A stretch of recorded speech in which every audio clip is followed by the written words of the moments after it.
George Bataille. Literature and Evil. Translated by Alastair Hamilton. Preface. I belong to a turbulent generation, born to literary life in the tumult of surrealism. In the years after the Great War there was a feeling which was about to overflow. Literature was stifling within its limitations and seemed pregnant with revolution. These studies, which are so strikingly coherent, were written by a mature man. Yet they were generated in the turbulence of his youth, and they faintly echo this. I find it significant that a part of the first version of these essays should have appeared in Critique, a review which owed its success to its serious character. But I must add that, if I occasionally had to rewrite them, it is because, at first, I could provide no more than an obscure expression of my ideas owing to the turmoil in my mind. Turmoil is fundamental to my entire study, it is the very essence of my book. But the time has come to strive towards a clarity of consciousness. I say the time has come. But there are moments when time almost seems to be lacking, or at any rate pressing. These studies are the result of my attempts to extract the essence of literature.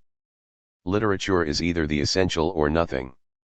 I believe that the evil, an acute form of evil, which it expresses, has a sovereign value for us. But this concept does not exclude morality, on the contrary, it demands a hypermorality. Literature is communication. Communication requires loyalty. A rigorous morality results from complicity in the knowledge of evil, which is the basis of intense communication. Literature is not innocent. It is guilty and should admit itself so. Action alone has its rights, its prerogatives. I wanted to prove that literature is a return to childhood. But has the childhood that governs it a truth of its own?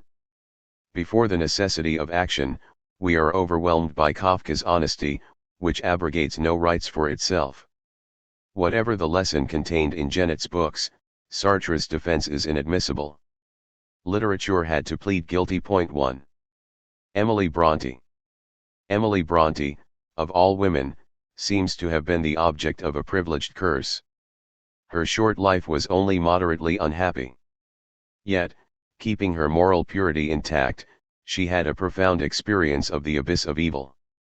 Though few people could have been more severe, more courageous, or more proper, she fathomed the very depths of evil.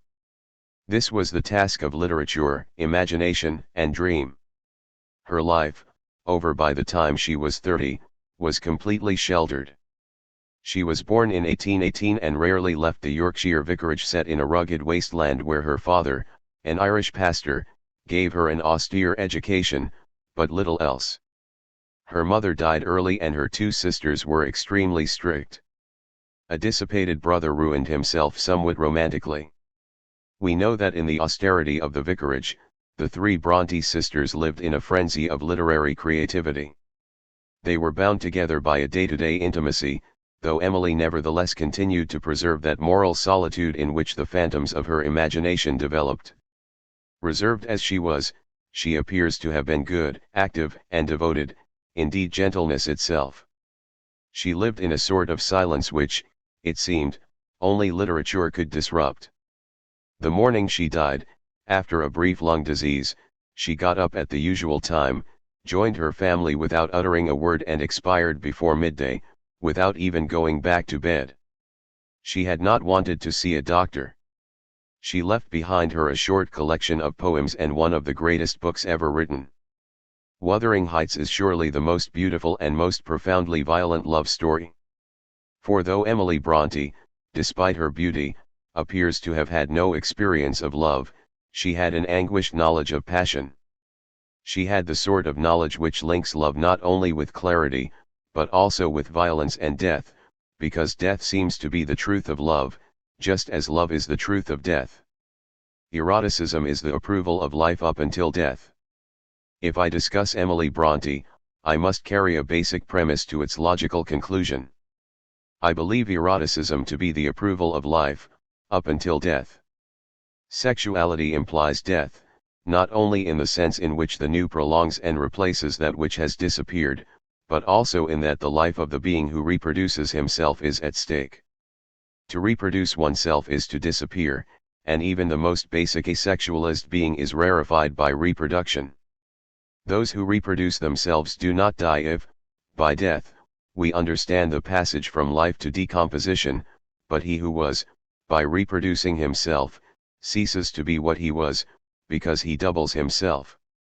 Individual death is but one aspect of the proliferative excess of being. Sexual reproduction itself is only one aspect, the most complicated, of the immortality of life which is at stake in asexualist reproduction. It is an aspect of immortality, but at the same time of individual death.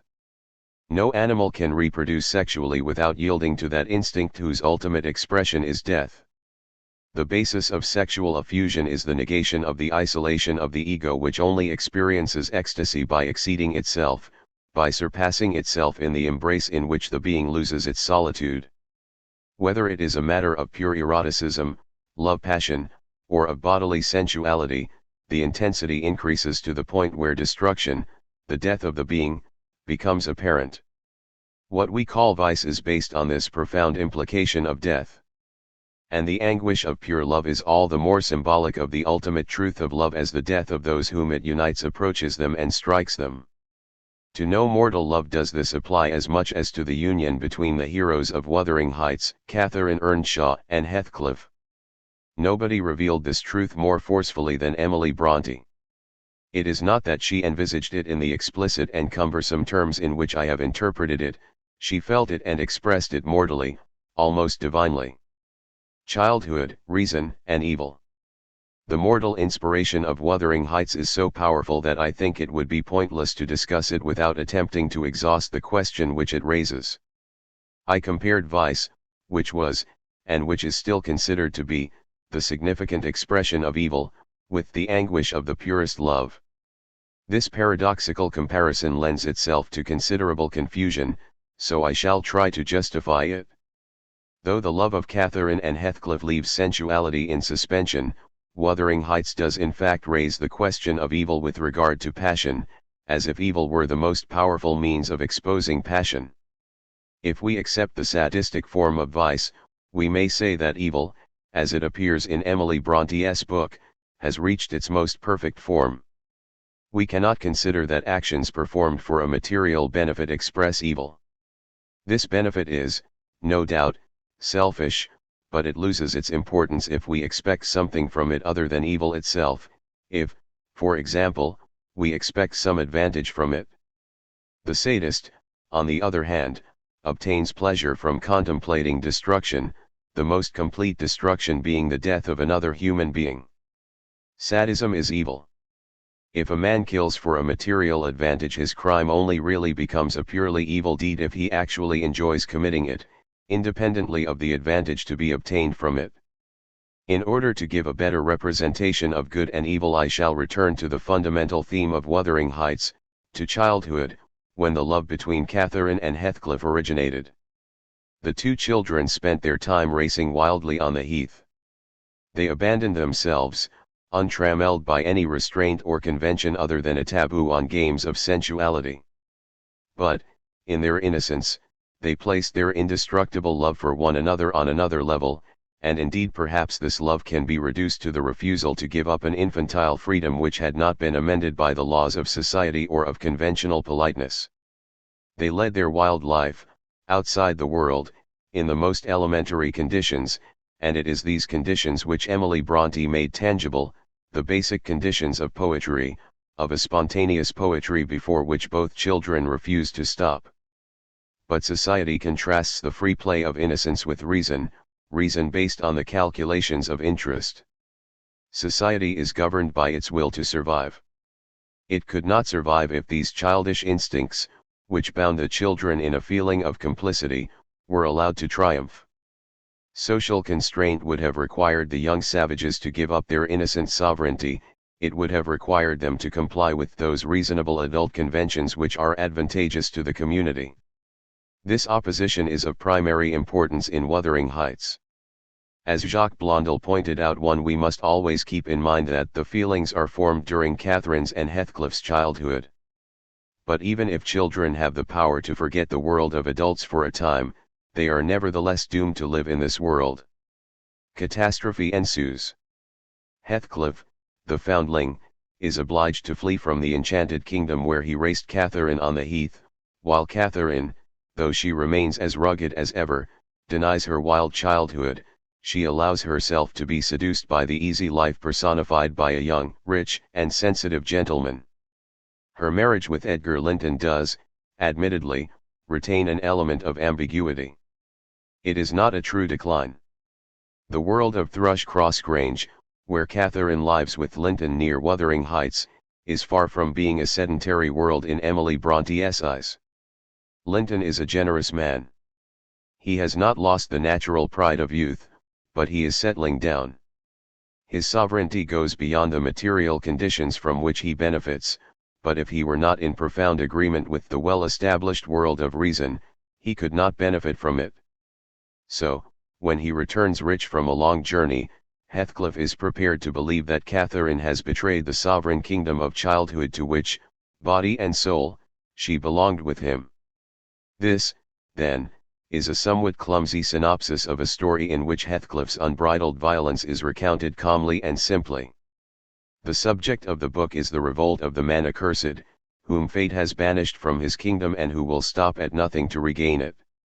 I have no intention of giving a detailed account of a series of fascinating episodes.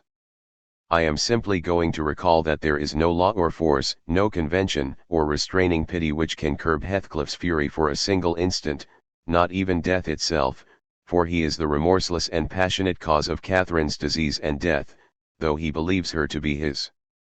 For I intend to deal with the moral significance of the revolutionary nature of Emily Bronte's imagination and dreams. It is the revolt of evil against good. Formally it is irrational. What does the kingdom of childhood, which Heathcliff demoniacally refuses to give up, signify if not the impossible and ultimate death? There are two ways to revolt against the real world, dominated as it is by reason and based on the will to survive. The most common and relevant is the rejection of its rationality. It is easy to see that the underlying principle of the real world is not really reason, but reason which has come to terms with that arbitrary element born of the violence and puerile instincts of the past. Such a revolt exposes the struggle of good against evil, represented by violence or by puerility. Heathcliff passes judgment on the world to which he is opposed. He cannot identify it with good because he is fighting it. But even if he is fighting it furiously, he is doing so lucidly. He knows that he represents good and reason. He hates the humanity and goodness which provoke his sarcasm. If we imagine him outside the story, bereft of the charm of the story, his character seems artificial and contrived. But he is conceived in the dreams, not the logic, of the author. There is no character in romantic literature who comes across more convincingly or more simply than Heathcliff, although he represents a very basic state, that of the child in revolt against the world of good, against the adult world, and committed, in his revolt, to the side of evil. In this revolt there is no law which Heathcliff does not enjoy breaking. He sees that Catherine's sister-in-law is in love with him, so he marries her in order to do Catherine's husband as much harm as he can. He abducts her and, as soon as they are married, scorns her. He then proceeds to drive her to despair by his callous treatment of her. Jacques Blondel too is right to compare the following two passages from Sada and Emily Bronte. How sensual is the act of destruction, says one of the executioners in Justine, I can think of nothing which excites me more deliciously. There is no ecstasy similar to that which we experience when we yield to this divine infamy. Had I been born where laws are less strict and tastes less dainty, says Heathcliff, I should treat myself to a slow vivisection of those two, as an evening's amusement. Emily Bronte and transgression. The mere invention of a character so totally devoted to evil by a moral and inexperienced girl would be a paradox. But the invention of Heathcliff is particularly worrying for the following reasons. Catherine Earnshaw herself is absolutely moral. She is so moral that she dies of not being able to detach herself from the man she loved when she was a child. But although she knows that evil is deep within him, she loves him to the point of saying, I am Heathcliff. Evil, therefore, if we examine it closely, is not only the dream of the wicked, it is to some extent the dream of good. Death is the punishment, sought and accepted for this mad dream, but nothing can prevent the dream from having been dreamt. It was dreamt by the unfortunate Catherine Earnshaw as well as by Emily Bronte. How can we doubt that Emily Bronte, who died for having experienced the states of mind which she described, identified herself with Catherine Earnshaw? Wuthering Heights has a certain affinity with Greek tragedy. The subject of the novel is the tragic violation of the law. The tragic author agreed with the law, the transgression of which he described, but he based all emotional impact on communicating the sympathy which he felt for the transgressor. In both cases atonement is connected with transgression. Before he dies and as he dies, Heathcliff experiences a curious state of beatitude, but this beatitude has something terrifying about it, it is tragic. Catherine, who loves Heathcliff, dies for having broken the laws of fidelity, not in the flesh but in the spirit. And Catherine's death is the perpetual agony which Heathcliff suffers for his violence. In Wuthering Heights, as in Greek tragedy, it is not the law itself that is denounced, what it forbids is simply described as an essentially human domain, made for man. The forbidden domain is the tragic domain or, better still, the sacred domain. Humanity, admittedly, banishes it, but only in order to magnify it, and the ban beautifies that to which it prevents access. It subordinates access to atonement, to death. Yet the ban is no less an invitation at the same time as it is an obstacle. The lesson of Wuthering Heights, of Greek tragedy and, ultimately, of all religions, is that there is an instinctive tendency towards divine intoxication which the rational world of calculation cannot bear. This tendency is the opposite of good. Good is based on common interest which entails consideration of the future. Divine intoxication, to which the instincts of childhood are so closely related, is entirely in the present. In the education of children, preference for the present moment is the common definition of evil. Adults forbid those who have still to reach maturity to enter the divine kingdom of childhood. But condemnation of the present moment for the sake of the future is an aberration. Just as it is necessary to forbid easy access to it, so it is necessary to regain the domain of the moment, the kingdom of childhood, and that requires temporary transgression of the interdict. Such temporary transgression is all the more free since the interdict is considered intangible. So Emily Bronte and Catherine Earnshaw, who both appear to us in the light of transgression and atonement, depend less on morality than on hypermorality. Hypermorality is the basis of that challenge to morality which is fundamental to Wuthering Heights. Though he does not actually refer to the principle I have developed, Blondel has sensed the connection. He writes 3. Emily Bronte shows herself, capable of emancipating herself from all prejudice of an ethical or social order.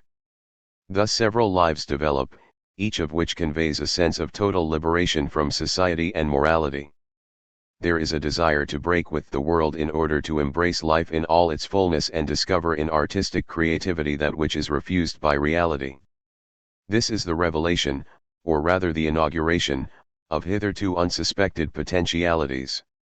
That this liberation is necessary to every artist is certain, and it can be felt most intensely by those in whom ethical values are most deeply rooted. Point 4. This intimate connection between the transgression of the moral law and hypermorality is the ultimate meaning of Wuthering Heights. Elsewhere 5. Jacques Blondel describes the religious atmosphere, Protestantism influenced by the recollection of an exalted type of Methodism, in which the young Emily Bronte was brought up. Her world was crushed by moral tension and severity. Yet Emily Bronte's form of severity differs from that on which Greek tragedy was based. Tragedy is on a level with the basic religious taboos, like those forbidding murder and incest, which cannot be justified rationally.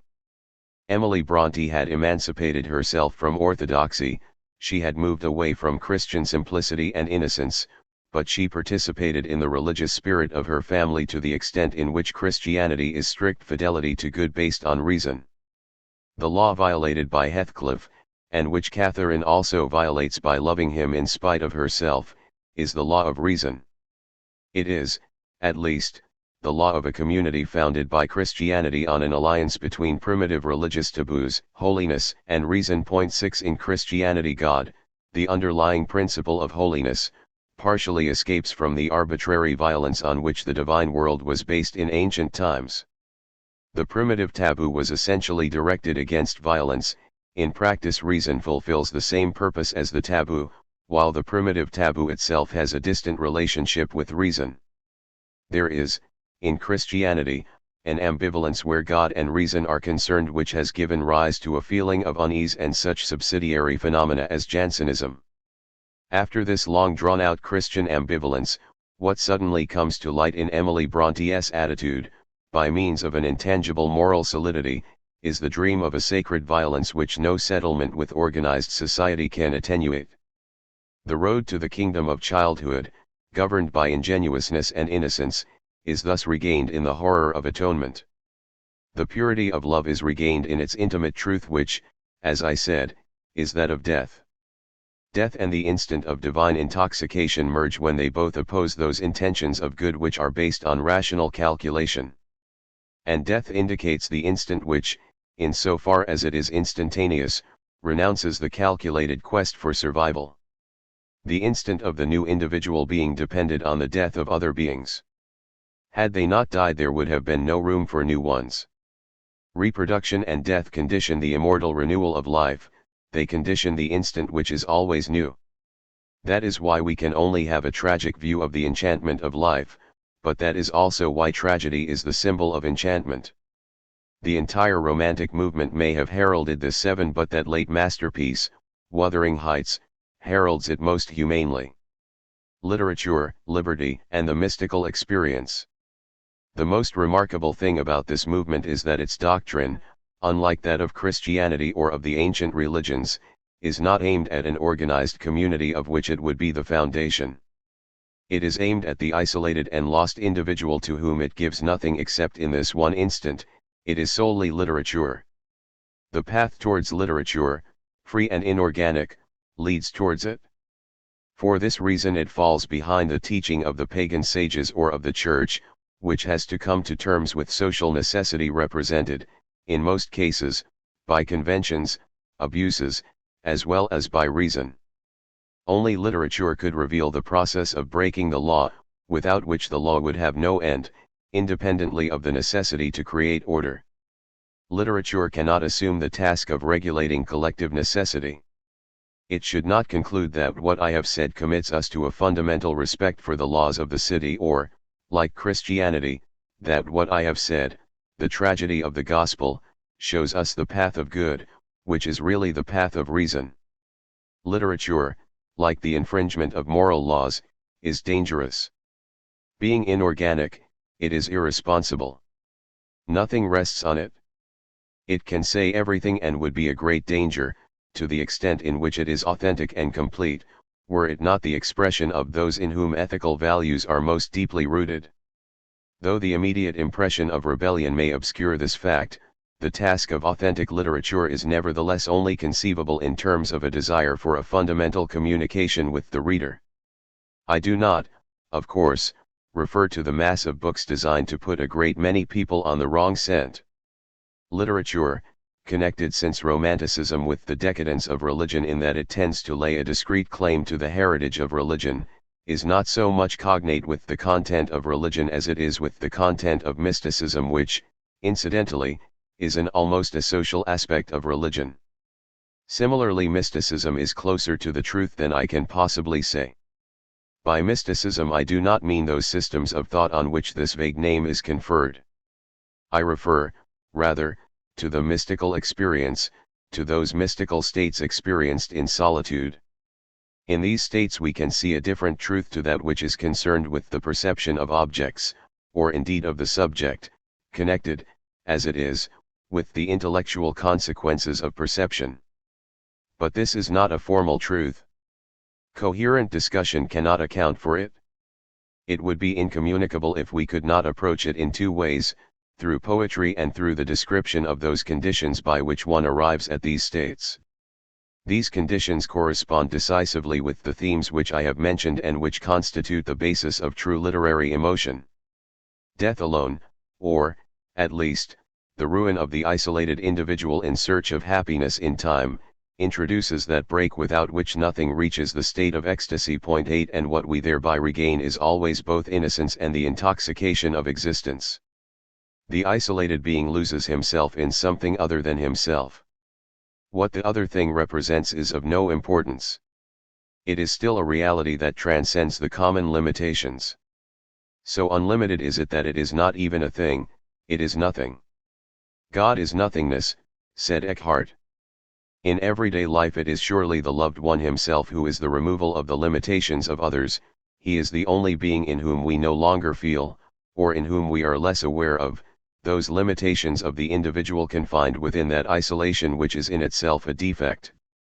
The mystical state is characterized by a tendency to suppress, radically and systematically, that multiple image of the world in which one finds the individual existence in search of survival. With a sudden impulse, as in childhood or passion, the effort ceases to be systematic, the limitations are broken passively, not by intense intellectual willpower. The image of this world is merely incoherent, or, if it has already found its cohesion, the intensity of passion exceeds it. It is true that passion seeks to prolong the enjoyment experienced in the loss of the self, but surely it starts with the obliteration of oneself by the other. We cannot doubt the fundamental unity of all those instincts by which we escape from the calculations of interest and in which we feel the intensity of the present moment. Mysticism is as far from the spontaneity of childhood as it is from the accidental condition of passion. But it expresses its trances through the vocabulary of love. And contemplation liberated from discursive reflection has the simplicity of a child's laugh. I believe it is essential to stress those aspects which the modern literary tradition and mysticism have in common. And indeed the similarity is striking as far as Emily Brontë is concerned. In his recent study, Jacques Blondel speaks of her mystical experience as though Emily Brontë had experienced the visions and the ecstasy of Teresa of Avila. But Blondel probably goes too far. There is no evidence, there is no positive support for an interpretation which he, in fact, does no more than enlarge upon. Others before him have sensed a connection between the spiritual states of a Saint Teresa and those which Emily Brontë expressed in her poetry. Nevertheless, it is doubtful whether the author of Wuthering Heights was acquainted with that methodical descent into the self which serves as the basic definition of a mystical experience. Jacques Blondel quotes a number of passages from her poems. They do indeed describe certain acute feelings and troubled states of mind which suggest an anguished spiritual life brought to the point of intense exaltation. They express an infinitely profound, infinitely violent experience of sadness or of the joys of solitude. Admittedly, nothing entitles us to distinguish such an experience from a more systematic quest, subjected to the principles of religion or of a certain representation of the world, positive or negative. We might almost say that these stray impulses, regulated by chance and always attributable to rambling reflection, are sometimes the richest of all. The imprecise world which the poems reveal to us is immense and bewildering. But we should beware of equating it too closely with the relatively familiar world described by the great mystics. It is less calm, more savage. Its violence is not slowly reabsorbed in the gradual experience of an enlightenment. It is, in short, far closer to the indescribable anguish expressed in Wuthering Heights.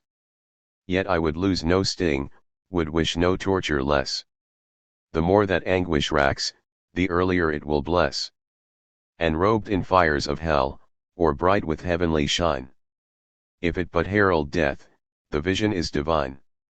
In my opinion, these lines from The Prisoner are the most powerful example of that feeling which underlies Emily Brontë's poetry. They convey her state of mind, admirably. Finally, it matters little whether Emily Brontë really had what we call a mystical experience, for she appears to have reached the very essence of such an experience.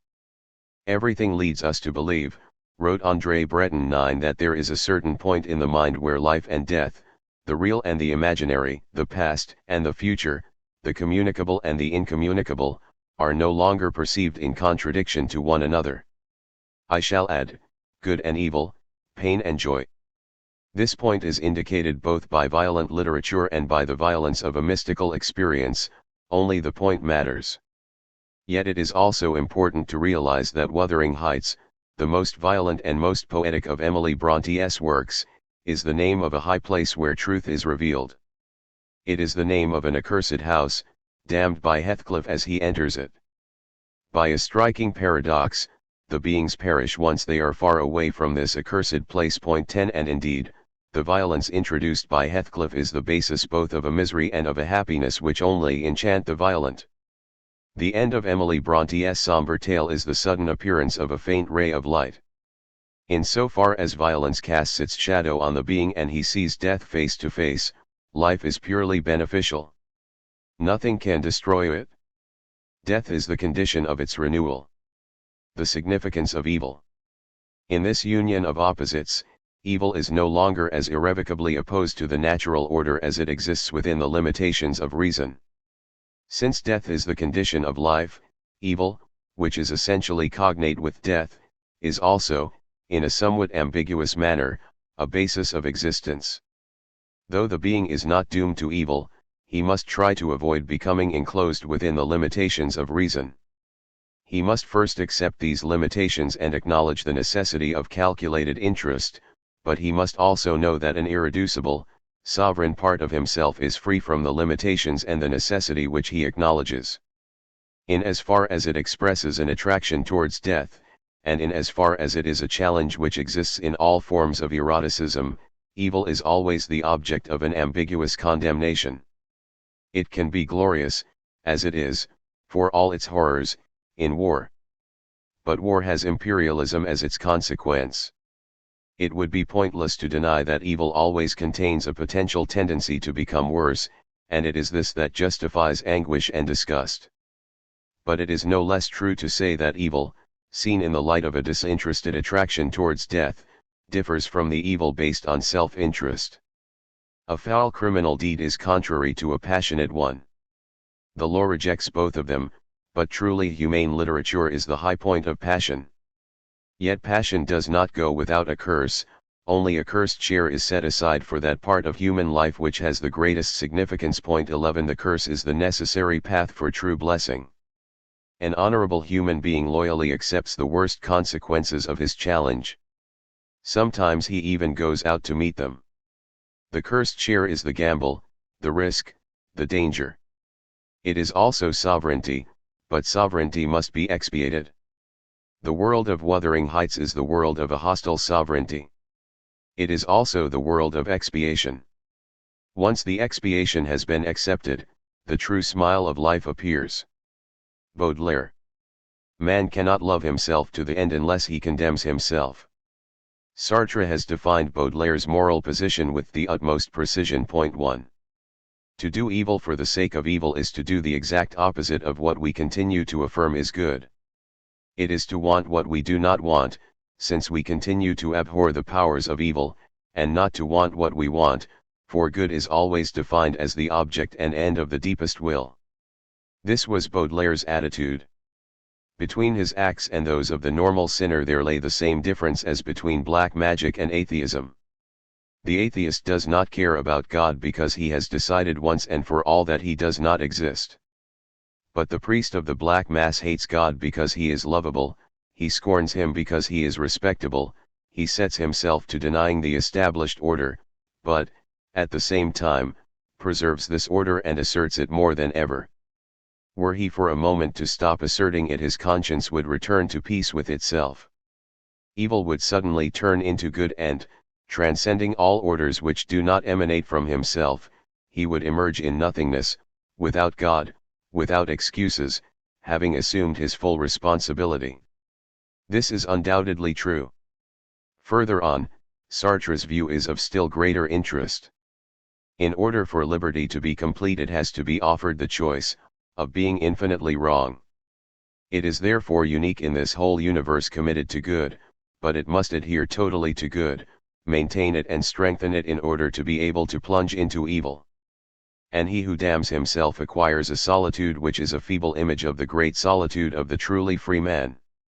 In a certain sense he creates. In a universe where each element sacrifices itself in order to converge in the greatness of the whole, he brings out the singularity, that is to say the rebelliousness of a fragment or a detail. Thus something appears which did not exist before, which nothing can efface and which was in no way prepared by worldly materialism. It becomes a work of luxury, gratuitous and unpredictable. Let us observe the relationship between evil and poetry. When poetry goes as far as to take evil as its object, the two forms of creation, whose responsibility is essentially limited, meet and merge, we possess a flower of evil. But the deliberate creation of evil, that is to say, wrong, is acceptance and recognition of good. It pays homage to it and, by calling itself wicked, it admits that it is relative and derivative, that it could not exist without good. Sartre also refers, in passing, to the relationship between evil and poetry, but he draws no conclusions from it. The evil element is very apparent in Baudelaire's work, but is it connected with the essential nature of poetry?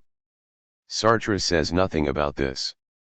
He merely describes as liberty that possible state in which man is no longer supported by traditional good, or by the established order. In comparison to this major position, he regards the poet's position as minor. Baudelaire never went beyond the phase of childhood. He defined genius as childhood regained at will. Childhood lives in faith. But if the child grows older, grows superior to his parents in intelligence and looks over their shoulder, he may see that, behind them there is nothing. 3 The duties, the rights, the precise and limited obligations suddenly disappear. Unjustified and unjustifiable, he suddenly experiences his terrible liberty. Everything has to be begun again, he suddenly emerges in solitude and nothingness. That was what Baudelaire wanted to avoid at all costs. 4. At one point in his study 5 Sartre reproaches Baudelaire for having regarded moral life as a constraint, and never as a tortured quest. But surely we can say of poetry, and not only of Baudelaire's poetry, that it is a tortured quest for a moral truth which it may have discovered by mistake. Sartre has unintentionally connected the ethical problem with the poetic problem. He quotes a passage from Baudelaire's letter to Ansel, dated February 18, 1866. Should I tell you, who have guessed it no more than the others, that I have put my whole heart, my whole affection, my whole religion, in disguise, my whole hatred, my whole misfortune into this atrocious book? It is true that I will write the contrary, that I will swear by the gods that it is a book of pure art, of imitation, of imposture, and I will be an arrant liar. Sartre includes this quotation 6 in his proof that Baudelaire acknowledged the ethics of his judges and made Les Fleurs du Mal pass for a diversion, a work of art for art's sake, or for an edifying work intended to instill in the reader a horror for vice. The letter to Ansel undoubtedly makes better sense than the disguises. But Sartre has simplified a problem which calls into question the very basis of poetry and ethics. If liberty, I must be allowed to state my proposition before I justify it, is the essential quality of poetry, and if free and sovereign behavior deserves no more than a tortured quest, the misery of poetry and the bonds imposed by liberty become evident. Though poetry may trample verbally on the established order, it is no substitute for it. When discussed with a powerless liberty thoroughly commits the poet to political action, he abandons poetry. But he immediately assumes responsibility for the order to come, he asserts the direction of activity, the major attitude. When we see him we cannot help being aware that poetic existence, in which we once saw the possibility of a sovereign attitude, is really a minor attitude. It becomes no more than a child's attitude, a gratuitous game. Strictly speaking, liberty would be the power of a child.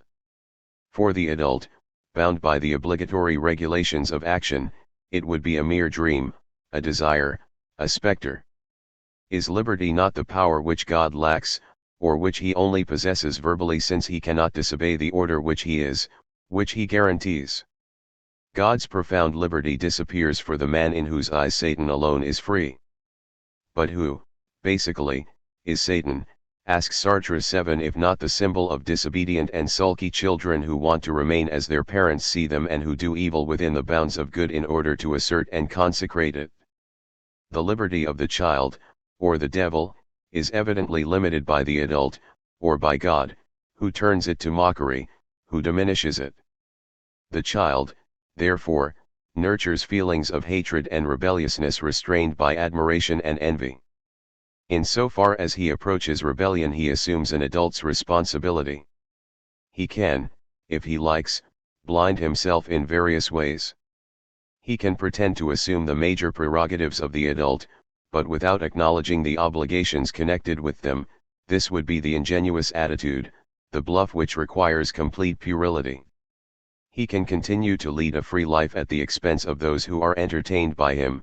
This limp form of liberty is traditionally the poet's prerogative. He can put other people off with fine words, or he can alleviate the weight of a prosaic reality by emphasizing it. But there is both an air of imposture and an evil odor connected with these poor possibilities. If it is true that the impossible, which has, in a way, been chosen and therefore acknowledged, smells no less foul, and if the ultimate unsatisfaction, that with which the mind is satisfied, is itself a form of imposture, we can at least say that there is a privileged form of misery which admits itself to be such. It is a shame to admit itself to be such. The problems which Sartre unwittingly raises cannot easily be solved. If it is true that Baudelaire's attitude was in many ways unfortunate, it seems inhuman to hold it against him. Yet we would have no alternative if we were not to take into account the fact that Baudelaire deliberately refused to behave like a real man, that is to say, like a prosaic man. Sartre is right, Baudelaire chose to be wrong, like a child. But before we condemn him, we must ask ourselves what sort of choice we are dealing with. Was it made for lack of anything else? Was it just a deplorable mistake? Or was it the result of excess? Was it made in a miserable but no less decisive manner? I even wonder whether such a choice is not essentially that of poetry. Is it not the choice of man? This is the point of my book. I believe that man is necessarily put up against himself and that he cannot recognize himself and love himself to the end unless he is condemned. The prosaic world of activity and the world of poetry. My previous propositions bring us to a world which I cannot blame Sartre for avoiding. My book is an attempt to discover this new world. But this will only appear gradually. If man did not shut his eyes in a sovereign manner, wrote René Char, he would end up by no longer seeing things worth looking at. But, Sartre says 8. For the rest of us, it is enough to see the tree or the house. Absorbed as we are in contemplating them, we forget ourselves. Baudelaire was the man who never forgot himself. He watched himself seeing, he watched in order to see himself watching. It was his awareness of the tree or the house which he watched, and things only appeared to him through his awareness, paler, smaller, less touching, as though he saw them through a pair of opera glasses. They did not point to each other like a signpost or a bookmarker. Their immediate mission was to bring the individual back to self-awareness. 9 There was an original distance between Baudelaire and the world, which is not ours. Between the objects and himself there was always a somewhat cloying lucidity, like a breath of warm summer air. There is no better or more precise way of representing the distance between poetic vision and everyday life. We forget ourselves when the signpost points to the road or the marker shows us the page in a book. But this vision is not sovereign, it is subordinate to our search for the road, which we are about to take, or for the page, which we are about to read. In other words, the present, the signpost or the bookmarker, is here determined by the future, the road or the page. According to Sartre 10, it is the determination of the present by the future, of what exists by what does not yet exist, which philosophers today call transcendence. Inasmuch as the signpost or the bookmarker have this transcendent significance, they do admittedly suppress us and we forget ourselves if we look upon them in this subordinate manner. The paler, smaller, less touching things, on the other hand, to which Baudelaire opened his eyes sovereignly, did not suppress him, for they served no other purpose than to give him the opportunity of observing himself as he saw them. 11. I should point out that though Sartre does not actually move away from his object, he errs by allowing a certain confusion to arise. I apologize for entering into a philosophical digression here in order to prove this point. I shall not discuss the confusion of ideas which induces Sartre to represent the things of Baudelaire's poetic vision as less touching than a signpost or a bookmarker. We are concerned here with categories, the first that of objects which appeal to our senses, the second that of objects which appeal to practical knowledge. But it is not the signpost and the road which Sartre sees as transcendent. I have had to cut the passage in order to use it. 12. It is the objects of poetic contemplation. I admit that this conforms with the vocabulary he chooses, but in this case the inadequacy of the vocabulary does not permit us to sustain a real challenge. We are told 13 that Baudelaire wanted to find in each reality a fixed unsatisfaction, an appeal to something else, an objective transcendency. Transcendency thus represented is no longer the simple transcendency of the signpost, the mere determination of the present by the future. It is the transcendency of objects which are prepared to suppress themselves in order to point out others. It is, he specifies 14, the goal that has been glimpsed, almost touched, but is still beyond expression. Admittedly, the direction of this precisely orientated expression is determined by the future, but the future, as a direction, is not the accessible road indicated by the signpost. Indeed, the direction of the future is only there in order to elude us. Or rather, it is not the future so much as the specter of the future. And Sartre himself says that its special and irrevocable nature puts us on the right track, the true direction, the direction of those objects spiritualized by the void in which they dissolve, is the past. 15. I said to begin with that Sartre's passionate verdict demanded nothing less than a punctilious discussion. I would not have embarked on this lengthy elucidation if anything other than an inconsequential confusion were at stake. I have some difficulty in seeing the point of a certain type of polemic. I do not want to level a personal attack, I simply want to ensure the defense of poetry. If I mention a challenge, it is because one must insist on that which poetry puts at stake. It is obvious that in everything, in the signpost as in the spectral figures of poetry, past, present and future contribute to the determination of the meaning. But the direction in which the signpost is pointing indicates the primacy of the future. At the same time, the future only intervenes negatively, in the determination of the direction of poetic objects, by revealing an impossibility and placing the desire before the inevitable unsatisfaction. Finally, if we also realize that the sense of a transcendent object of poetry is also the equality with the self, we cannot help being upset by the imprecision of the vocabulary. We cannot deny that this element of immanence has been immediately perceived by Sartre himself, who, as we have seen, leads us to understand 16 that the tree and the house represented by Baudelaire served no other purpose than to give the opportunity of observing himself. At this point I feel I should emphasize the value of mystical participation, of identification of the subject with the object which it is in the power of poetry to express.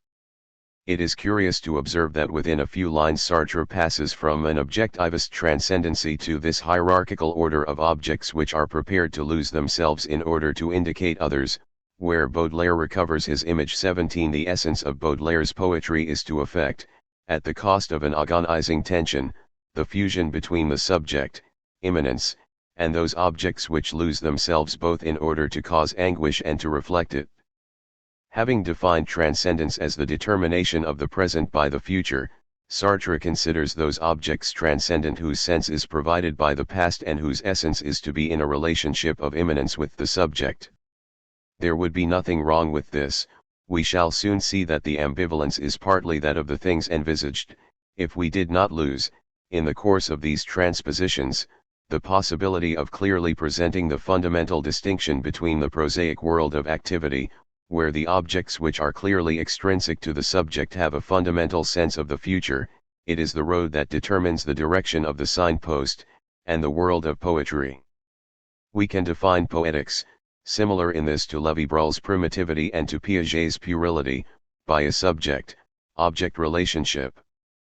Participation is of the present moment. No allowance for the future will help us to determine it, any more than, in primitive magic, it is the outcome which gives meaning to the operation. Indeed, in order for primitive magic to work, it must above all contain a true sense of participation, independent of the outcome. The operation of the signpost, on the other hand, has no other sense as far as the subject is concerned than that of the future, the road to which it leads. Nor is the sense of the object in poetic participation determined by the past. Only an object of memory, bereft both of use and of poetry, would be the pure donné of the past. In the poetic process the sense of objects of memory is determined by the present invasion of the subject.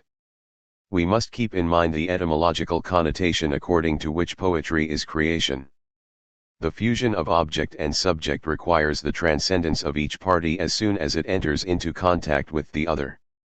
Only the possibility of pure repetition prevents us from perceiving the primacy of the present. We must even go so far as to say that poetry never represents regret for the past. Only regret which lies is poetic. It ceases to be true to the extent in which it becomes true, for the past is of less interest in the object of regret than the expression of regret. These suggestions lead us back to Sartre's analysis, from which I have only diverged in order to emphasize its profundity. If it is true that the poetic process wants the object to become the subject the object, would it be more than a game, a brilliant sleight of hand? Basically there can be no doubt about the possibility of poetry. But is the history of poetry a mere succession of futile efforts? We can hardly deny that, as a general rule, poets cheat. Poets lie too much, says Zarathustra, who adds, Zarathustra himself is a poet. But the fusion of subject and object, of man and the world, cannot be feigned. We could avoid attempting it in the first place, but that would be absurd.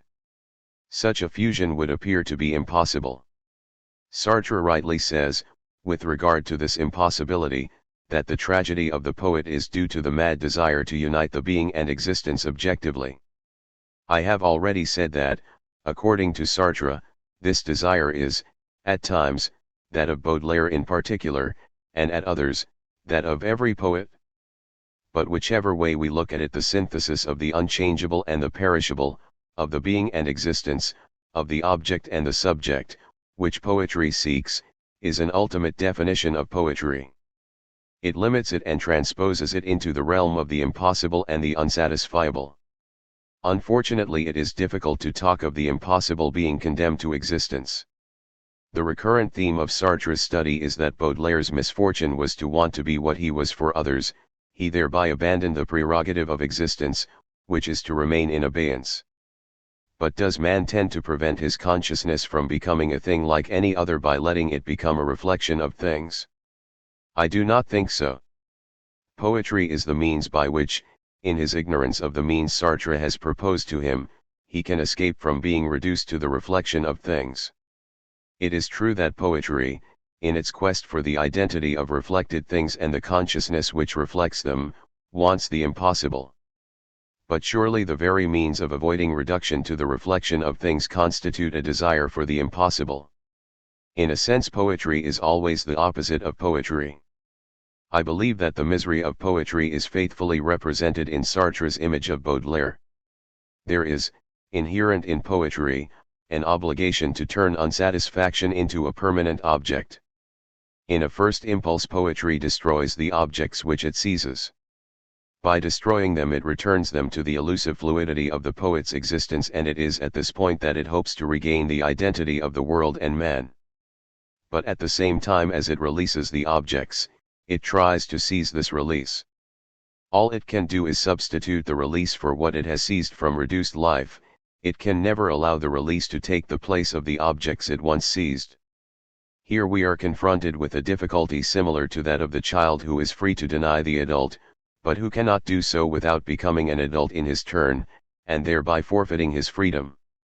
But Baudelaire, who never assumed the prerogatives of the masters, and whose liberty guaranteed his insatiability to the end, nevertheless had to rival these beings whom he had refused to replace.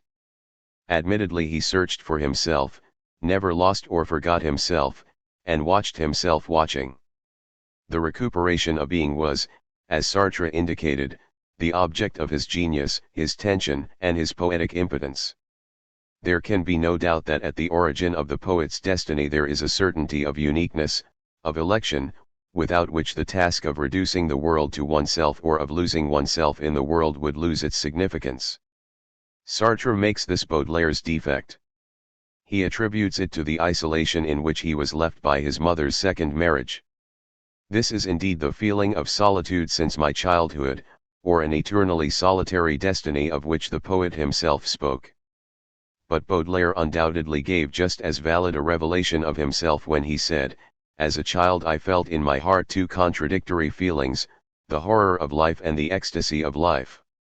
We cannot sufficiently emphasize the certainty of irreplaceable uniqueness which is at the basis not only of poetic genius.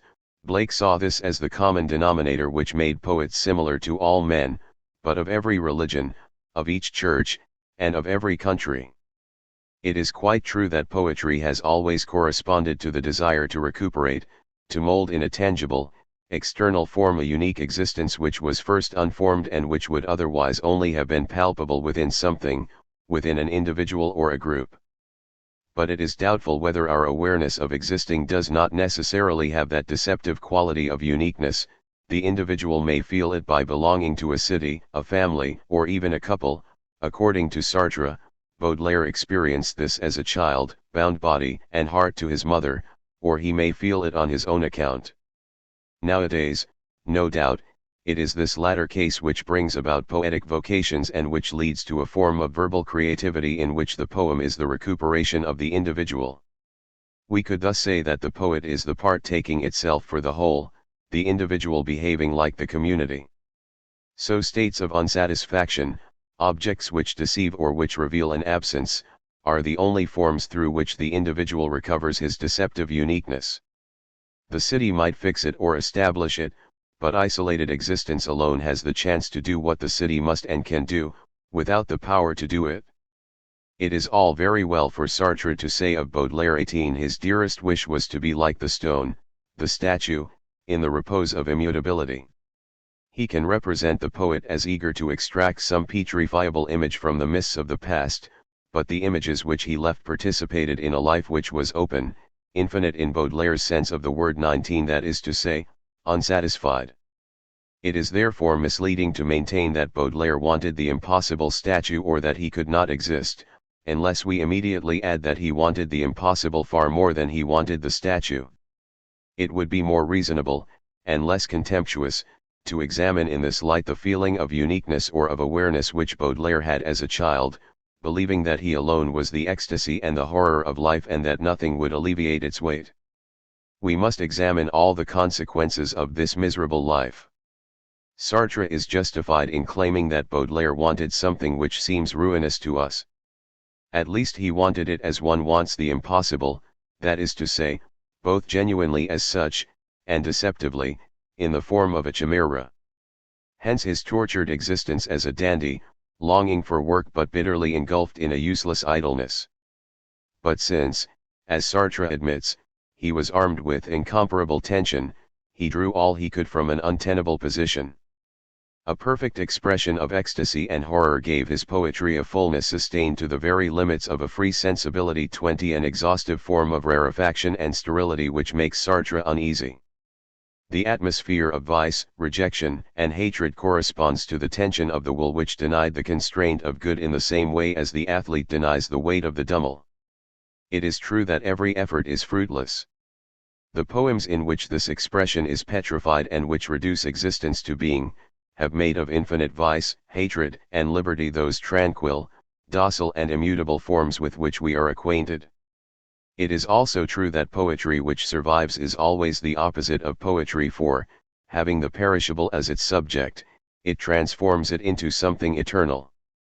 But it matters little if poetry, whose essential nature is to unite the object of the poem with the subject, unites it with the poet, disappointed, unsatisfied and humiliated by failure. The object, the world, irreducible and unsubordinated, incarnated in the hybrid creation of poetry and betrayed by the poem, is not betrayed by the poet's unlivable life. Only the poet's interminable agony can really reveal the authenticity of poetry, and Sartre, whatever he may say, helps us to see that Baudelaire's end, preceding the glory which alone could have changed him to stone, corresponded to his will. Baudelaire wanted the impossible until the end. Baudelaire and the statue of the impossible. A little discernment in the awareness of our own reality justifies hesitation. We cannot know distinctly what had supreme value for Baudelaire. Perhaps we should deduce some indication of the fatal relationship between man and value from the very fact that he chose to ignore it. We may betray what has supreme value for us if we have the weakness to decide about it distinctly. There is nothing surprising in liberty demanding a leap, a sudden and unforeseeable snatch, no longer accorded to those who decide in advance. It is true that Baudelaire remained a maze for himself. Leaving every possibility open in every direction until the end, he aspired to the immutability of stone, the onanism of a funereal poem. We cannot help perceiving a permanence of the past within him, an exhaustion heralding inertia, a precocious old age, impotence. In Les Fleurs du Mal we find grounds for justifying Sartre's interpretation according to which Baudelaire made sure that he was only an unchangeable and imperfectible past and chose to consider his life from the standpoint of death, as if a premature end had already fixed it. The fullness of his poetry may be connected with the immobilized image of the trapped animal which he gave of himself, which obsessed him, which he continually evoked, just as a nation resolves to live up to the image it once had of itself and agrees to disappear rather than to fail it. Creativity which receives its limitations from the past comes to a halt. Because it has a feeling of unsatisfaction, it cannot detach itself and is content to live in a state of permanent unsatisfaction. This morose pleasure, prolonged by failure, this terror of being satisfied, changes liberty into its opposite. But Sartre stresses the fact that Baudelaire's life was played out in a few years and that, after the outburst of youth, it slowed down to an interminable decline. He writes, by 1846, he had spent half his fortune, written most of his poems, given a definitive form to his relationship with his parents, contracted the venereal disease which was slowly going to kill him. He had met the woman who was to weigh like lead on every hour of his life, and he had accomplished the journey which was to furnish his work with exotic images. 21. But this view leads us to Sartre's opinion of the écrits in times. They are repetitions, and they distress him. I would like to dwell on a letter dated January 28, 1854.22. In it Baudelaire gives the outline of a play. In a deserted spot at night a drunken workman meets the woman who has abandoned him. She refuses to return home with him, despite his pleas. In despair he leads her along a footpath, knowing that she will fall into a well. The episode originates with a song. It begins, he wrote, by Rien n'est aussi aimable. Franfra cancrulon la lahira. Rien n'est aussi aimable. Kle sire de long. Finally, this amiable sawyer throws his wife into the water. He then addresses a siren. Chante sirene chante. Franfra cancrulon la lahira. Chante sirene chante. Ties raison de chanter. Car ties la mer à boire. Franfra cancrulon la lahira. Car ties la mer à boire. Et mami à manger. The sawyer is burdened with the author's sins. By way of a change of key, a mask, the image of the poet suddenly thaws. It is deformed and changes. It ceases to be the image determined by a rigid rhythm, so tense that it molds things in advance. 23 The limited past no longer casts a spell. An unlimited possibility reveals the attraction which pertains to it, the attraction of liberty, of the rejection of limitation. It was not purely by chance that the theme of the sawyer and the idea of violating a dead woman were connected in Baudelaire's mind. At this point murder, lust, tenderness, and laughter merge. He wanted to show the worker violating his wife's corpse on the stage. To see tragic nature's founder, wrote Nietzsche 24, and to be able to laugh about it despite the profound understanding, emotion, and sympathy one may feel for them, is truly divine. So inhuman a feeling may well be inaccessible. In order to accede to it, Baudelaire resorted to the feeble device of his hero's decline and the coarseness of his language. But nothing can touch the peak that Baudelaire reached with the Siren. We can see this from Les Fleurs du Mal, which he surpassed in this case. Les Fleurs du Mal ensured him a fullness of meaning, and he pointed out their accomplishment. Baudelaire never completed his plan to write this play. His laziness or his impotence may have been the reasons. Or did the theatre manager to whom he suggested it inform him of the public's probable reactions? At least, in this outline, Baudelaire went as far as he could. From Les Fleurs du Mal to madness, it was not the impossible statue but the statue of the impossible of which he dreamed. The historical significance of Les Fleurs du Mal. The sense, or the nonsense, of Baudelaire's life, the perseverance of that instinct which led him from the poetry of unsatisfaction to the absence contained in total collapse, are not outlined solely in a song. A consistent and determined failure, which Sartre attributes to an erroneous choice, proves Baudelaire's horror at the idea of satisfaction. It proves his rejection of the constraints required by material profit. Baudelaire's position was as definite as it could be. In a letter to his mother 25, he expressed a refusal to submit himself to the law of his own will. He wrote, "Finally, it has been proved to me this week that I really can earn money. With a little application and perseverance I can earn a great deal of money. But past misfortunes, incessant unhappiness, new debts to pay, the diminution of energy on account of minor annoyances, and finally my tendency to dream have put an end to everything." We can regard this as an individual characteristic and, as such, as a form of impotence. We can also imagine things in time. We can judge that disgust with work so obviously connected with poetry as if it were an event which corresponded to an objective requirement. We know that Baudelaire submitted himself to this rejection, this aversion, after a deliberate decision, and that even Baudelaire had, on various occasions, committed himself unremittingly to the principle of work. At every moment, he wrote in his journals in Times 26, we are crushed by the idea and the sensation of time. There are only two ways of escaping from this nightmare, of forgetting it, pleasure and work. Pleasure exhausts us. Work strengthens us. Let us choose.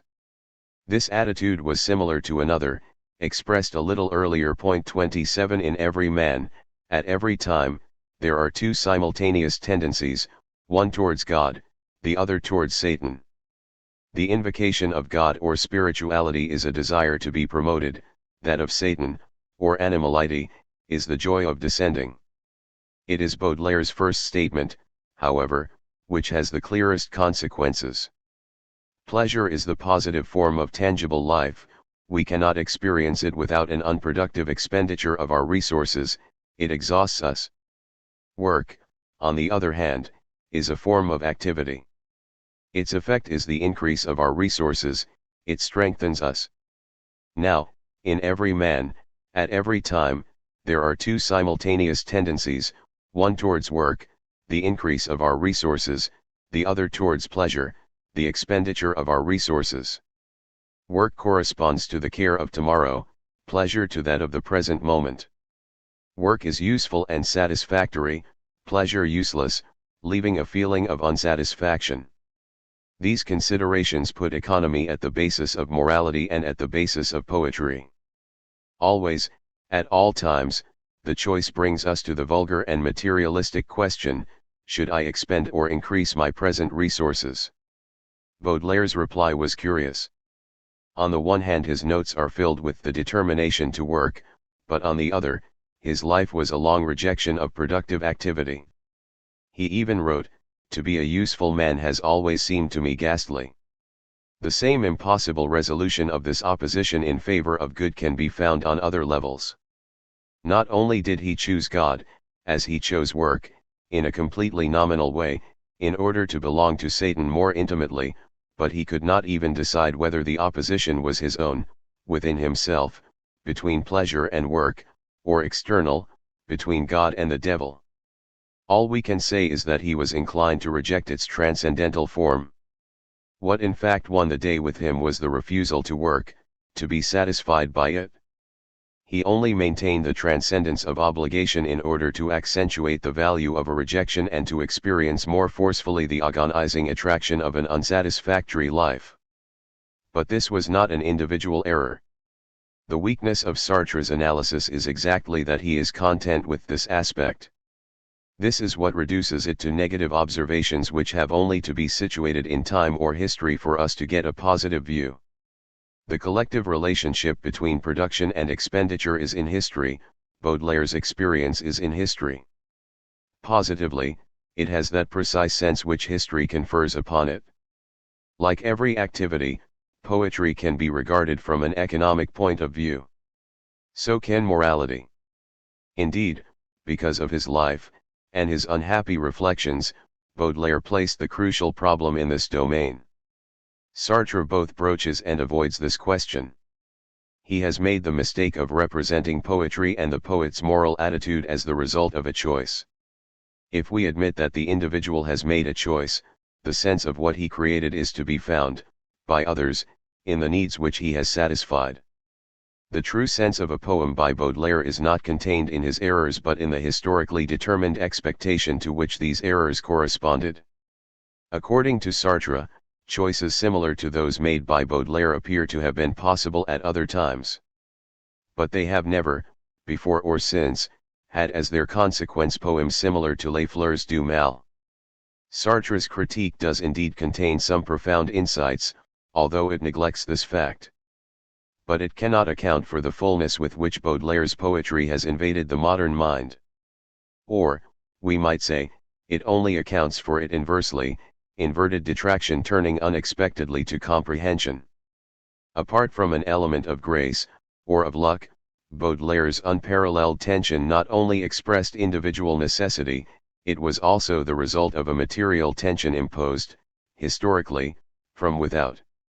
In as far as it surpassed the individual instant, the society in which the poet wrote Les Fleurs du Mal corresponded to two simultaneous tendencies which are forever demanding a decision.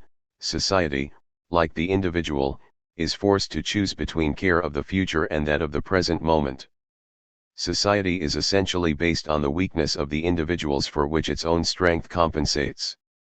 In a sense it is that which the individual is not, it is bound to the primacy of the future. Yet it cannot deny the present, that remains an element about which no definite decision is reached. This is where festivity comes in. Point 28. During feasts, sacrifice constitutes the significant moment. It concentrates the attention on the expenditure of resources for the sake of the present moment, the expenditure of those very resources which care for the morrow should warn us to preserve. But the society in which Les Fleurs du Mal was written was no longer that ambiguous society which sustained the primacy of the future and left the nominal presence of the present in a sacred form, disguised as a value of the future, a transcendental, eternal object, an immutable foundation of good. It was capitalist society in full swing. It reserved as many of the products of work as possible for the increase of the means of production. This society was prepared to crush the luxury of the great even by terror. It turned away from a caste which had exploited the ambiguity of ancient society to its own advantage. It could not forgive it for having used for personal glory a part of the resources, of work, which could have been employed for the increase of the means of production. Yet between the Great Lakes of Versailles and the dams of the industrial age, a decision was taken which was not merely in favor of the community opposed to privilege. The decision opposed the increase of productive forces for unproductive pleasure. In the middle of the 19th century, bourgeois society chose the dams. It introduced a radical alteration into the world. Between the day of Charles Baudelaire's birth and the moment of his death, Europe was covered by a network of railways. Production opened the prospect of an indefinite increase of productive forces and adopted that increase as its goal. The process which had been prepared some time earlier started a swift metamorphosis of the civilized world based on the primacy of the future, capitalist accumulation. The proletariat had to oppose this process insofar as it was limited to the increase of the capitalist's personal profit, hence the workers' movements. The same process provoked the Romantic protest among writers because it put an end to the splendor of the ancien regime and replaced glory by utility. These two protests, therefore, though different in nature, were directed against the same object. The workers' movement, which was not opposed to the principle of accumulation, offered the liberation of man from the slavery of work as its goal. Romanticism, on the other hand, gave a concrete form to the prevention of man's reduction to utilitarian values. Traditional literature simply expressed the non-utilitarian values, military, religious, erotic, admitted by society or the ruling class, while Romanticism expressed the values denied by the modern state and bourgeois activity. But although it assumed a precise form, this type of expression was no less dubious. Romanticism was often limited to the exaltation of the past in an ingenuous opposition to the present. It was little more than a compromise. The values of the past had themselves come to terms with utilitarian principles. The theme of nature, which might seem to constitute a more radical form of opposition, merely offered the possibility of a provisional escape. Besides, love of nature can so easily be conciliated with the primacy of utility, that is to say of the future, that it has been the most common, and the most harmless, means of compensating for utilitarian societies. There is obviously nothing less dangerous, less subversive, or even less wild than the wildness of rocks. At first sight the romantic position of the individual is of greater consequence. To start with, the individual opposes social constraint by a dreamy, passionate existence which rebels against discipline. Yet the demands of the living individual are far from being consistent. They lack the hard and lasting coherence of a religious morality or of the code of honor of a certain caste. The only constant element among individuals is interest in increasing resources which the capitalist enterprises have the opportunity of satisfying. The individual is therefore the goal of bourgeois society just as hierarchy is the goal of feudal society. Let us add that the pursuit of private interest is both the source and the end of capitalist activity. The great poetic form of individualism may seem excessive as a response, but nevertheless it is a response to utilitarian calculation. In its sacred form Romanticism was no more than an anti-bourgeois aspect of bourgeois individualism. Anguish, self-denial, nostalgia for the unobtainable expressed the unease of the bourgeoisie who, once they had entered history by committing themselves to the refusal of responsibility, expressed the opposite to what they were, but made sure that they never suffered the consequences of this opposite or benefited from them in any way. In literature, denial of the basis of capitalist activity only escaped belatedly from compromise. It was only at the peak of their activity and their development, after the sharp attack of romantic fever, that the bourgeoisie felt at ease. At this point literary research was no longer limited by a possibility of compromise. Baudelaire, it is true, had nothing radical about him. He always retained the desire not to have the impossible as his lot and to return to favor. But, as Sartre helps us to realize, he drew from his failure what others drew from rebellion. He had no willpower, but an instinct animated him in spite of himself. Charles Baudelaire's refusal was the most profound form of refusal, for it was in no way the assertion of an opposite principle. It only expressed that which was indefensible and impossible in the poet's obstructed state of mind. Evil, which the poet does not so much perpetrate as he experiences its fascination, is indeed evil since the will, which can only desire good, has no part in it. Besides, it hardly matters whether it is evil. If the contrary of will is fascination, if fascination is the destruction of the will, to condemn behavior regulated by fascination on moral grounds may be the only way of really liberating it from the will. Religion, castes and, more recently, Romanticism, had been a means of seduction. But then these very means of seduction began to use trickery, and obtained the approval of a will which was also prepared to use trickery. Poetry, therefore, which hoped to seduce the senses, had to limit its objects of seduction to those regulated by the will, conscious will which insists on such conditions as survival and satisfaction. Ancient poetry limited the liberty implicated in poetry. In the turgid mass of these waters Baudelaire opened a trough of cursed poetry which no longer assumed anything and which submitted itself to a fascination incapable of giving satisfaction, a fascination which was purely destructive. Thus poetry turned away from extrinsic requirements, from the requirements of the will, in order to satisfy one single intimate requirement which connected it with that which fascinated, which made it the opposite of will. There is something other than the choice of a weak individual in this major determination of poetry. It hardly matters whether a personal inclination, involving responsibility, sheds any light on the circumstances of the poet's life. For us the significance of Les Fleurs du Mal, and therefore of Baudelaire, results from our interest in poetry.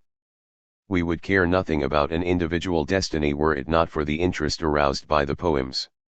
So we can only discuss it to the extent in which it is illustrated by our love for Les Fleurs du Mal, that is to say, not separately, but in connection with the whole. The poet's curious attitude towards morality accounts for the break which he effected. In Baudelaire the denial of good was basically a denial of the primacy of the future. At the same time the assertion of good contained an element of maturity, which regulated his attitude towards eroticism. It revealed to him both regularly and unfortunately, in a cursed way, the paradox of the instant to which we can only accede by fleeing from it and which eludes us if we try to seize it. There is no doubt that we can rise above Baudelaire's humiliating, and accursed, attitude, but even if we do so we cannot come to rest. We find the same humiliating misfortune in other, less passive, more reduced forms, which leave no subterfuge. So hard, or so extravagant, are they, that one might almost say that they constitute a savage happiness. Baudelaire's poetry itself has been surpassed. The contradiction between a rejection of good, of a value imposed by the will for survival, and the creation of a work which will survive, places poetry on that path of rapid decomposition where it was conceived, increasingly negatively, as a perfect silence of the will. Michelet. Few men have staked everything as candidly as Michelet on a few simple ideas. He believed the progress of truth and justice, and a return to the laws of nature, to be inevitable. In this sense his work is a magnificent act of faith. But though he never really perceived the limitations of reason, he occasionally, I dwell on the paradox, came to the assistance of those very passions which opposed it. I do not know how he came to write a book like La Sorcière. By chance, no doubt, his decision was apparently due to certain files, hitherto unused and compiled over the years, which he was determined to edit. In any case, La Sorcière makes its author appear as one of the men who have spoken most humanely about evil. It seems to me that he went astray. Yet the roads which he took, at random and guided by an unhealthy curiosity, lead towards our truths. They are the roads of evil, not of the evil which we do by abusing strength at the expense of the weak, but of the evil which goes against our own interests and which is brought about by a passionate desire for liberty. Michelet saw it as a deviation taken by good. He tried to justify it, the witch was the victim who died in the horror of the flames. It was natural to reverse the values of the theologians. Was not evil on the side of the executioner? The witch was the incarnation of suffering humanity, persecuted by the strong. Though these views were no doubt partially correct, they ran the immediate risk of preventing the historian from seeing any further. Michelet was guided by the ecstasy of evil, he was bewildered by it. The abyss of evil is attractive independently of the profit to be gained by wicked actions, or at least by some of them. But if we imagine the paths of evil in their entirety, how very few of them really satisfy our interests. Such an attraction, which springs most obviously from the horror of the Sabbaths, can serve to define the difficulty of the moral problem in all its depth. La Sorcière is one of the more reputable books on magic in Christian society. None of them satisfy the requisites of science, but La Sorcière is Michelet's masterpiece, and it gives me the opportunity of setting out the problem of evil dispassionately. The sacrifice. The facts of this problem are connected with their historical origins, constituted by the contrast between malefice and sacrifice. Nowhere is this contrast so great as in the Christian world, where we see it by the light of innumerable stakes. 1 But it exists in a similar form at all times and in all places. Its constant exists both in social initiative, which constitutes the religious dignity of sacrifice, and in particular, as opposed to social initiative, which brings us to the least commendable aspect of malefice connected with the practice of magic. Such a constant undoubtedly corresponds to an elementary necessity which should be perfectly obvious. What we must demonstrate is that, just as certain insects, in given conditions, flock towards a ray of light, so we all flock to an area at the opposite end of the scale from death. The mainspring of human activity is generally the desire to reach the point farthest from the funereal domain, which is rotten, dirty, and impure. We make every effort to efface the traces, signs and symbols of death. Then, if we can, we efface the traces and signs of these efforts. Our desire to elevate ourselves is one of 100 symptoms of this force which guides us to the antipodes of death. The disgust the rich feel for the workers, the panic which seizes hold of the petty bourgeois at the idea of lapsing into the condition of the proletariat, depend on the fact that in their eyes the poor are closer to death than themselves.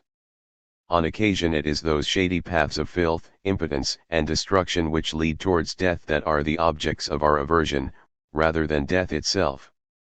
This distressing inclination may play a greater part in our assertion of moral principles than in our reflexes. Our assertions are no doubt veiled. Great words give a positive sense to a negative attitude, a positive sense which is evidently empty but which is adorned with the splendor of brilliant values. All we can propose is the good of all, easy gain and assured peace, legitimate but purely negative aims, which are really ways of banishing death. Our general concepts of life can always be reduced to the desire to survive. This applies as much to Michelet as to the wisest of men. This attitude and these principles are immutable, or at least in as far as they are, and must remain, a basis. And yet we can only agree up to a point. Even if we limit our research to the interest which men pursue, we will find it necessary to raise an objection. Life sometimes fails to flee from the shades of death. It allows them to grow within it, to the point of exhaustion, to the point of death itself. The constant recurrence of abominated elements, the opposite of those of which the impulses of life are directed, exists to a mitigated extent in normal conditions, to an extent too mitigated for the shades of death to be reborn in spite of ourselves. We must still revive them voluntarily, in a way which corresponds precisely to our needs. I refer to the shades, not to death itself. It is to this purpose that we put the arts, they manage, on the stage, to arouse in us the highest possible degree of anxiety. The arts, or at least some of the arts, incessantly evoke these derangements, these lacerations, this decline which our entire activity endeavors to avoid. Indeed, comic art itself confirms this theory. However little weight the elements which we want to eliminate from our life, but which the arts bring back to us, may have, they are nevertheless the signs of death. If we laugh or if we cry, it is because, as victims of a game or depositories of a secret, death momentarily appears light to us. That does not mean that it has lost its horror, it simply means that for an instant we have risen above it. The vital impulses provoked in this way no doubt lack practical consequences, they do not have that convincing power of impulses which stem from aversion and which remind us that work is necessary. Nevertheless they have a value. Laughter teaches us that when we flee wisely from the elements of death, we merely want to preserve life. When we enter the regions that wisdom tells us to avoid, on the other hand, we really live it. The folly of laughter is superficial. It burns as it comes into contact with death. From the symbols of the emptiness of death it draws a heightened consciousness of being.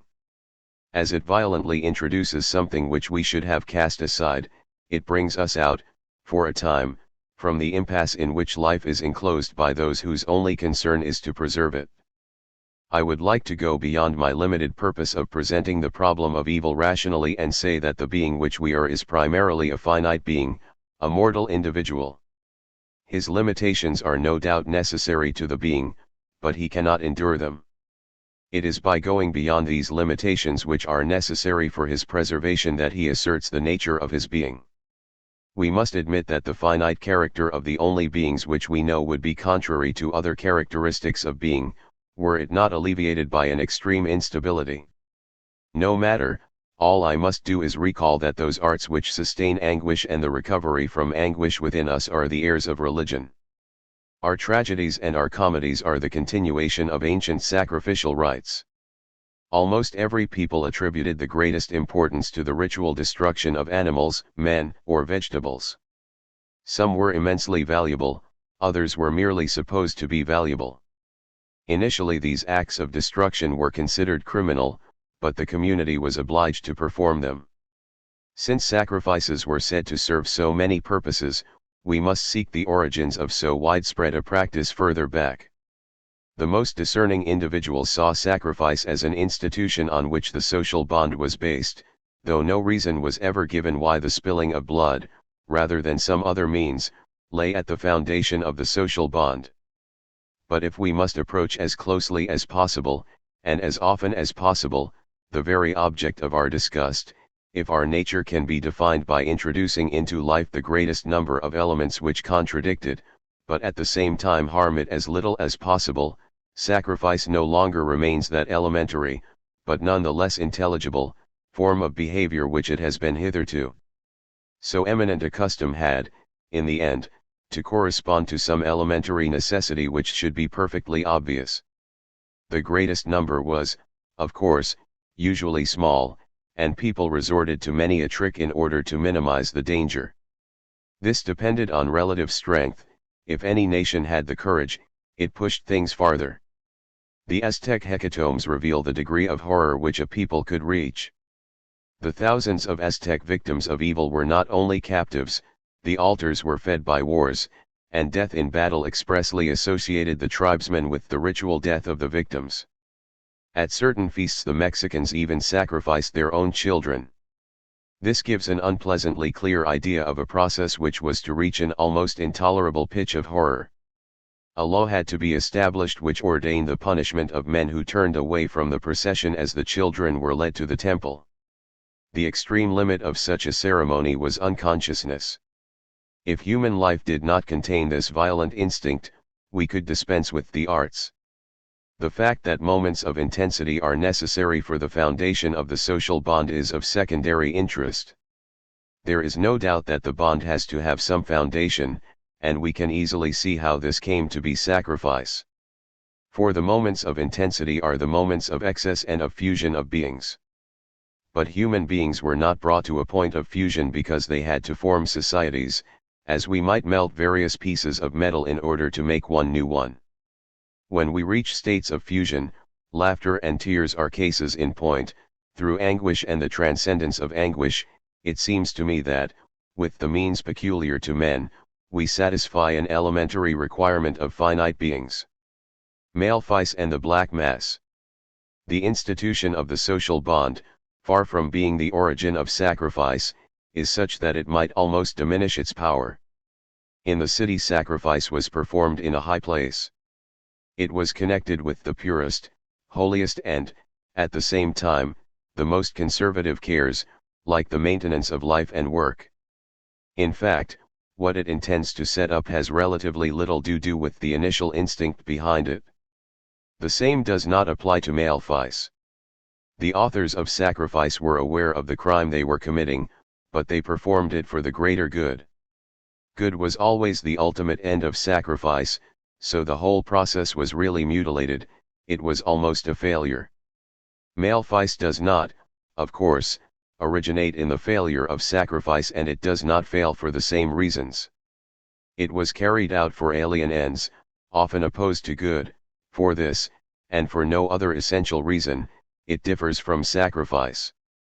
In these circumstances the transgression on which it was based was not going to diminish, it was, in all probability, going to be accentuated. Sacrifice would seem to reduce the intrusion of troubled elements. It rests on the contradiction made evident by emphasizing the purity and the nobility of the victims and the places. Male vice, on the other hand, can insist on a heavy, negative element. Though it is not essential to magic, it uses magic as its domain. In the Middle Ages, witchcraft became the very opposite of religion, which merged with morality. We know little about the Sabbath. We only know about the repressive process and that the exhausted defendants made confessions forced upon them by their inquisitors, but we cannot agree with Michelet that what we call the Black Mass was the parody of Christian sacrifice. Even if the traditional accounts were to some extent imaginary, they did have certain things in common with the true facts. They had the significative value of a myth or a dream. The human mind, submitted to Christian morality, tends to develop contradictions which have suddenly become possible. We can consider any road valid if it helps us to come closer to the object of our disgust. Basing himself on an ecclesiastical report, Michelet evoked the mental instinct which advances, hesitates, but is fatally drawn to the worst. Some, he wrote, only saw terror, others were moved by the melancholy pride in which the eternal exile seemed absorbed. This God, whose back the faithful preferred, who made no attempt to ensure the public welfare, corresponded to a resolute step towards darkness. The image of God's humiliating death, the most paradoxical and the richest of images, was surpassed by this inversion. The particular situation of magic, unlimited by a feeling of responsibility or degree, conferred on the Black Mass the sense of an extreme possibility. The unrecognized greatness of this ritual defilement, which symbolized a nostalgia for infinite defilement, cannot be overrated. It is like a parasite, it is the inversion of the Christian theme. But inversion, springing from an excessive audacity, is the culmination of an instinct to regain that which our desire to survive forces us to avoid. At the end of the Middle Ages, the popular development of the Sabbaths may have corresponded to the decline of the Church. It was, in a way, its dying light. The countless stakes, every kind of torture devised by the priests, suggest this. The exceptional quality of the moment is also emphasized by the fact that nations subsequently lost the power to requite their dreams by way of ritual. Thus the Sabbath may be considered a last word. The mythical man is dead, leaving us this final message, a black laugh. It is to Michelet's credit to have accorded these nonsensical feasts the value due to them. He gave them a human warmth which is less that of the body than of the heart. We cannot be sure whether he was right to connect the Sabbaths with those great and terrible revolts, the peasant revolts of the Middle Ages. But the ritual of witchcraft is the ritual of an oppressed people. The religion of a conquered nation has often become the magic of societies formed as a result of the conquest.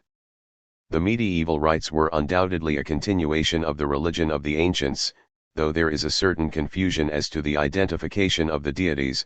In a sense, Satan was a Dionysus redivivus. They were the rites of the pagani, of peasants and serfs, victims of a dominant order, and a dominant religion.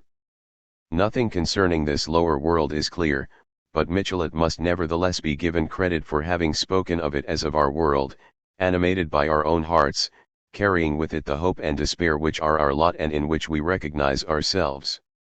Michelet's assertion of the eminence of women in these accursed activities is fully acceptable. This realm of darkness is illuminated by caprice and female gentleness. At the same time, something of the witch is bound up with the idea we may have of seduction. The exaltation of women and love, which is today at the basis of our moral wealth, does not only originate from the legends of chivalry but from women's role in magic. For one warlock, 10,000 witches, torture, the tongs and the flames awaited them.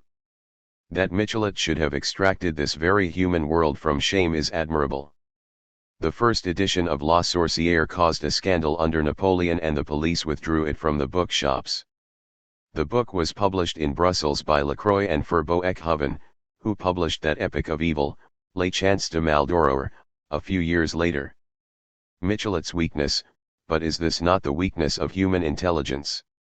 Is to have made the witch the servant of good in his fervent desire to rescue her from opprobrium. He wanted to justify her by attributing to her a form of utility, which her true activity would seem to deny. Good, evil, value and Michelet's life. I shall now conclude this account of the problem of evil. Certain facts should emerge from the picture I have given. Humanity pursues two goals: 1, the negative, is to preserve life, to avoid death, and the other, the positive, is to increase the intensity of life. These two goals are not contradictory, but their intensity has never increased without danger. The intensity desired by the greater number, or the social body, is subordinated to the care of preserving life and its works, a care which takes unquestioned precedence. But when minorities or individuals try to acquire this intensity, they can strive in vain, beyond their desire to survive. The intensity varies according to the greater or the lesser liberty. The opposition between intensity and survival is valid.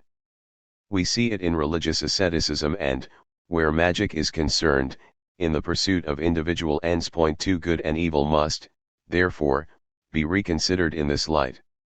Intensity can be defined as a value, it is the only positive value; survival as good, it is the general goal of virtue. The notion of intensity cannot be reduced to that of pleasure because, as we have seen, the quest for intensity leads us into the realm of unease and then to the limits of consciousness. So what I call value differs where good and pleasure are concerned. Sometimes the value coincides with good, sometimes it does not.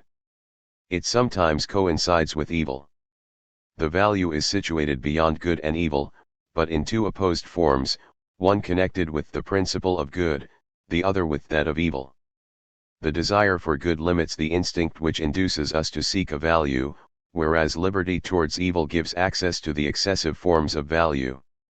Yet we cannot conclude from this that authentic value is on the side of evil. The very principle of value wants us to go as far as possible.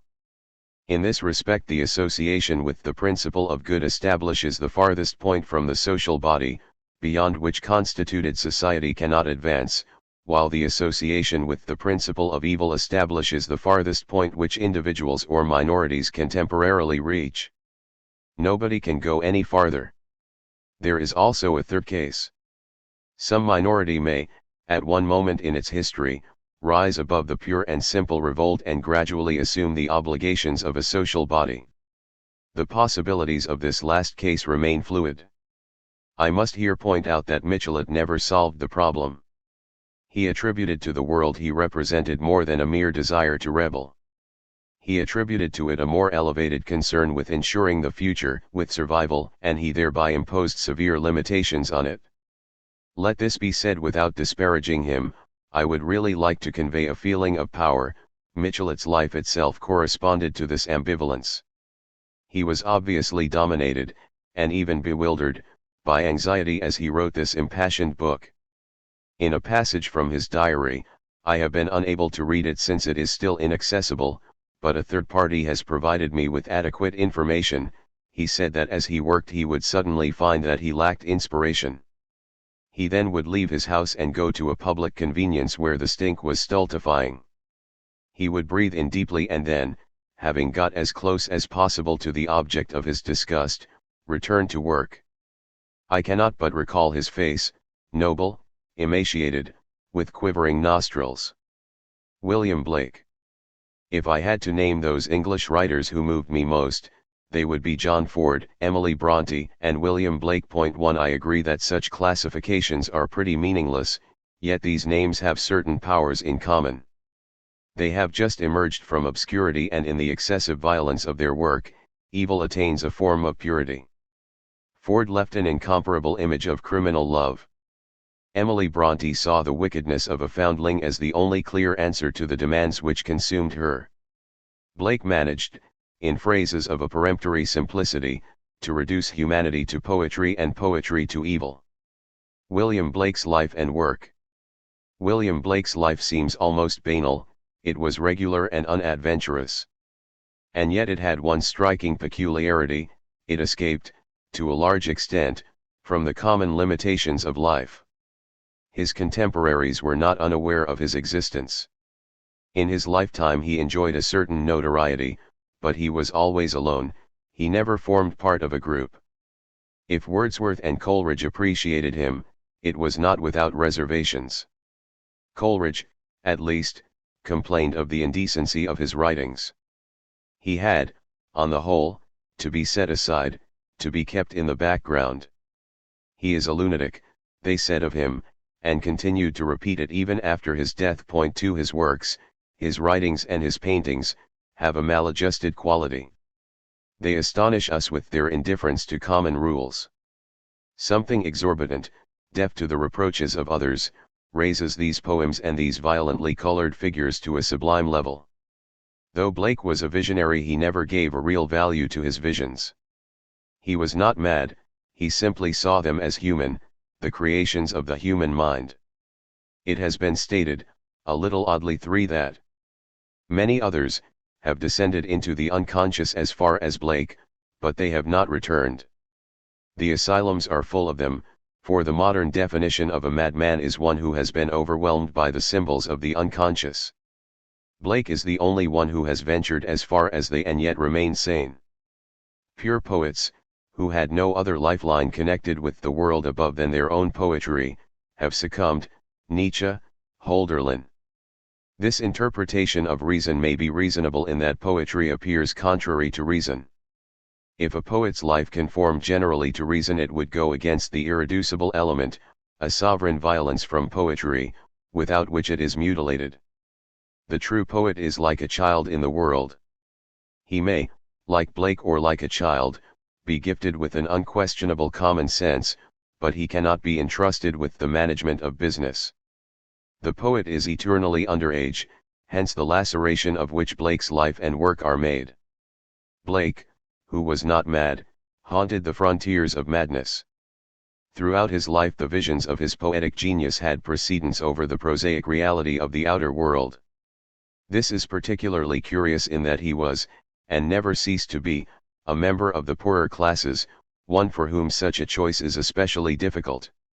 For the rich man this choice may be an affectation which would not survive the loss of his wealth. The poor man, on the other hand, is tempted to concentrate his energies on complaining about his lot. William Blake was born in London in 1757, the son of a poor hatter, of Irish origin, no doubt. He had only a rudimentary education, but he owed it to his father's solicitude and to his own exceptional talents. He wrote remarkable poems when he was 12 and showed a rare gift for drawing, that he entered an engraver's workshop at the age of 14. He had difficulty in earning his living and disconcerted his buyers by his fantastic compositions. He was constantly encouraged by the love of his wife, Catherine Bouches, a woman who had the elongated stature of his female figures, who could calm him during his attacks of fever and who nursed him for 45 years until his death in 1827. He felt that he had a supernatural mission and his dignity never failed to impress those around him. But his political and moral ideas were considered scandalous. He wore a red hat when Londoners saw the French Jacobins as their most dreaded enemies. He wrote an apology for sexual freedom and, rumor had it, wanted to force his wife to live with his mistress. In fact, his life was an inner phenomenon, and the mythical figures which populated Blake's private world were the negation of external reality, moral laws, and all that they entailed. In his eyes the fragile figure of Catherine Bouches assumed a significance in so far as it merged with the angels of his visions. Yet it seems likely that he sometimes denied the conventional principles which limited her outlook. Even his friends, like the historical events of his time, had to become part of a transfiguration where they joined the divine personages of the past. A poem contained in a letter to the sculptor John Flaxman, dated September 12, 1800, gives an account of this transposition from the external to the internal. When Flaxman was taken to Italy, Fuseli was given to me for a season. And now Flaxman hath given me Haley his friend to be mine, such my lot upon earth. Now my lot in the heavens is this: Milton loved me in childhood and shewed me his face. Ezra came with Isaiah the prophet, but Shakespeare in riper years gave me his hand. And in hell beneath, and a mighty and awful change threatened the earth. The American War began. All its dark horrors passed before my face. Across the Atlantic to France. Then the French Revolution commenced in thick clouds. And my angels have told me that seeing such visions I could not subsist on the earth. But by my conjunction with Flaxman, who knows to forgive nervous fear. 4. The sovereignty of poetry. An attempt has been made to interpret William Blake's psychology, or mythology, by introducing it into C.G. Jung's category of introversion. According to Jung, introverted intuition perceives all the background processes of consciousness with almost the same distinctness as extrovert sensation senses outer objects. For intuition, therefore, the unconscious images attain to the dignity of things, or objects. 5. W. P. Whitcutt is right to quote, in this context, Blake's statement that man's perceptions are not bounded by organs of perception. He perceives more than sense, though ever so acute, can discover. 6. But Jung's vocabulary contains an element of fluidity. The perception which cannot be reduced to the sense data does not only inform us of that which is within us, of that which is introverted in us. It is poetic feeling. Though poetry does not accept sense data in their naked state, it is by no means always contemptuous of the outer world. Rather, it challenges the precise limitations of objects between themselves, while admitting their external nature. It denies and it destroys immediate reality because it sees in it the screen which conceals the true face of the world from us. Nevertheless, poetry admits the exteriority of tools or of walls in relation to the ego. Blake's lesson is founded on the value in itself, extrinsic to the ego, of poetry. We read in a significant passage 7. The poetic genius is the true man, and, the body or outward form of man is derived from the poetic genius. As all men are alike in outward form, so, and with the same infinite variety, all are alike in the poetic genius. The religions of all nations are derived from each nation's different reception of the poetic genius. As all men are alike, though infinitely various, so all religions and, as all similars, have one source. The true man is the source, he being the poetic genius. This identification of man and poetry not only has the power to distinguish between morals and religion, and to turn religions into the work of man, not of God or of the transcendency of reason, but it also returns to poetry the world in which we move. This world cannot be reduced to the things which are both alien to us and enslaved by us. It is not the profane, prosaic, unseductive world of work. Only in the eyes of introverts who see no poetry in exteriority can the truth of the world be reduced to that of the thing. Poetry alone, which denies and destroys the limitations of things, can return us to this absence of limitations. In short, the world is given to us when the image which we have within us is sacred, because all that is sacred is poetic and all that is poetic is sacred. For religion is nothing but the effect of poetic genius. There is nothing in religion which cannot be found in poetry. There is nothing which does not bind the poet to humanity and humanity to the universe. Usually a formal, fixed element, subordinate to the needs of a group, and therefore to the utilitarian and profane needs aid of morality, moves religion away from poetic truth. Similarly, poetry is formally abandoned to the impotence of servile beings. We encounter the same difficulty at each step. Each general truth looks like a particular lie. There is not a religion or a poem which does not lie. There is not a religion or a poem which cannot sometimes be reduced to public lack of recognition from outside. Nevertheless, religion and poetry never fail to propel us outside ourselves in great bursts in which death is no longer the opposite of life. The very poverty of poetry or religion depends on the extent to which the introvert reduces them to obsession with his personal feelings. Blake's achievement was to strip the individual figure of both poetry and religion and to return to them that clarity in which religion has the liberty of poetry and poetry the sovereign power of religion. Blake's mythology interpreted in the light of Jung's psychoanalysis. No true introversion of Blake's had only one sense. His introversions involved particularity and the arbitrary choice of those myths which he elaborated. What, for anyone other than Blake, is the meaning of the divine figures of his universe who go in for interminable battles in endless poems? Blake's mythology generally introduced the problem of poetry. When poetry expresses the myths which tradition proposes to it, it is not autonomous, it does not contain sovereignty within itself. It humbly illustrates the legend whose form and meaning can exist without it. If it is the autonomous work of a visionary, it defines furtive apparitions which do not have the power to convince and only have a real significance for the poet. Thus autonomous poetry, even if it only appears to be the creation of a myth, is a mere absence of myth. Indeed, this world in which we live no longer engenders new myths, and the myths which poetry seems to establish only really reveal the void, unless they are objects of faith. To talk of Enitherman is not to reveal the truth about Enitherman.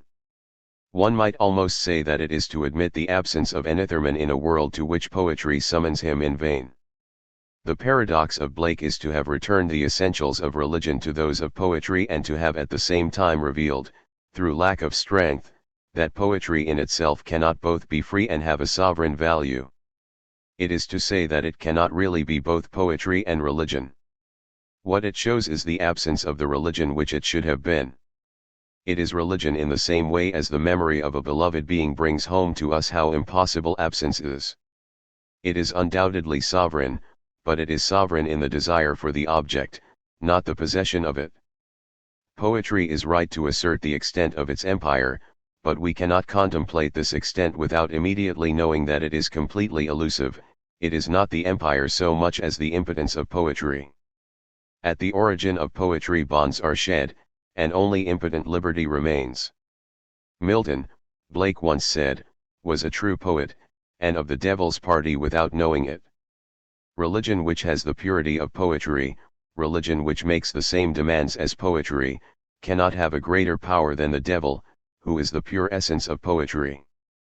Even if it wanted to, poetry could not construct, it destroys, it is only true when in revolt. Sin and damnation inspired Milton, while paradise removed his poetic vigor. Similarly, Blake's poetry wasted away far from the impossible. His vast poems, where non-existent phantoms writhe, do not furnish the mind.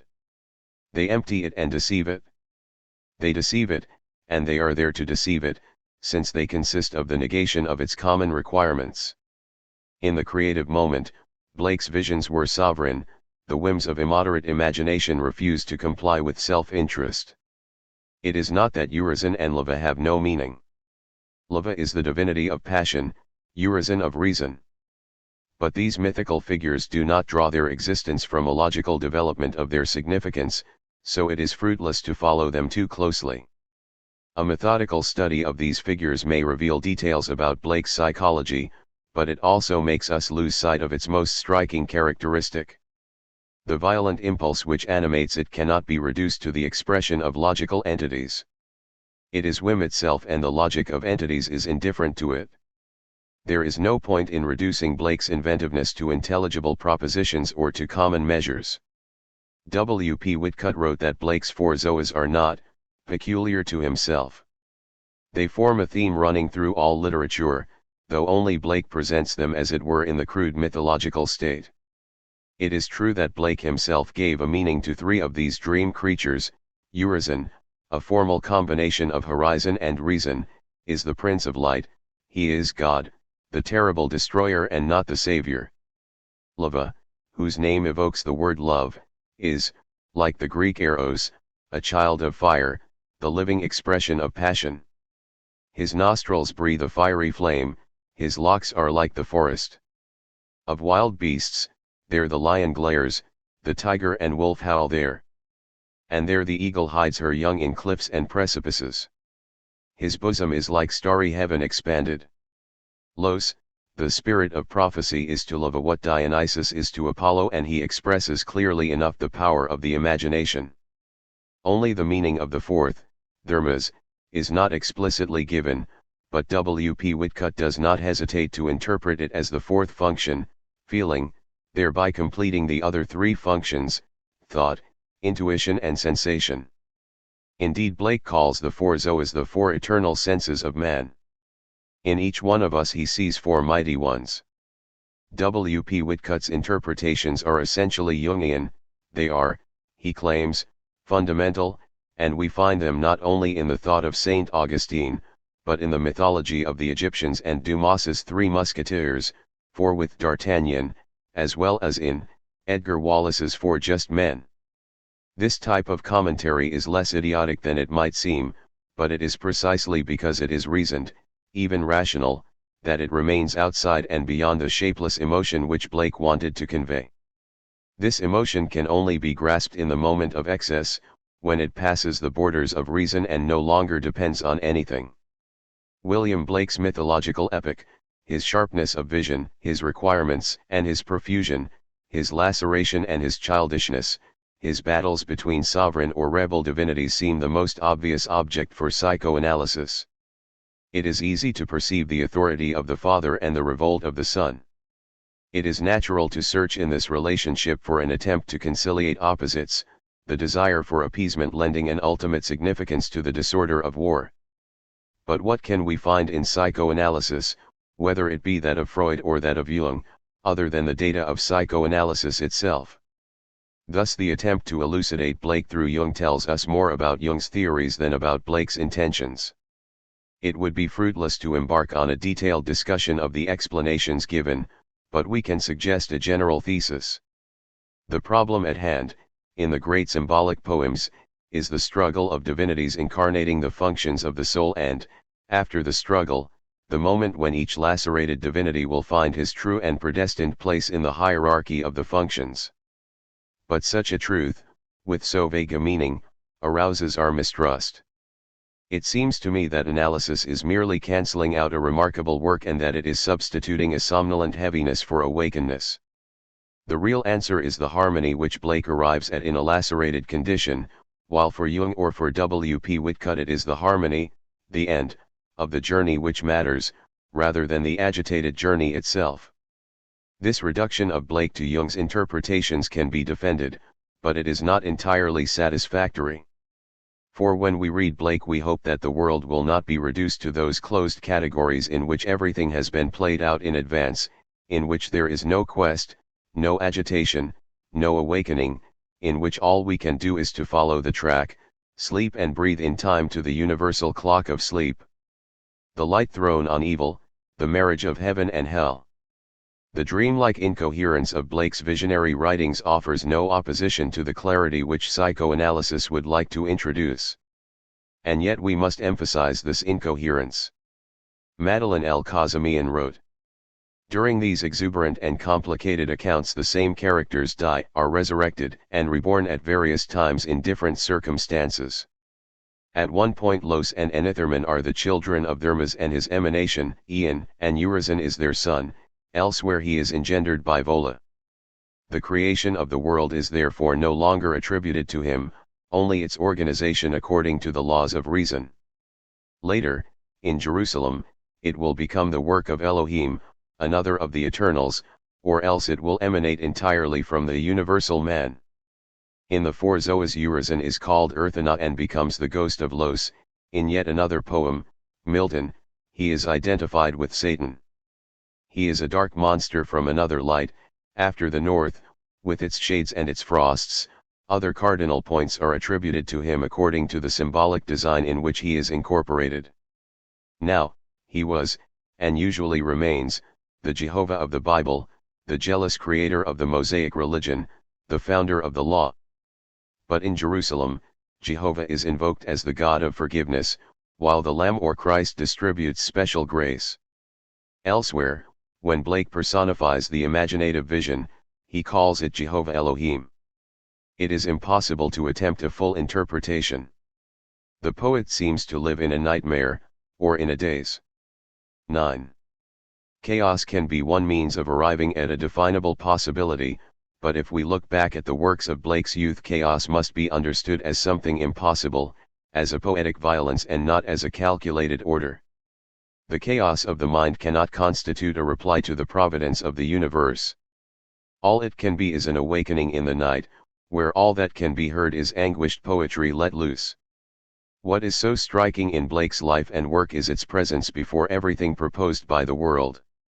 We may come close to seeing Blake as the Jungian introvert if we say that there is nothing seductive, simple, or happy which he had not prayed for: songs, the laughter of childhood, the games of sensuality, the warmth and the drunkenness of the tavern. Nothing irritated him so much as the moral law which denied enjoyment. But if at the church they would give us some ale, and a pleasant fire our souls to regale. 10. This ingenuousness fully exposed the young poet guileless before life. A work loaded with horror began with the gaiety of the pipes, when Blake wrote his happy songs every child may joy to hear. And this joy announced the strangest marriage pipes were ever to announce. With youthful audacity the poet confronted every antinomy. The marriage which he wished to celebrate was the marriage of heaven and hell. We must examine Blake's curious words attentively. They are heavy with historical significance. What they describe is ultimately man's compliance with his own laceration, his compliance with death and the instinct which propels him towards it. They go beyond purely poetic words. They are an exact reflection of a definitive return to the totality of human destiny. Blake was subsequently to express his agitation in a lost and disorderly manner, but he was at the peak of the disorder which possessed him. From this peak he saw, in its integrity and violence, the extent of the instinct which propels us towards the worst, but at the same time raises us to glory. Blake was in no way a philosopher, but he pronounced the essential with a vigor and a precision that might make a philosopher envious. He wrote 11. Without contraries, is no progression. Attraction and repulsion, reason and energy, love and hate, are necessary to human existence. From these contraries spring what the religious call good and evil. Good is the passive that obeys reason. Evil is the active springing from energy. Good is heaven. Evil is hell. God will torment man in eternity for following his energies. Energy is the only life, and is from the body, and reason is the bound or outward circumference of energy. Energy is eternal delight. Such is the form taken towards 1793 by the marriage of heaven and hell, which proposed that instead of turning away from evil, man should look it boldly in the face. In these conditions there was no possibility of coming to rest. The eternal delight is at the same time the eternal awakening. It is perhaps the hell which heaven could never truly reject. In Blake's life the joy of the senses was a touchstone. Sensuality set him against the primacy of reason. He condemned the moral law in the name of sensuality. As the caterpillar chooses the fairest leaves to lay her eggs on, he wrote, so the priest lays his curse on the fairest joys. He resolutely called for sensual happiness, for the exuberance of the body. The lust of the goat is the bounty of God, he said, and the nakedness of woman is the work of God. 12. And yet William Blake's sensuality was very different from that subterfuge which denies true sensuality by seeing it solely as health.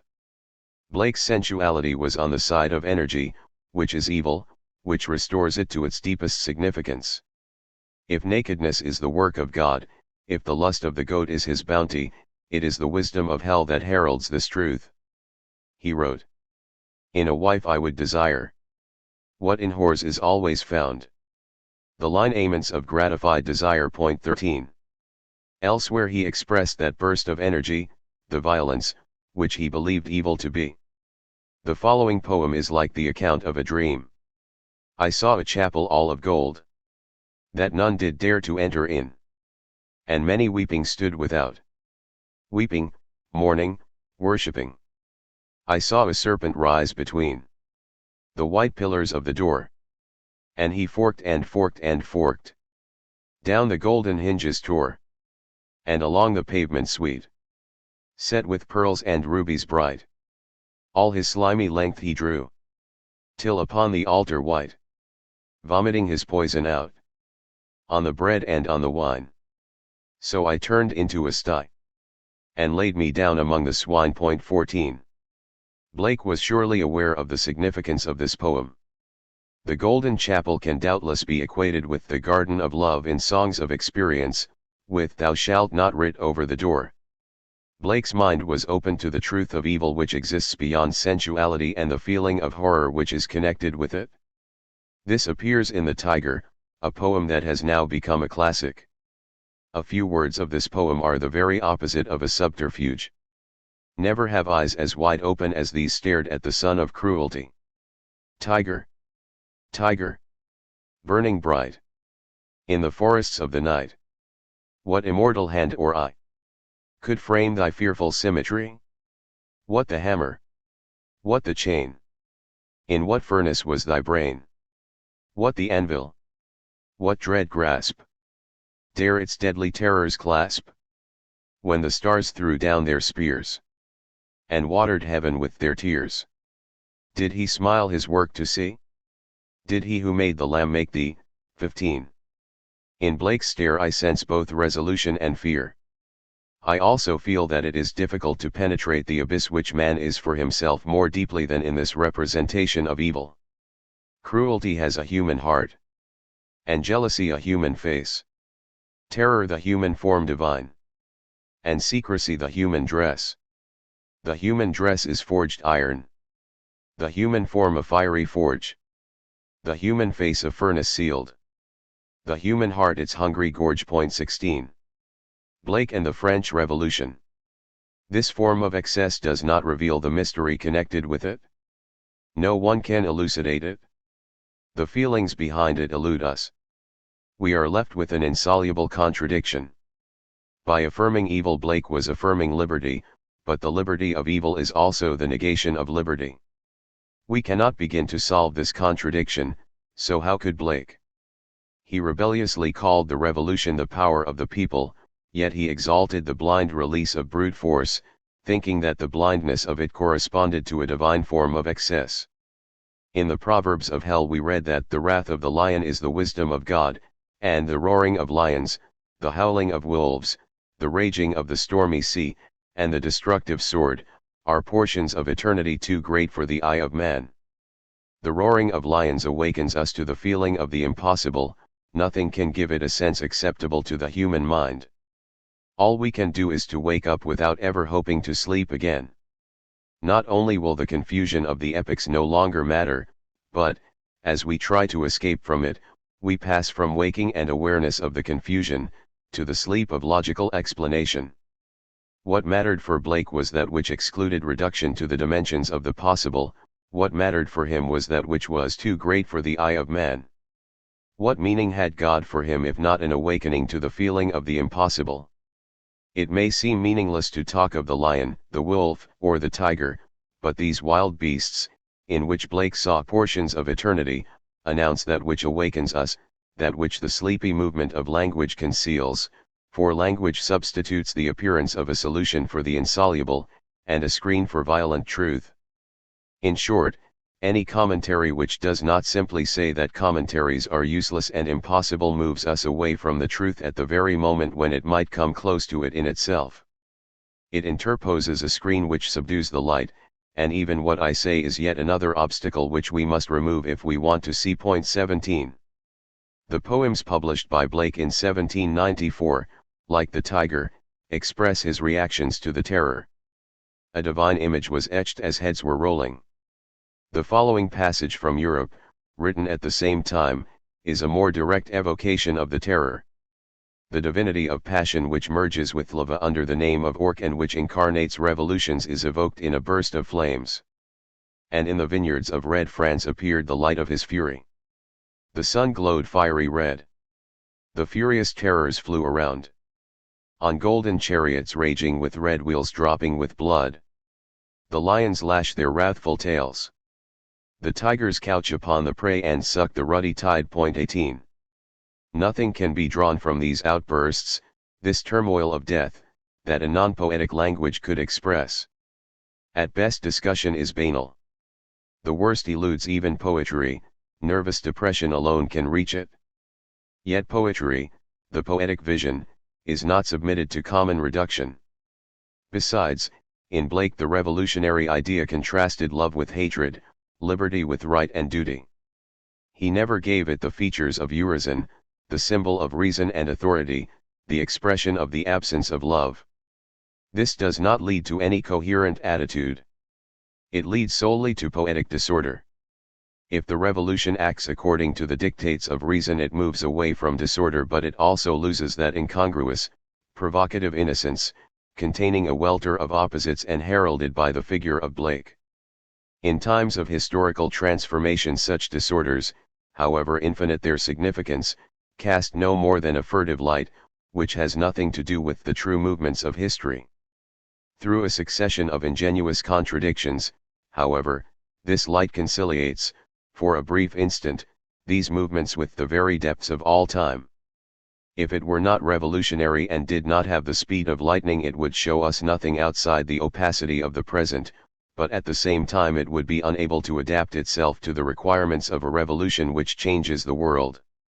Would this necessary reservation cancel that significance I have mentioned? It may be barely perceptible, but if it is the significance of Blake, it is that of a man who rejects the limitations imposed upon him. Has the human being ever, for a single second, been able to discover an expression of liberty which rises above misery? In an eloquent world where logic reduces each thing to a certain order, William Blake spoke, on his own, the language of the Bible or the Vedas. By so doing he managed to restore life to original energy. So the truth of evil, which is essentially a rejection of subservience, is his truth. He is one of us, singing in the tavern and laughing with the children. He is never a sad sire, moralizing and rational, who looks after himself and his money and slowly yields to the sadness of logic, without energy. The moralist condemns the energy which he lacks. There is no doubt that humanity had to go through this phase. How could it survive if it had not denounced an excess of energy, if the very number of those who lacked energy had not brought those who had too much of it to their senses? But the necessity of adapting oneself ultimately demands a return to innocence. The marvelous indifference and childishness of William Blake, his feeling of ease when confronted with the impossible, his anguish which left boldness intact, all his defects and qualities were the expression of a simpler age and marked a return to lost innocence. Even a paradoxical form of Christianity can serve to indicate this: he is the only man to have seized with both hands, from two extremes, the roundabout of all times. Everything within him came to a halt before the necessity which entails laborious activity in a factory. He could not reply to the cold face animated by the pleasure of discipline. This sage, whose wisdom was close to folly, who was never disheartened by the work on which his liberty depended, did not have the self-effacement of those who understand, who surrender, renouncing victory. His energy rejected concessions to the spirit of work. His writings have a festive turbulence which gives the feelings he expressed a sense of laughter and liberty run loose. He never pursed his lips. The horror of his mythological poems is there to liberate us, not to flatten us. It reveals the great momentum of the universe. It calls for energy, never for depression. Blake has given a faithful image of this incongruous liberty animated by the energy of all times in an incomparable poem about Klopstock, whom he despised. In it he refers to himself in the third person singular. When Klopstock England defied. Uprose William Blake in his pride. For old Nobodaddy aloft farted and belched and coughed. Then swore a great oath that made heaven quake. And called aloud to English Blake. Blake was giving his body ease. At Lambeth beneath the poplar trees. From his seat then started he. And turned him round 3 times 3. The moon at that sight blushed scarlet red. The stars threw down their cups and fled. 19. Sada. In the midst of this rowdy imperial epic we see a blasted head flashing, a massive chest crossed by lightning, the phallus man, an august and cynical profile grimacing like a ghastly and sublime titan. We feel a thrill of the infinite in the accursed pages, the breath of a tempestuous ideal vibrating on these burnt lips. Come nearer and you will hear the arteries of the universal soul, veins swollen with divine blood palpitating in this muddy and bleeding carcass. This cloaca is impregnated with azure, there is a godlike element in these latrines. Close your ear to the rattle of bayonets and the bark of cannon, turn your eye from this moving tide of war, of victories or defeats, then you will see a huge ghost bursting out against the shadows, you will see the vast and sinister figure of the Marquis de Sade appear above a whole epoch sown with stars. Swinburne. Why should a period of revolution lend a luster to the arts and the world of letters? Armed violence is ill-matched with the enrichment of a domain which can only be enjoyed in peacetime. The newspapers show man's destiny in all its horror. It is the town itself, not the heroes of tragedies and novels, which gives the mind the thrill that imaginary figures usually provide for us. Any immediate vision of life is poor compared to the one elaborated by the reflection and the art of the historian. But if the same applies to love, whose intelligible truth lies in memory, so much so that the loves of mythical heroes usually seem more true to us than our own, is it true to say that the moment of conflagration, even when it is imperfectly revealed by our purblind consciousness, absorbs us entirely? A time of rebellion is basically unfavorable to the development of the arts. At first sight, the Revolution is a sterile period in French literature. One important exception can be advanced, but it concerns an unrecognized man, who, when alive, had a reputation, but a bad one. Sade's case, because it is so exceptional, would seem to confirm such sterility rather than to contradict it. To begin with, it must be said that the recognition of Sade's genius and of the beauty and significance of his work is recent. The writings of Jean-Paul Hahn, Pierre Klossowski, and Maurice Blanquat have confirmed it. Never before have such splendid homages contributed to the slow but sure establishment of Sade's reputation. 1. Sade and the storming of the Bastille.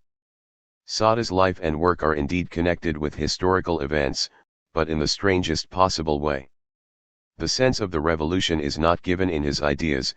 If there is any connection, it is more like that between the uneven components of some unfinished figure, between a ruin and some rock, or between the night and silence. Though the features of this figure remain confused, the time has come to distinguish them. Few events have a greater symbolic value than the storming of the Bastille. During the feast which commemorates it, many Frenchmen feel something which unites them to the sovereignty of their country as they watch a torchlight tattoo advance through the dark. This popular sovereignty, which is both turbulent and rebellious, is as irresistible as a cry. There is no better symbol of festivity than the insurrectional destruction of a prison. Festivity, which is sovereign by definition, is the very essence of release, from which inflexible sovereignty stems. But were it to lack an element of chance, were it to lack caprice, the event would not have the same importance. It is because of this that it is symbolic, because of this that it differs from abstract formulae. It has been said that the storming of the Bastille did not really have the importance which has been attributed to it. This is possible. On July 14, 1789, there were no prisoners of any note. The event may have been based on a misunderstanding which, according to Sade, he himself had created. But we could say that this equivocal element gives the whole episode that blind, almost unknown quality, without which it would have been no more than a response to the dictates of necessity, as in a factory. Caprice, or chance, not only partially deny the interest aroused by July 14, they also give it an adventitious interest. At the time when the people decided on an event that was to shake, if not to deliver, the world, one of the unfortunate prisoners in the Bastille was the author of Justine, a book in the introduction of which Jean-Paul Hahn assures us that it presented such a serious problem that it took over a century to reply to it. Sade had then been in prison for 10 years and in the Bastille since 1784. He was one of the most rebellious and furious men ever to have talked of rebellion and fury. He was, in a word, a monster, obsessed by the idea of an impossible liberty. The manuscript of Justine was still in the Bastille on July 14, but, like the manuscript of Les 120 Journées de Sodome, it had been abandoned in an empty cell. We know that Sade harangued the crowd the day before the insurrection. He appears to have employed the pipe used for emptying his dirty water as a loudspeaker, and one of his many provocative actions was to yell out that the prisoners were being slaughtered. 3 This is in keeping with the provocative nature of his entire life and work. But the man who had been in chains for 10 years for having been Fury incarnate and who had been awaiting his release for as long a time was not released by the fury of the mob. It often happens that a dream allows us an anguished glimpse of a perfect possibility which it reveals at the last moment, as if a confused reply were the only one capricious enough to satisfy an exasperated desire. The prisoner's exasperation retarded his release for 9 months. The governor requested that Sada, who was so clearly in agreement with the insurgents, be transferred. 4 When the lock gave way and the mob filled the corridors, his cell was empty. The turmoil resulted in the loss of the Marquis's scattered manuscripts. Les Cent Vingt Journées de Sodom, the first book to express the true fury which man holds within him and which he has to control and conceal, the book that can be said to dominate all books, disappeared. Instead of liberating its author, the mob at the Bastille lost the manuscript which was the first expression of the full horror of liberty. The 14th of July was truly a liberation, but in the cryptic sense of a dream. The manuscript was found much later, and was published in our own time, but the Marquis himself was dispossessed of it. He believed it was lost forever, and this filled him with despair. It was, he wrote, the greatest misfortune that heaven had prepared for him. 5 He died unaware that what he thought was irremediably lost would find its place, a little later, among the imperishable monuments of the past. The will of self-destruction. We see that an author and a book are not always the products of a period of tranquility. In this case everything is connected with the violence of a revolution, and the figure of the Marquis de Sade only belongs in a very distant way to the history of literature. He admittedly wanted to enter it like anyone else and despaired at the loss of his manuscripts.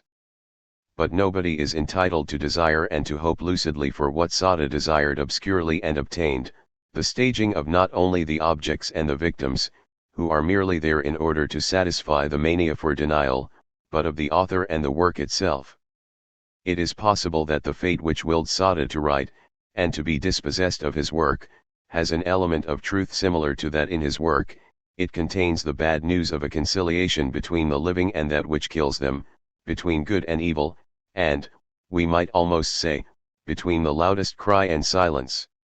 We cannot know what impulse a man as fickle as he obeyed when he inserted the instructions concerning his tomb in his will.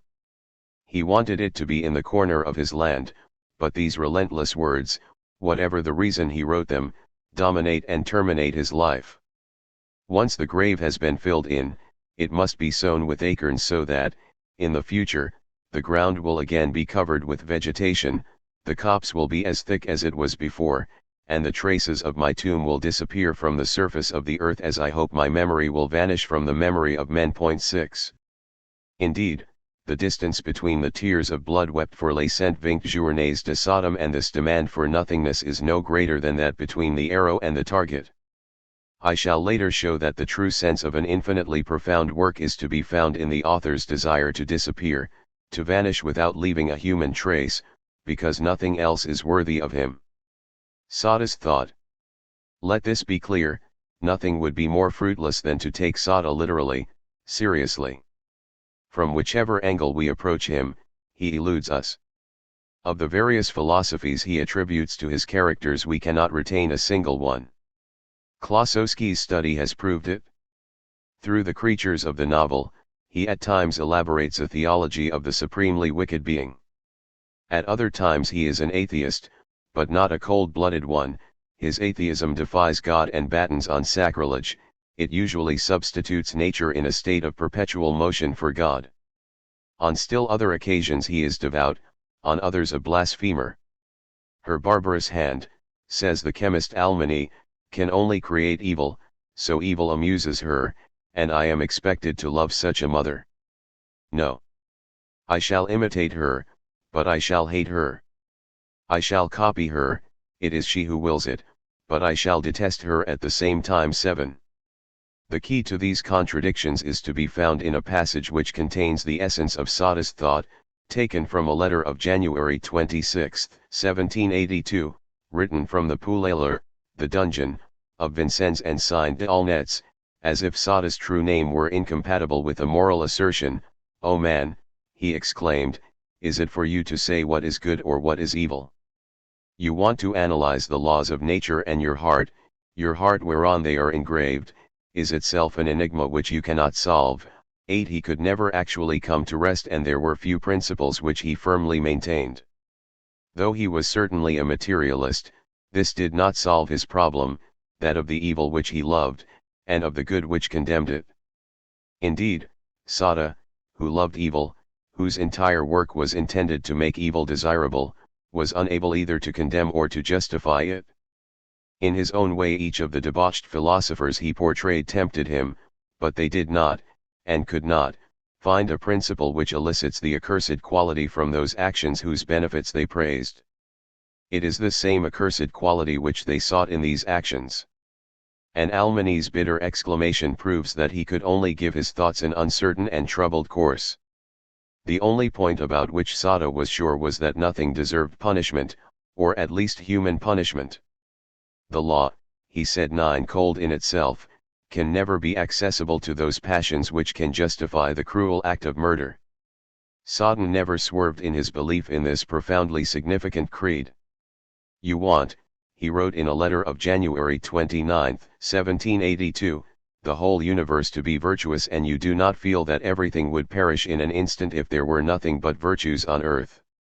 You do not want to understand that, since vice must exist, it is as unjust of you to punish it as it would be to poke fun at a blind man. And further on, enjoy yourself, my friend, enjoy yourself, and do not pass judgment. Enjoy yourself, I say. Leave to nature the care of moving you as she pleases, and to eternity that of punishing you. 10. If the release of the passions is accursed, punishment, which wants to obviate them, has an element which crime lacks. The moderns say, with greater precision, that the crime ordained by passion may be dangerous but is no less authentic. This does not apply to repression, which is subordinate to the condition of seeking what is useful, rather than what is authentic. Many people will agree that the act of the judge has an icy quality which, with its lack of passion or of any element of risk, closes the heart. But once we have acknowledged this and placed Sada resolutely before the judge, we must admit that he had neither the consistency nor the rigor which allows us to reduce his life to any one principle. He was boundlessly generous. We know that he saved the Montreals from the scaffold, and that Madame de Montreal, his mother-in-law, had had a lettre de cachet issued against him. But he had agreed to this, and had almost begged her to eliminate by the same means Nanon Sablonnière, his servant, who had seen too much. 11 Between 1792 and 1793 he had proved himself to be a fervent Republican at the Section de Piques, of which he was secretary and president. Nevertheless, we should recall a letter of 1791 in which he wrote, "You ask me what my real feelings are so that you can follow them. Nothing was as tactful as that part of your letter, but it will be with the greatest difficulty that I shall reply to your question. First, as a man of letters, the obligation I am under to work each day, either for one party or for the other, establishes a mobility in my opinions which is reflected in my innermost thoughts. Do I really want to fathom them? They favor no party and are a mixture of them all. I am anti-Jacobin, I hate them heartily. I adore the king but abhor the old abuses. I love a mass of articles in the Constitution, but others repel me. I want their luster to be returned to the nobility because I can see no point in taking it away. I want the king to be head of the state. I do not want a national assembly but two chambers, as in England, which gives the king a mitigated authority, balanced by half of the nation, necessarily divided into two orders. The third is useless. I shall have none of it. That is what I think. What am I? An aristocrat or a democrat? You tell me, if you please, for I am unable to judge. 12. We obviously cannot deduce anything from this letter, written to a bourgeois who was of assistance to him in collecting his rents, except for a mobility in my opinions and the what am I, which the divine Marquis might well have taken as his motto. 13. It seems to me that in his studies, Sada et la Révolution or Esquisse du Système de Sada, Pierre Klossowski has painted a somewhat contrived portrait of the author of Justine.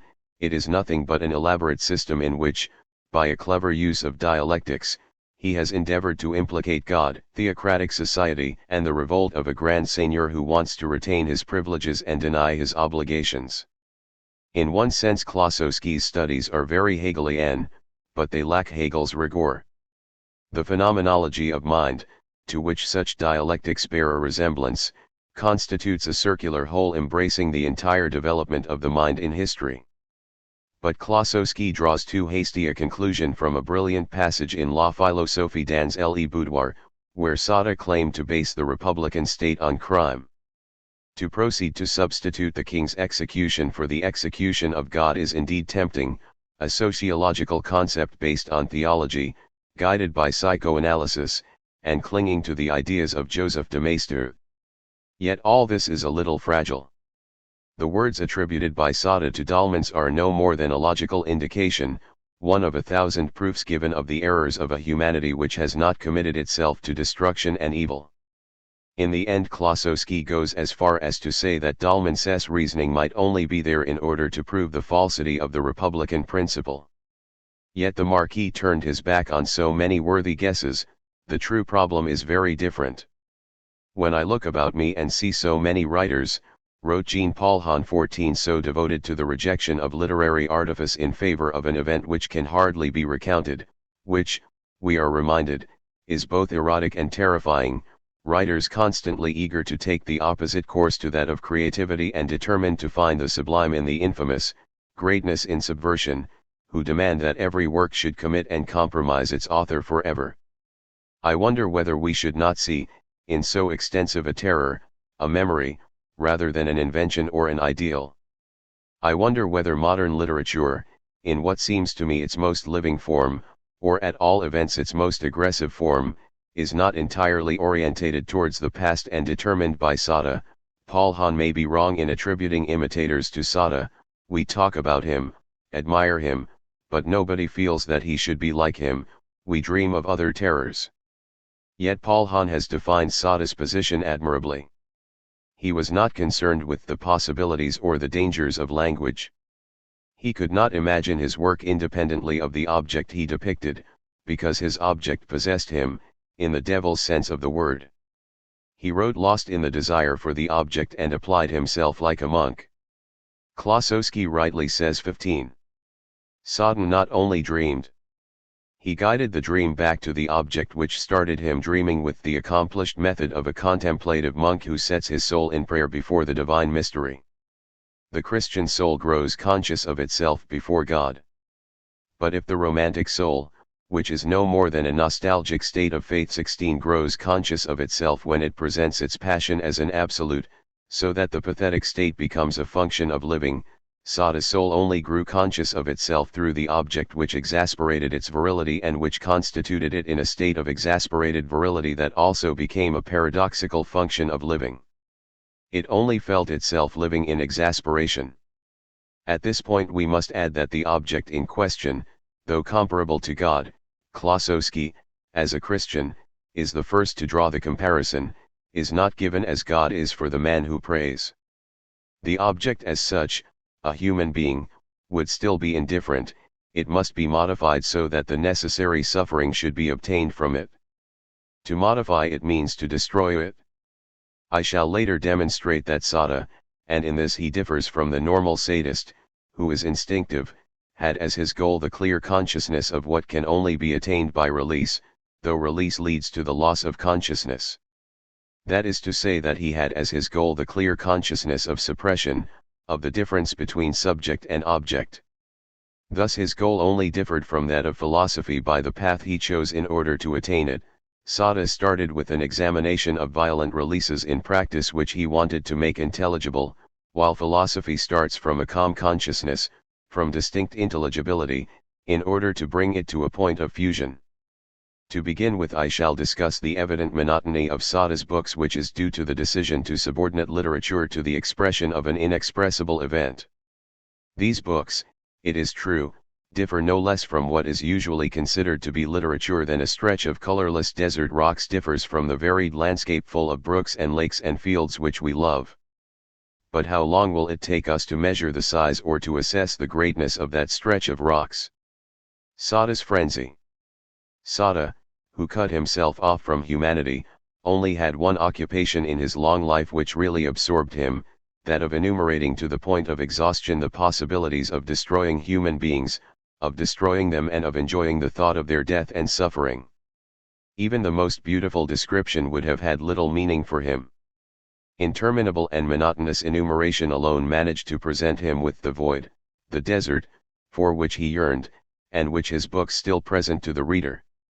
Boredom seeps from the monstrosity of Sada's work, but it is this very boredom which constitutes its significance.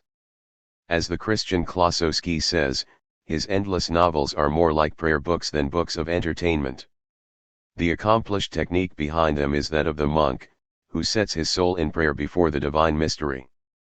One must read them as they were written, with the intention of fathoming a mystery which is no less profound, nor perhaps less divine, than that of theology.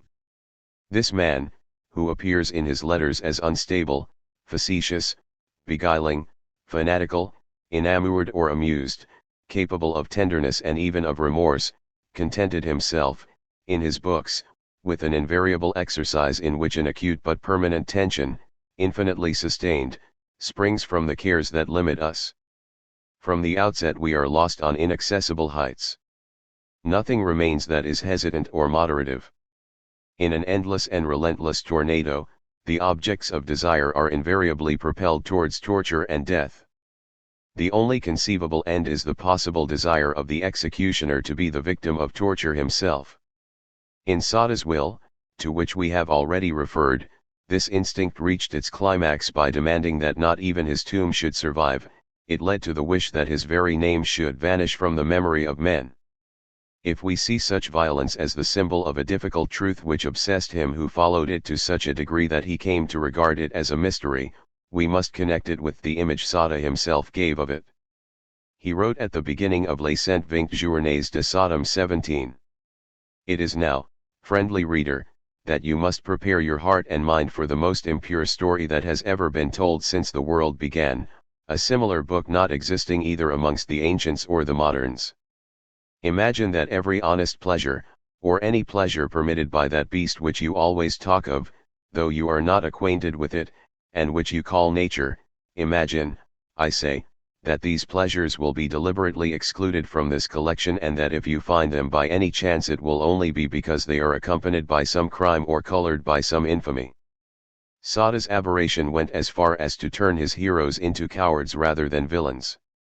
Here is the description of one of them. False, hard, imperious, barbarous, selfish, prodigal in his own pleasures and avaricious whenever he might make himself useful, lying, greedy, drunken, cowardly, incestuous, a sodomite, a murderer, an incendiary, a thief. This is the Duc de Blangus, one of the 4 executioners of Les 120 Journées de Sodome. A determined child would have terrified this colossus, and once he could no longer use cunning or treachery to get rid of his enemy, he became timid and cowardly. Of the 4 villains, Blangus is by no means the worst. President de Courville was the dean of the society. Almost 60 years of age and singularly ravaged by debauch, he was little more than a skeleton. He was tall, thin, with hollow, faded eyes, a pale, unhealthy mouth, raised chin and long nose. As hairy as a satyr, with a flat back and soft buttocks which looked more like dirty rags falling from the top of his thighs.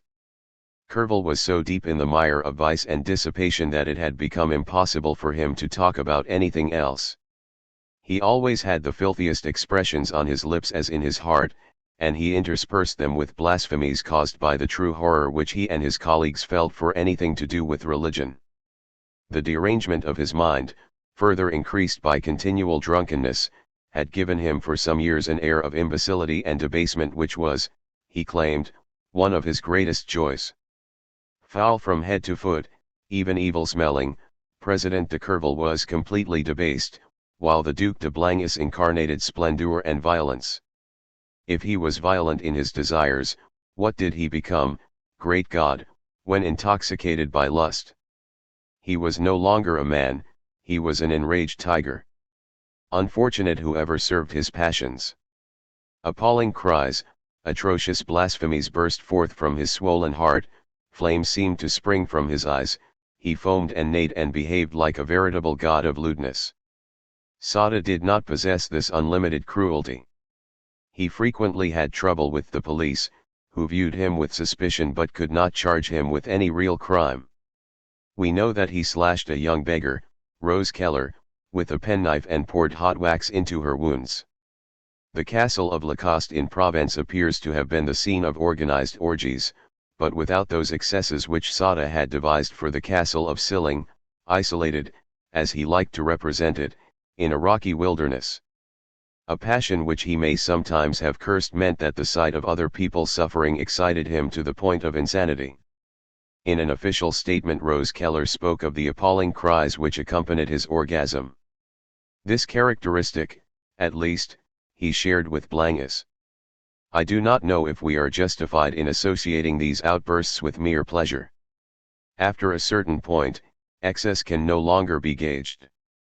Does one talk of pleasure when a savage hangs himself to a rope by a hook dug into his chest and flies around a stake? From the evidence in Marseilles we see that the Marquis tore his flesh with whips whose thongs were edged with pins. Indeed, we must go still further. Sada's fantasies were such that some of them would disgust the most hardened fakir. If anyone pretended to admire the life led by the villains of Silling, he would be boasting. Next to them Benoist La Briatine appears fastidious. There is no ascetic who has surpassed the limits of disgust to such an extent. From release to a clear consciousness. But such was Sada's moral position. He was very different from his heroes in that he frequently displayed human feelings, and he experienced states of release and ecstasy which seemed to him of great significance with regard to common possibilities. He did not think that he could, or should, cut out of his life these dangerous states to which his insurmountable desires led him. Instead of forgetting about them, as one usually does, he dared to look them in the face in his moments of normality, and to ask himself that unfathomable question which they raise for all men. Others before him had had the same lapses, but there was a fundamental distinction between the release of passion and clear consciousness. Never had the human mind ceased to correspond, on occasion, to the requisites that lead to sadism. But this happened furtively, in the darkness which springs from the incompatibility between violence, which is blind, and the lucidity of consciousness. Frenzy banished consciousness. Consciousness, on the other hand, in its agonized condemnation, denied and ignored the significance of frenzy. In the solitude of his prison Sada was the first man to give a rational expression to those uncontrollable desires, on the negation of which consciousness has based the social structure and the very image of man. It was in order to do this that he had to question every value which had hitherto been considered absolute. His books give us the feeling that, by an exasperated inversion, he wanted the impossible and the reverse of life. He was as decisive as a housewife who skins a rabbit hurriedly and deftly. The housewife also reveals the reverse of the truth, and in this case, the reverse is also the heart of the truth. Sada based himself on a common experience. Sensuality, which liberated from ordinary constraints, is aroused not only by the presence, but by a modification of the possible object. In other words, an erotic impulse, which is a release, as far as the performance of work and propriety in general are concerned, is sparked off by the concordant release of its object. The secret is unfortunately only too sure, observed Sada, and there is not a libertine anchored in vice who is not acquainted with the powerful effect murder has on the senses. So it is true, exclaims Blangus, that crime in itself has such an attraction that, independently of lust, it alone can inflame the passions. An object of passion cannot always be actively released. That which destroys a being, also releases him. Besides, release is always the ruin of a being who has set limitations on his propriety. Revelation itself breaks these limitations. It is the sign of the disorder produced by the object which yields to it. Sexual disorder discomposes the coherent forms which establish us, for ourselves and for others, as defined beings. It moves them into an infinity which is death. There is a turmoil, a sense of drowning, in sensuality which is similar to the stench of corpses. On the other hand, in the anguish of death, something is lost and eludes us, a disorder begins within us, an impression of emptiness, and the state which we enter is similar to that which precedes a sensual desire. There was once a young man who could not attend a burial without experiencing a physical thrill, and he therefore had to leave his father's funeral procession. His conduct differed from ordinary behavior. But we cannot reduce sexual desire to that which is agreeable and beneficent. There is in it an element of disorder and excess which goes as far as to endanger the life of whoever indulges in it. In Sada's imagination this disorder and this excess were carried to extremes. Nobody, unless he is totally deaf to it, can finish Les 120 Journées de Sodome without feeling sick. The sickest is he who is sexually excited by the book. The amputated fingers, the eyes, the torn fingernails, the tortures of which moral horror intensifies the pain, the mother induced, by cunning and terror, to murder her son, the cries, the blood, and the stench, everything contributes to our nausea. It stifles us and, instead of creating in us a feeling of acute pain, it creates an emotion which discomposes, and kills. How did he dare? How could he? The man who wrote these perverted pages knew, he went as far as the imagination allows, there was nothing respectable which he did not mock, nothing pure which he did not soil, nothing joyful which he did not frighten. Each one of us is personally implicated, however slender the human element in this book, it strikes us as a blasphemy, whatever there is that is precious and holy, it appears to us like a skin disease. But what if he were to go further? Indeed, this book is the only one in which the mind of man is shown as it really is. The language of Les 120 Journées de Sodome is that of a universe which degrades gradually and systematically, which tortures and destroys the totality of the beings which it presents. In the bewilderment of sensuality man performs a mental process by which he is equal to what he is. The course of human life inclines us to facile opinions, we represent ourselves as well-defined entities. Nothing seems more secure than the ego which is at the basis of thought. And when it strikes an object it modifies it for its own use, it is never the equal of what is not itself. What is outside our finite beings sometimes subordinates us and becomes an impenetrable infinity. At other times it becomes the object which we handle, which is subordinated to us. Let us add that the individual, by assimilating the things he handles, can still subordinate himself to a finite order which rivets him within an immensity. If he then tries to reduce this immensity to scientific laws, which place an equal sign between the world and finite things, he is only equal to his object if he rivets himself to an order which crushes him, which denies that which differs in him from the finite and subordinate thing. There is only one means in his power to escape from these various limitations, the destruction of a being similar to ourselves. In this destruction the limitations of our fellow human beings are denied, we cannot destroy an inert object, it changes but does not disappear, only a being similar to ourselves disappears, in death. The violence experienced by our fellow human beings is concealed from the order of finite, ultimately useless things. It returns them to immensity. This was already true in sacrifice. In the horror-ridden apprehension of the sacred, the mind had already sketched the motion by which it becomes equal to what it is, to the undefined totality which we cannot know. But sacrifice is nevertheless a fear of release expressed through release. It is the process by which the world of lucid activity, the profane world, liberates itself from a violence which might destroy it. And if it is true that in sacrifice attention is concentrated on a progressive passage of the isolated individual towards the unlimited, it is nevertheless sidetracked towards chance interpretations fully opposed to clear consciousness. Sacrifice is passive, it is based on an elementary fear. Desire alone is active, and desire alone makes us live in the present. It is only if the mind, confronted by some obstacle, brings its decelerated attention to bear on the object of its desire that lucid consciousness has the opportunity to function. This assumes exasperation and satiety, the recourse to ever more distant possibilities. Finally, this presupposes reflection connected with the momentary impossibility of satisfying the desire, and then the taste of satisfying it more consciously. True libertines, observed Sada, believe that sensations communicated through the auricular organs are the most acute.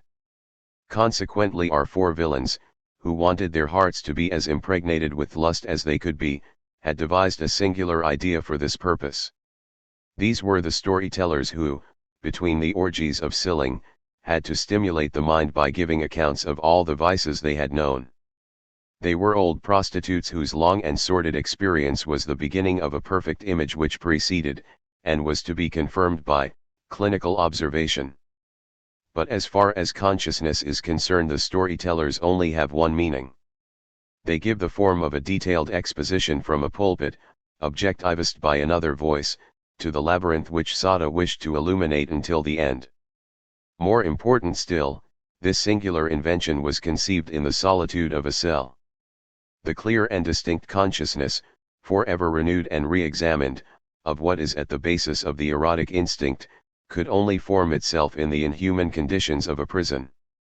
Had he been free, Sada could have satisfied his passion, but prison prevented him. If alleged passion does not torment whoever alleges it, objective, exterior knowledge is possible, but full consciousness is never reached, for full consciousness requires the experience of desire. Krafft-Ebing's celebrated Pathologia Sexualis, or other works of the same order, have a significance on the level of an objective awareness of forms of human behavior, but they remain outside the experience of a profound truth revealed by this behavior. Such a truth is that of the desire underlying these forms of behavior, and Krafft-Ebing's rational enumeration does not take it into account. We see that the consciousness of desire is hardly accessible. Desire alone alters the clarity of consciousness, but it is above all the possibility of satisfaction which suppresses it. It appears that, for the entire animal kingdom, sexual satisfaction takes place in a turmoil of the senses. The fact that men should have such inhibitions about it, is due to that element which, though not entirely unconscious, is removed from clear consciousness. It was Sada who prepared the way to this consciousness. He never ceased following a line of thought associated with his efforts to assimilate most of the knowledge of his time. But had he not been imprisoned, the disorderly life he led would never have given him the possibility of nurturing an interminable desire which he was unable to satisfy. The better to emphasize this difficulty, I shall add that Sada only announced the fulfillment of consciousness, he could not reach complete clarity. The mind still has to reach, if not the absence of desire, at least that despair left in the reader by the feeling of an ultimate affinity between the desires felt by Sada and his own desires, which are less intense and which are normal. The poetry of Sada's destiny. We can hardly be surprised that such a strange and difficult truth was first revealed in a splendid and astonishing manner. The possibility of consciousness is its fundamental value, but it could never stop referring to the background which it symbolized. How could this nascent truth have lacked poetic splendor? Without poetic splendor it would never have had its human scope. It is moving to establish that a mythical plot should be connected with that which finally reveals the depths of myths. It took a revolution, the crash of the gates of the Bastille, to deliver Sada's secret to us. He had the misfortune to live this dream, whose obsession is the soul of philosophy, the unity of subject and object. The identity is in the transcendence of the limitations of beings, of the object of desire and the subject which desires. Maurice Blanquot rightly said that Sada had managed to make his prison the image of the solitude of the universe, but that this prison, this world, no longer bothered him since he had banished all other creatures from it.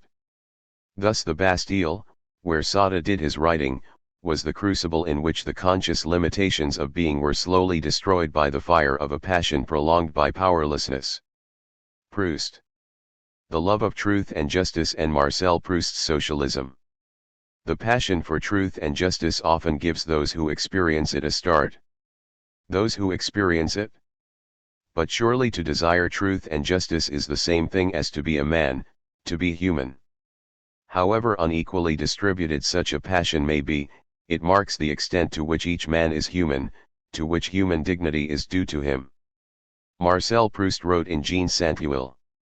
It is always with a joyful and positive emotion that we hear those bold statements made by men of science who, for a mere question of professional honor, come to tell the truth, a truth which only interests them because it is true, and which they have to cherish in their art without hesitating to displease those who see it in a very different light and who regard it as part of a mass of considerations which interest them very little. 1. The style and the content of this passage are very different from A la recherche du temps perdu. Yet, in the same book, the style changes, but not the thought. What moves us so much in Phaedo is that, as we follow Socrates' arguments, we suddenly have the extraordinary feeling that we are listening to an argument whose purity is unaltered by any personal desire. We feel as if truth were superior to everything, because we realize that the conclusion that Socrates is going to draw is that he must die. 2. Marcel Proust wrote about the Dreyfus case around 1900. His Dreyfusard sympathies are known to us all, but after A la recherche du temps perdu, written 10 years later, he lost his ingenuous aggressiveness. We ourselves have also lost that simplicity. The same passion may occasionally arouse us, but, on the whole, we are too tired, too indifferent. A Dreyfus case in our day would probably cause little stir. When we read Jean Saint-Gilles we are amazed at the importance that politics had for Proust when he was 30. Many readers will be astonished to see young Marcel boiling with rage because he was unable to applaud George's words in the Chamber of Deputies. In Jean Saint-Gilles George appears under the name of Cousin. His black hair is curly, but there is no room for doubt, he is the leader of the Socialist Party in the Chamber, the only great orator of our time, the equal of the greatest in antiquity. Proust referred to the feeling of justice which sometimes seized him like a kind of inspiration. 3 He depicted the odious imbeciles, the deputies of the majority, a sarcastic bunch who used their numerical superiority and the strength of their stupidity to attempt to drown the voice of justice, which was ready to burst into song. For such sentiments are all the more surprising, coming as they do from a man whom one imagines to have been fairly indifferent to politics. The indifference into which he lapsed had several causes. There were, of course, his sexual obsessions. Then there was the fact that the bourgeoisie to which he belonged was threatened by the agitation of the working classes. Yet lucidity also played a part in the exhaustion of his youthful and revolutionary fervour. Such fervour, we should bear in mind, was based on sentiments completely alien to politics. It was hostility to his parents which aroused his unbounded enthusiasm for the actions of 5. This, admittedly, is Jean Saint-Gilles speaking, but his character is that of Proust. We now know things that we would never have known had it not been for the publication of Jean Saint-Gilles. We know that, in his youth, Proust had socialist sympathies, though he did, of course, have certain reservations. Whenever Jean really thought about it, he was amazed that George allowed his papers to print, indeed, that he himself was prepared to utter such violent, almost slanderous, even cruel attacks against certain members of the majority. 6 Though it is not the major obstacles in current politics which obstruct the truth, these obstacles had been known for some time. Proust's words might even be banal were they not impregnated with such gaucherie. Life, and above all politics, are surely a struggle, and since the wicked carry every weapon, it is the duty of the righteous to carry the same weapons, if only in order to rescue justice. We could almost say, that justice perishes because it is inadequately armed. But people will argue that if the great revolutionaries had looked at it too closely, justice would never have triumphed. 7. Proust was tormented by doubt from the start, and his preoccupations lacked consistency, he was no more than bothered by them. Yet, if he could forget them, it was only after he had fathomed their meaning and given his motives. In the 5th part of Jean Saint-Gilles George, who would once have blushed at the mere idea of shaking a dishonest man by the hand, who had constituted the very measure of justice for Jean, the hero of the book, could not, when the time came, help crying when he thought of everything that he had sacrificed to his duty as party leader. 9. The plot of the book required George/Cousin to oppose a slanderous campaign against Jean's father. But, However great the author's affection for him, the politician could not alienate all those who had fought for him. He could not ruin his life's work and compromise the victory of his ideas in an attempt, a useless attempt because, were he to act alone, it was doomed to failure, to rehabilitate a moderate element who was wrongly suspected.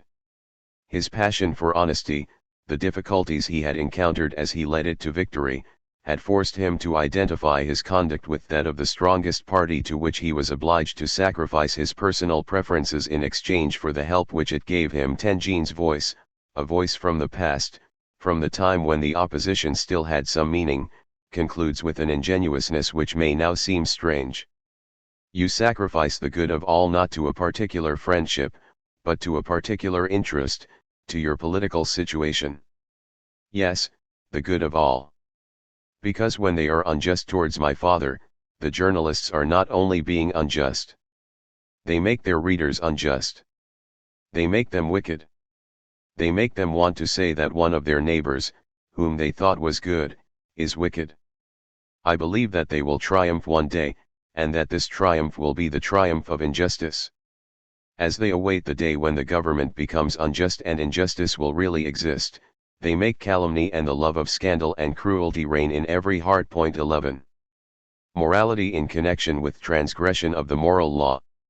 So ingenuous a tone is surprising in so disingenuous a writer.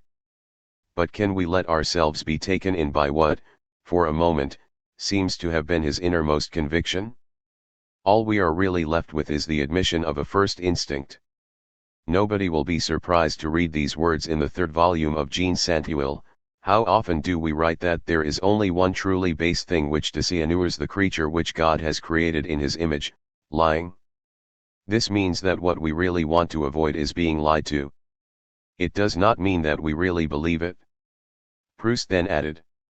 Jean did not admit, to his mistress, that he had seen the letter through the envelope, and since he could not help telling her that a young man had come to visit her, he said that he had heard it from somebody who had seen her, a lie. But this did not prevent his eyes from filling with tears when he told her that the only truly atrocious thing was a lie. 12. Carried away by jealousy, the man who had accused George became a cynic. Nevertheless, this youthful and ingenuous honesty is an interesting phenomenon. In A la recherche du temps perdu, the evidence of Marcel's cynicism accumulates when jealousy drives him to tortuous maneuvers. But these very different forms of behavior, which initially seem to exclude each other, merge.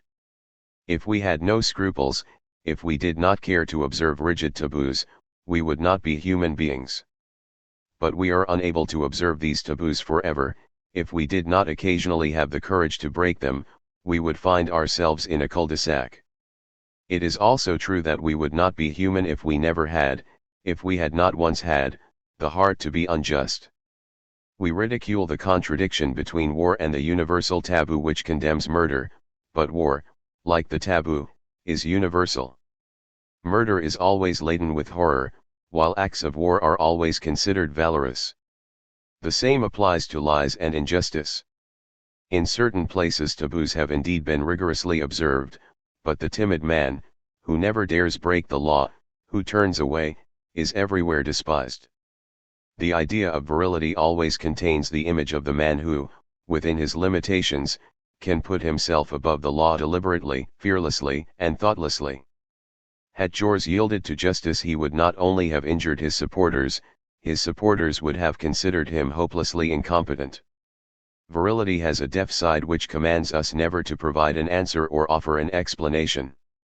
We must be loyal, scrupulous, and disinterested, but beyond these scruples, this loyalty, and this disinterestedness, we must be sovereign. The necessity of at one point violating the taboo, even if it be sacred, does not invalidate the principle. The man who lied and, as he lied, claimed that the only truly atrocious thing was a lie loved truth until he died. Emmanuel Berle has given us a description of the effect Proust's integrity had on him. One night, after I had left Proust's house at about 3 in the morning, it was during the war, I found myself alone in the Boulevard Haussmann, bewildered and harassed by a conversation which had exhausted both my physical and intellectual resources. I felt that I was at the end of my tether.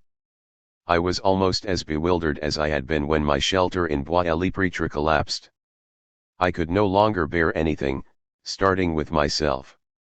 I was exhausted and ashamed of my exhaustion. I thought about this man who hardly ate, who was stifled by asthma and was unable to sleep, but at the same time fought against lies as unhesitatingly as he fought against death. He did not stop before analysis or the difficulty of formulating the results of analysis. He was even prepared to make the additional effort to sort out the cowardly confusion of my own ideas. I was less disgusted by my confusion than by my listlessness in putting up with it. Such avidity is by no means contrary to the transgression of a point within its own principle. It is too great for the principle to be threatened, even hesitation would be a weakness. At the basis of every virtue is our power to break its hold. Traditional education has neglected this secret resource of morality, and the idea of morality is enfeebled by it. If we place ourselves on the side of virtue, moral life appears like a timorous conformism. If we stand on the other side, contempt for insipidity is considered immoral. Traditional education seeks in vain for a surface discipline composed of logical formalism, it turns its back on the spirit of discipline. When Nietzsche denounced traditional morality, he thought he would never survive a crime he might have committed. If there is an authentic morality, its existence is always at stake. True hatred of lying acknowledges, after overcoming its disgust, the risk contained in telling a lie. Indifference to risk is due to its apparent lightness. It is the reverse of eroticism, which acknowledges the condemnation without which it would be insipid. The concept of intangible laws removes some of its power from a moral truth to which we should adhere, but without tying ourselves down to it. In erotic excess we venerate the rule which we break. A series of rebounding oppositions lies at the basis of an instinct composed alternately of fidelity and revolt, which is the essence of man. Outside this series we are stifled by the logic of laws. Pleasure based on the criminal sense of eroticism. By relating his experience of erotic life, Proust has provided us with an intelligible aspect of this fascinating series of oppositions. One scholar 13 has spotted, in a somewhat arbitrary manner, the symptoms of a pathological state in the association between murder and sacrilege and the absolutely holy image of the mother. While pleasure held me more and more firmly in its grip, writes the narrator of A la recherche du temps perdu, I felt infinite sadness and desolation aroused in the depths of my heart. I thought I made my mother's soul weep. Sensual pleasure depended on this feeling of horror. At one point in A la recherche du temps perdu, Marcel's mother disappears, though no mention is made of her death, only his grandmother's death is reported. As if his mother's death meant too much for him, Marcel writes of his grandmother, comparing my grandmother's death to that of Albertine, I thought that my life was branded by a double murder. To the stigma of assassination was added another, still deeper stigma, that of profanation. Let us examine the passage in Sodom et Gomorrah where the sons, not always resembling their father, fulfill the profanation of their mother in their faces. The author concludes, let us abandon at this point a topic which deserves a chapter to itself. Indeed, the key to this particular tragedy is the episode when Vintuil's daughter, whose father had died from grief at her behavior, made love, in her mourning clothes, a few days after the funeral, with a lesbian who spat on the dead man's photograph. Vintuil's daughter personifies Marcel, and Vintuil is Marcel's mother. 14 Mademoiselle Vintuil's invitation to her lover to stay while her father was still alive is a parallel to the narrator's inviting Albertine, in real life the chauffeur Albert Agostinelli, to stay in his apartment. Nothing is said about the mother's reaction to the guest. I imagine that no reader can fail to have noticed that in this the story is imperfect. Vintuil's death, on the other hand, is recounted in detail. The blank spaces left by Proust are filled in by the passages concerning Vintuil, which prove so distressing to read if we alter the names. For those who, like ourselves, saw avoiding acquaintances, turning away when saw them, aged in a few months, consumed by misery, becoming incapable of any effort which was not aimed directly at happiness, spending entire days before tomb, it would be hard not to realize that was dying of misery and to suppose that was unaware of the rumors in circulation. Knew about them, may even have confirmed them. There is surely not one person, however virtuous, whom the complexity of circumstances cannot one day oblige to live in familiarity with the vice he condemns most outrightly, without his recognizing it fully beneath the disguise of the particular facts which it dons in order to enter into contact with him and make him suffer, bizarre words, inexplicable attitudes, on a certain evening, of a certain person whom he has so many reasons to love. But like suffered more than most people when she resigned herself to one of those situations which we mistakenly regard as the exclusive prerogatives of the bohemian world, they occur every time a vice, nurtured by nature herself in a child, requires the place and security necessary for its indulgence. But the fact that may have known about behavior by no means diminished adoration of. Facts do not penetrate the world of our beliefs, they do not give birth to them, any more than they destroy them. We can also attribute to Marcel that which is attributed, in A la recherche du temps perdu, to Mademoiselle Vinteuil. In heart evil, to start with, at least, was not undiluted. A sadist-like is the artist of evil in a way that an entirely evil creature could never be, for evil would never be outside him, it would seem quite natural to him, it would never even be clear to him, and since would have no part in virtue, respect for the dead, or filial affection, would have no sacrilegious pleasure in desecrating them. Sadists of kind are purely sentimental beings, so naturally virtuous that even sensual pleasure seems bad to them, the privilege of the wicked. And when they allow themselves to yield to it for an instant, they try to enter the wicked man's skin and drag their accomplice into it, so as, in one moment, to have the illusion of having escaped from their scrupulous and tender soul into the inhuman world of pleasure. Proust also added in Le Temps Retrouvé, in the sadist, however good he may be, indeed, the better he is the more it exists, there is a thirst for evil which the wicked, acting for other ends, if they are wicked for some admissible reason, can never satisfy. Just as disgust is the measure of love, thirst for evil is the measure of good.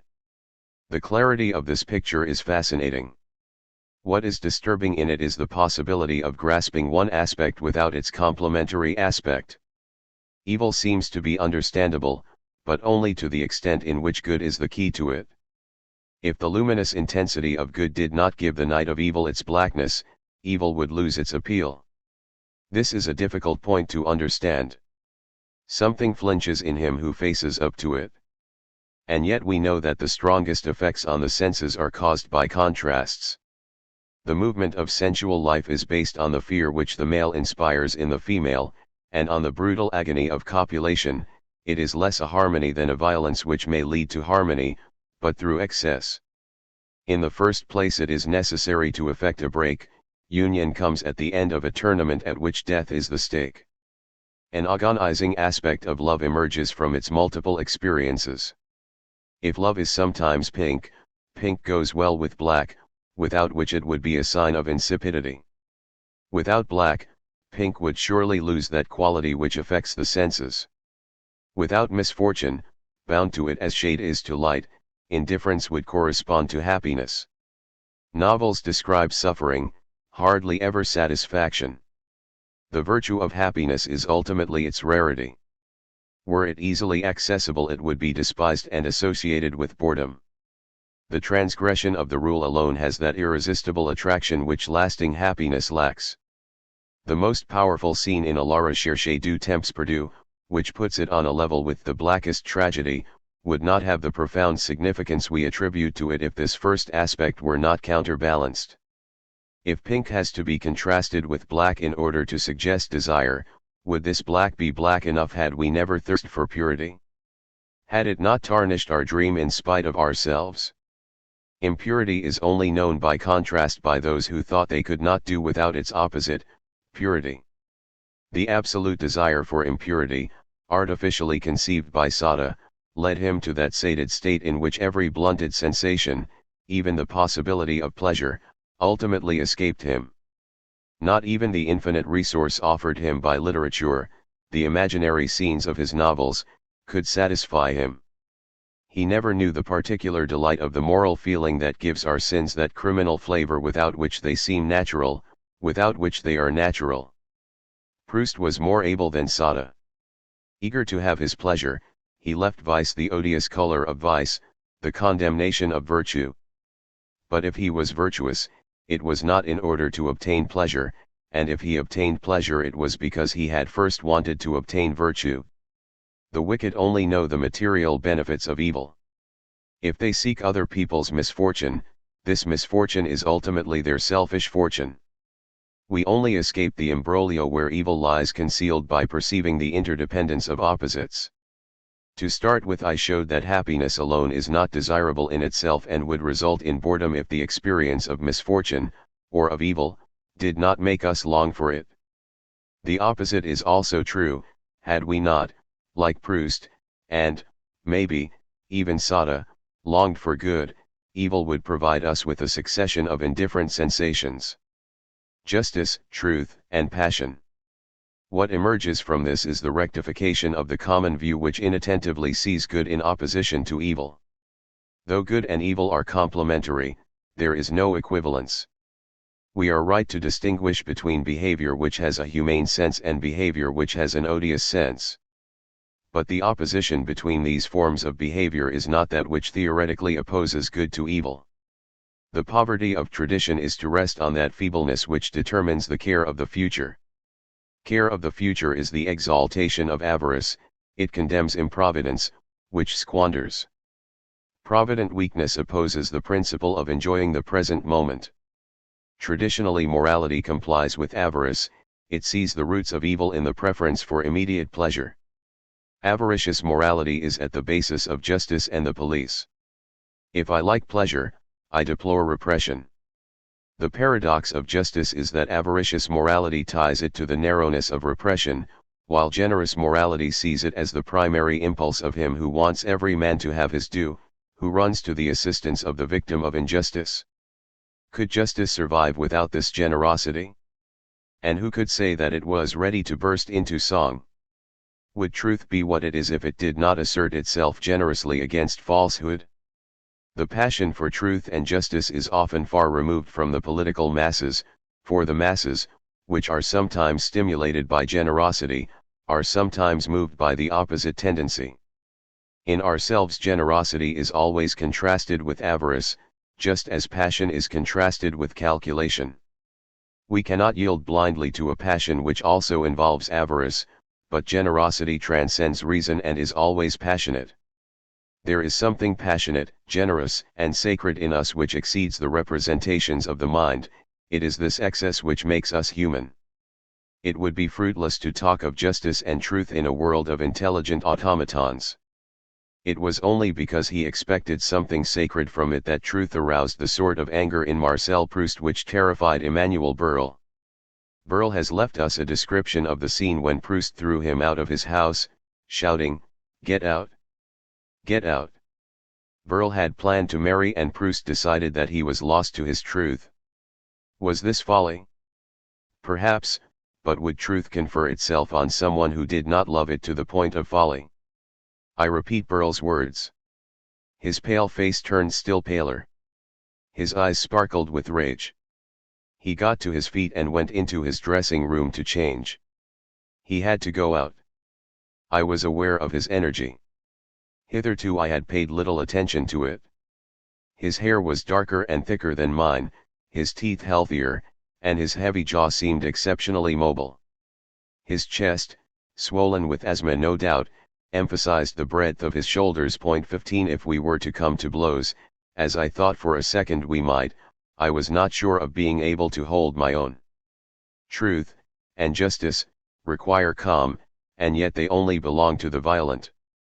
Though our moments of passion remove us from the coarser requisites of political combat, it is as well to keep in mind that the masses can sometimes be moved by a generous wrath.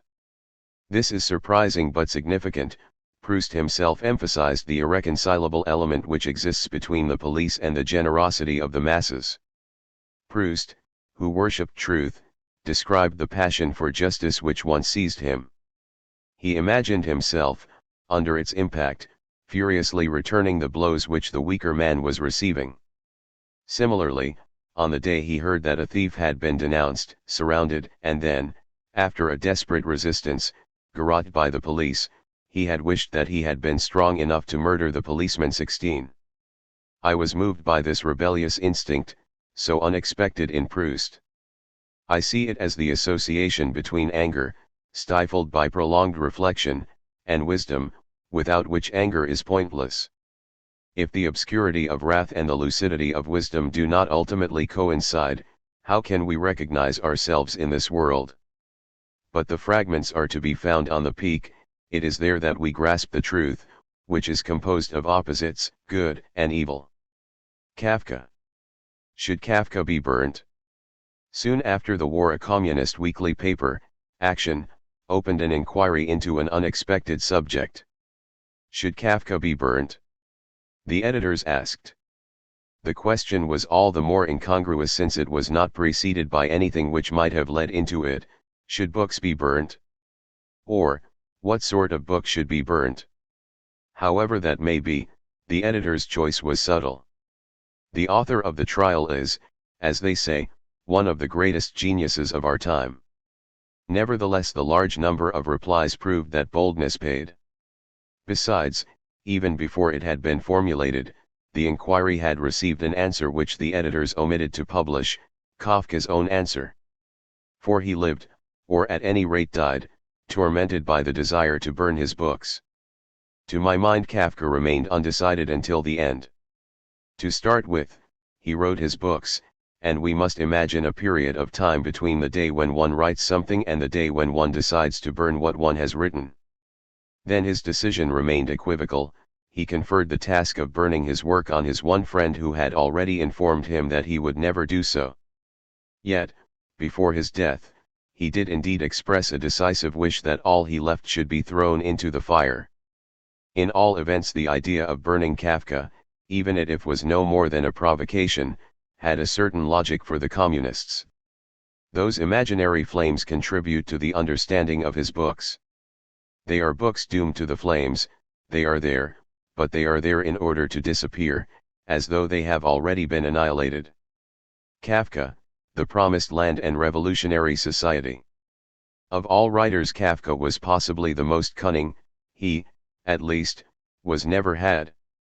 To start with, unlike many modern writers, he wanted to be a writer.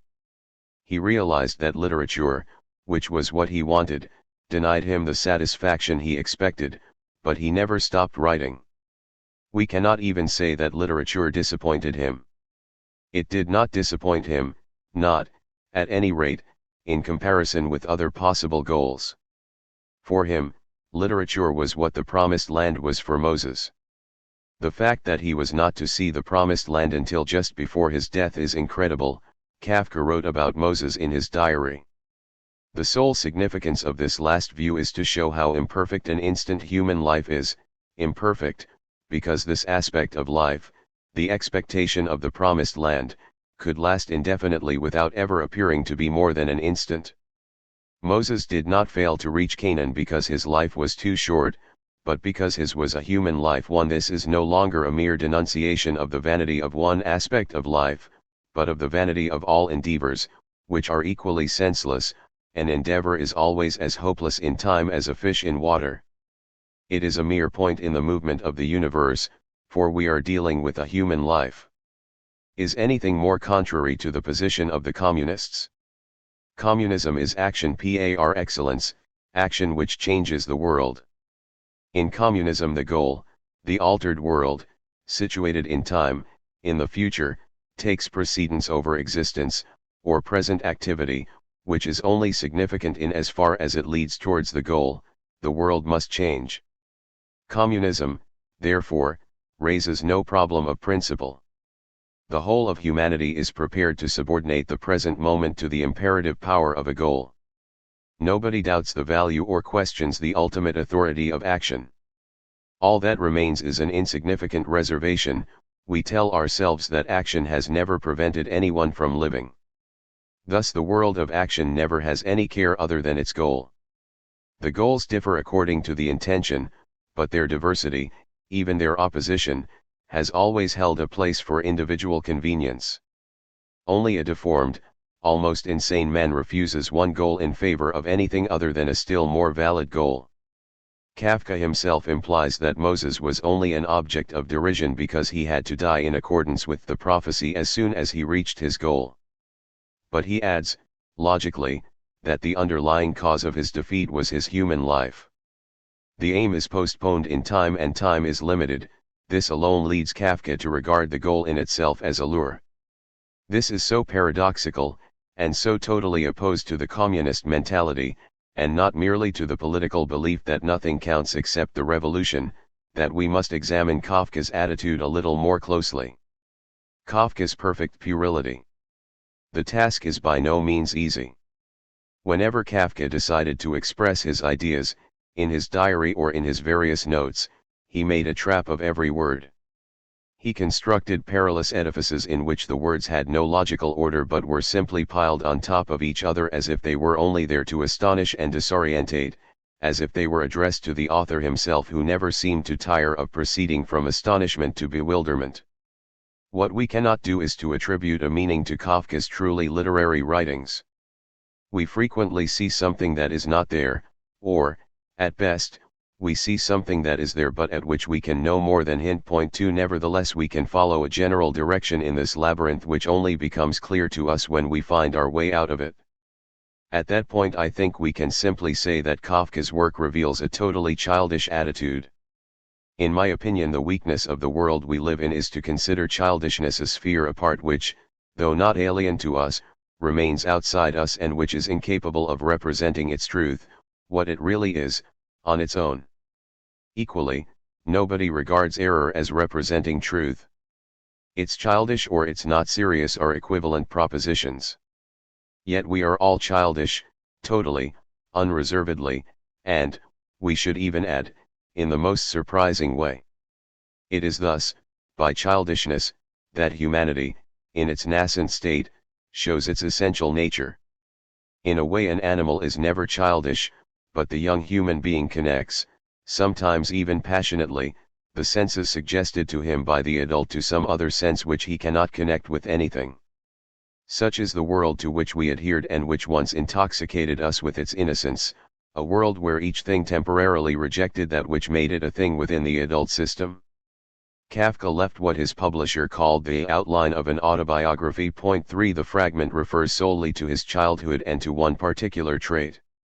You will find it impossible to persuade a boy engrossed in a fascinating story that he must go to bed, if you try to do so by proving that it is for his own good. Further on, Kafka says, the most important thing about all this is that I extended the condemnation which my exaggerated amount of reading had earned for me to a secret failure to perform my duty, and therefore arrived at the most depressing conclusions. The adult author insists on the fact that the condemnation was directed against tastes which constituted the child's particularities. Constraint either made him hate the oppressor or consider insignificant the peculiarities which he defended. If I concealed one of my peculiarities, he wrote, I ended up by hating myself or my destiny, and considered myself wicked or accursed. The reader of The Trial or The Castle will have no difficulty in recognizing the atmosphere of Kafka's romantic compositions. When he was older, the crime of reading was succeeded by the crime of writing. When it came to literature, the people surrounding Kafka, above all his father, were no less disapproving than they had been when they had caught him reading. And Kafka was equally desperate. As Michel Caroux rightly said, what he resented so terribly was the levity with which his deepest preoccupations were considered. Describing a scene when his family's contempt became cruelly obvious, Kafka wrote, I remained seated and leaned towards my family as I had done before, but in fact I had been banished from society with one stroke for the sustenance of the infantile situation. The odd thing about Kafka is that he wanted his father to understand him and to comply with the childishness of what he read and, later, of what he wrote. He did not want his father to banish from adult society, which alone was indestructible, the very thing which, since infancy, he had identified as the essential characteristic of himself. For him, his father was the figure of authority whose interest was limited to the values of effective action.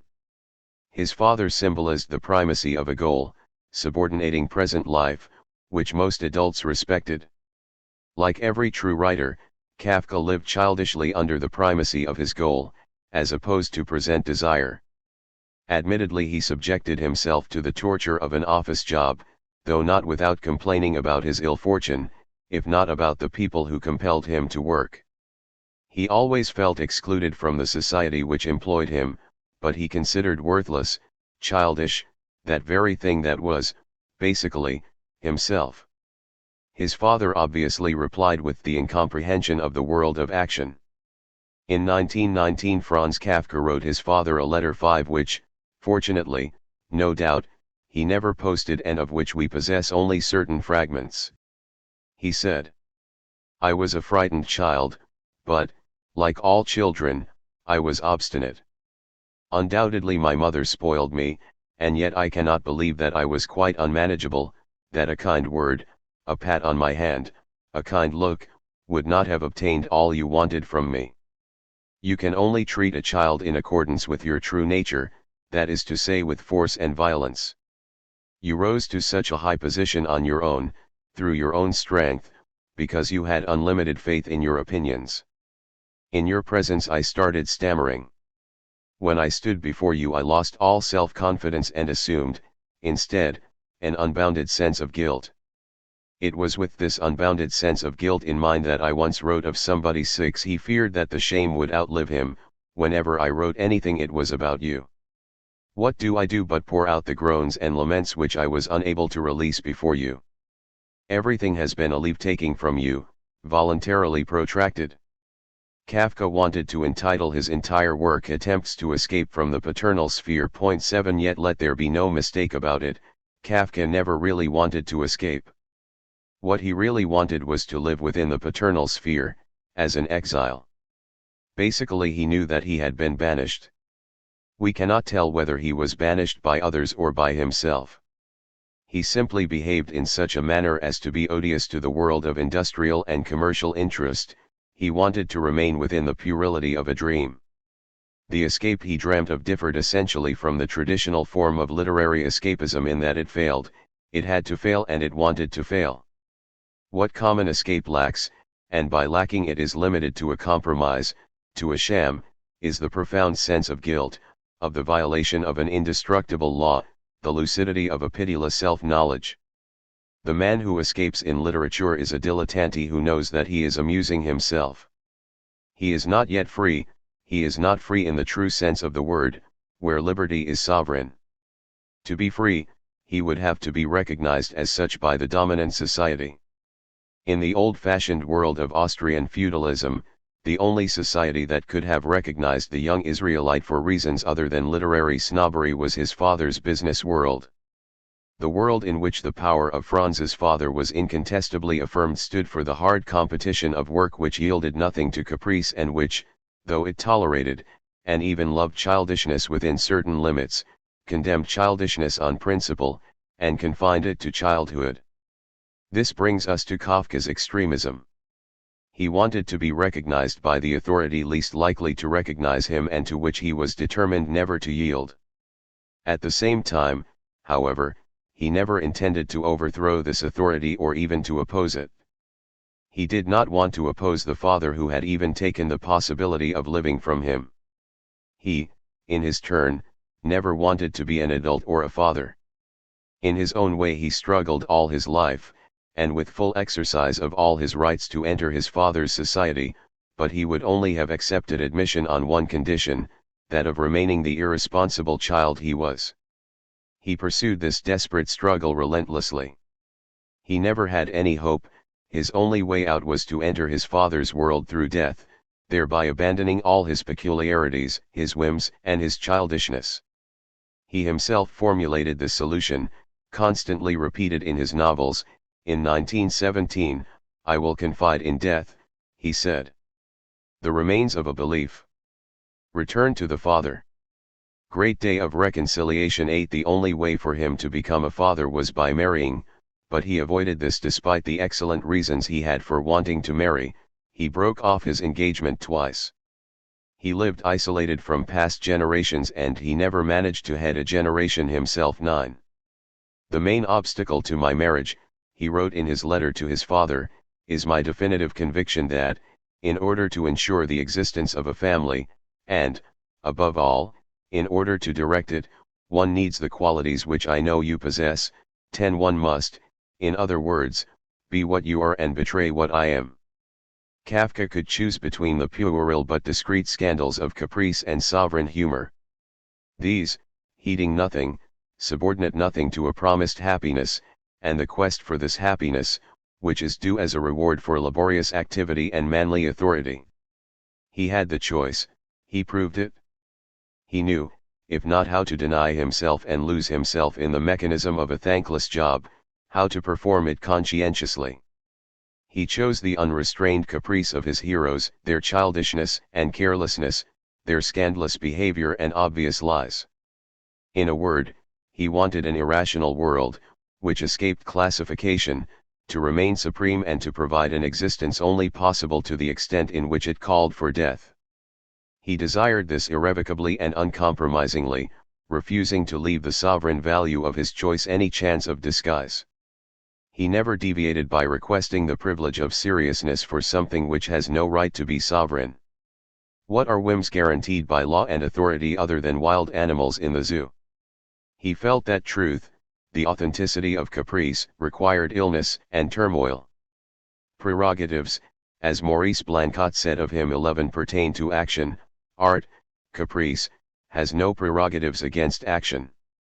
The world is necessarily the property of those to whom a promised land has been attributed and who, if needs be, join forces and struggle in order to obtain it.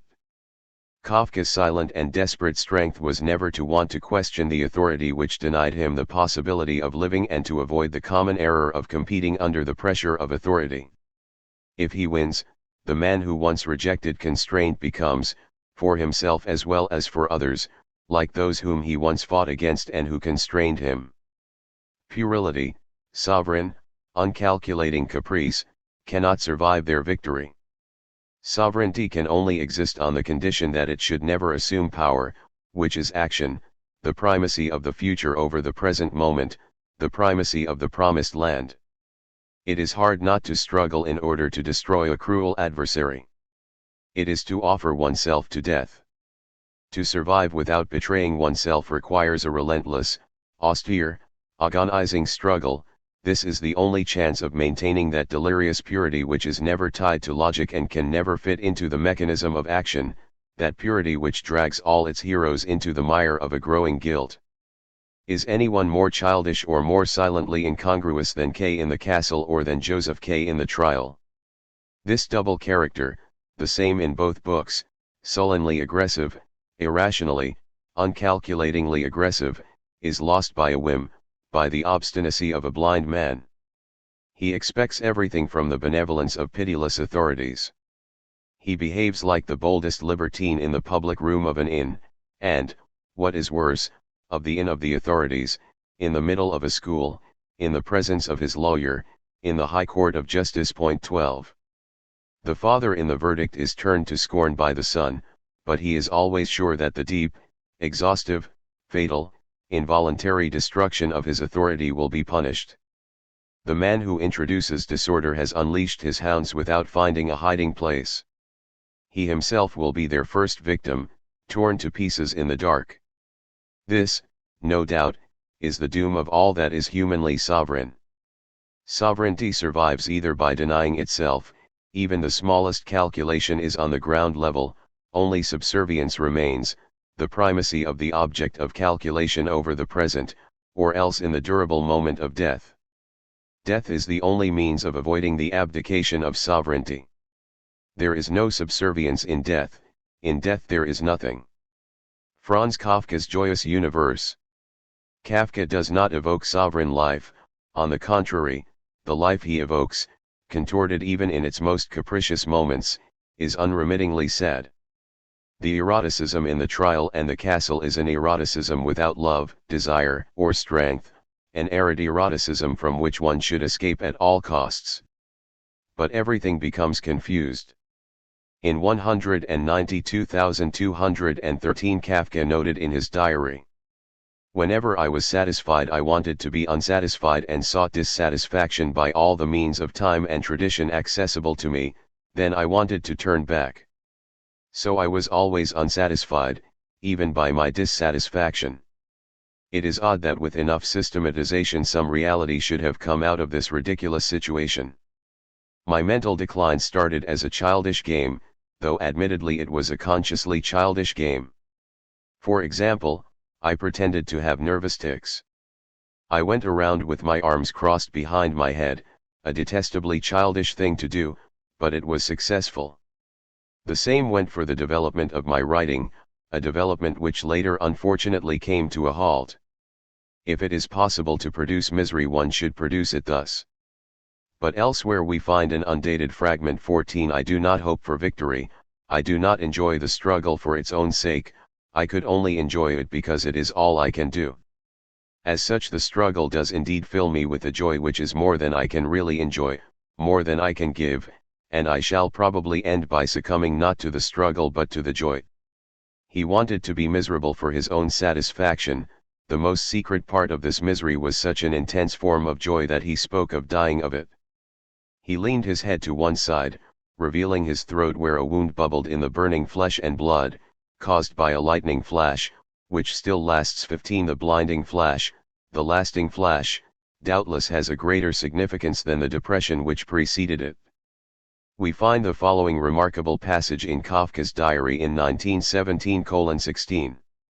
"I could never understand that it was possible for almost anyone who could write to objectivize pain in pain. For example, in my misery, with my head still burning with misery, I can sit down and write to somebody, 'I am miserable.' I can go still further and, in various flourishes, according to my capacities, which seem to have nothing in common with my misery, I can improvise on this theme, simply, antithetically, or even with entire orchestras of associations. And that is no lie, it does not alleviate the pain, it is an excess of strength accorded by grace in a moment when pain has visibly exhausted all my energy, to the very depths of my being, which it continues to flay. What is this excess? Let us take up this question, what is this excess? Of all Kafka's stories few are as interesting as The Verdict. We read in his diary on September 23, 1912:17. This story was written in one stretch on the night of the 22nd to the 23rd, from 10 at night to 6 in the morning. I could hardly withdraw my legs from under the table, so stiff had they grown. The terrible effort and joy of seeing the story develop before me, how I made my way through the waters. Several times, during the course of the night, I bore all my weight on my back. How everything can be said, how, for every idea that comes to mind, even for the strangest ideas, a great fire waits for them to disappear and resurrect. Carroug says 18. This new tale is the story of a young man who quarrels with his father about the existence of a friend and ends by committing suicide. In a few lines, as short as the description of the quarrel is long, we are told how the young man kills himself. He rushed out of the door and crossed the tram lines, pulled irresistibly towards the water. He clung to the parapet as a starving man clings to his food. He jumped over the safety rail, like the expert gymnast he had been in his youth, his parents' pride. He held himself for another instant with a weakening grip, watched a bus pass between the bars, the roar it made would easily drown the sound of his fall.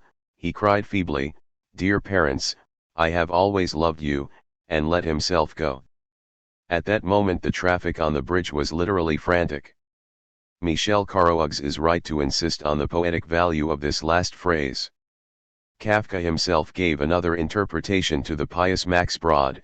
"Do you know," he asked, "what the last phrase means? As I wrote it I thought of a violent ejaculation." 19. Does this extraordinary declaration give us a glimpse of an erotic basis? Does it mean that in the act of writing there is a sort of compensation for the defeat before the father and the failure of the dream of transmitting life? 20. I do not know, but in the light of this declaration the phrase expresses the sovereignty of joy, the supreme lapse of being into that nothingness which the others constitute for the being. The mere fact of dying compensates for this sovereignty of joy. 21 Anguish preceded it, like an awareness of the fatality of the issue, as though it were already apprehension of the moment of intoxication, which the condemnation of the delivering vertigo, or death, will be. But misery is not exclusively punishment. The death of George Bataille had for Kafka, his double, a sense of happiness. Voluntary condemnation prolonged the excess which had provoked it, but removed the anguish by according the father a definite love, a definite respect. There was no other way of reconciling profound veneration with deliberate lack of veneration. This is the price of sovereignty. Its only right is death. It can never act, never demand the prerogatives which pertain to action alone, to that action which is never authentically sovereign because of that servile quality inherent in any search for results, to that action which is always subordinate. Is there anything unexpected in this complicity between death and pleasure? Pleasure, that which pleases uncalculatingly, in spite of calculation, being the attribute or the emblem of the sovereign being, it has death as its penalty, as well as having it as its means. That is all there is to say. Lightning or joy are not produced in moments of eroticism. If eroticism is there, it is to ensure disorder, like the feigned nervous tics with which Kafka wanted to produce misery. Only increased misfortune and a totally indefensible way of life bring about the necessity of struggle and this anguish which grips us by the throat, without which neither the excess nor the grace would exist. Misery and sin already constitute a struggle in themselves. The struggle, whose innermost sense is virtue, is not dependent on results. If it lacked anguish, the struggle would not be all he could do. Only when he is in misery, therefore, is Kafka filled with a joy which is more than can really enjoy, more than can give. Then the joy is so intense that it is from the joy and not from the struggle that he expects death. The child's happy exuberance is recovered in death's expression of sovereign liberty. One of Kafka's pieces, Kinder auf der Landstrasse, shows a paradoxical aspect of his happy exuberance. As in all the other moments described in his work, nothing here is solidly attached to the established order or to definable relationships. There is always that same formless laceration, sometimes slow and sometimes fast, of mist in the wind. Never does a clear goal, openly aimed at, give a significance to the absence of limit which so passively reigns sovereign. As a child Kafka joined a group of playmates. Our heads down, we ran through the evening. Daytime, nighttime, they no longer existed. Our waistcoat buttons knocked together like teeth, we ran one after the other, our mouths on fire, like tropical animals. Prancing and rearing, like the cuirassiers of ancient wars, we drove each other down the short lane and way up the high road. Isolated figures leapt into the ditch, but hardly had they disappeared in the darkness of the embankment than they reappeared up on the path by the edge of the fields, looking down on us like strangers.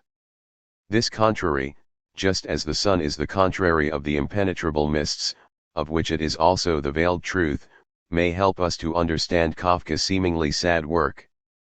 The overwhelming impetus of his childhood, crying with joy, later became absorbed by death. Death alone was vast enough, sufficiently well hidden from the action pursuing the goal to excite covertly Kafka's devilish humor. In other words, in the acceptance of death, within the limitations of death, subordinated to the goal, Kafka found that sovereign attitude which aims at nothing, wants nothing, resumes, in a flash, its fullness and its wildness. When Bataille jumped over the parapet, the impetus was that of vagabond childhood. The sovereign attitude is guilty, miserable in so far as it tries to flee from death, but, just as it dies, the wild feeling of childhood is again suffused with useless liberty.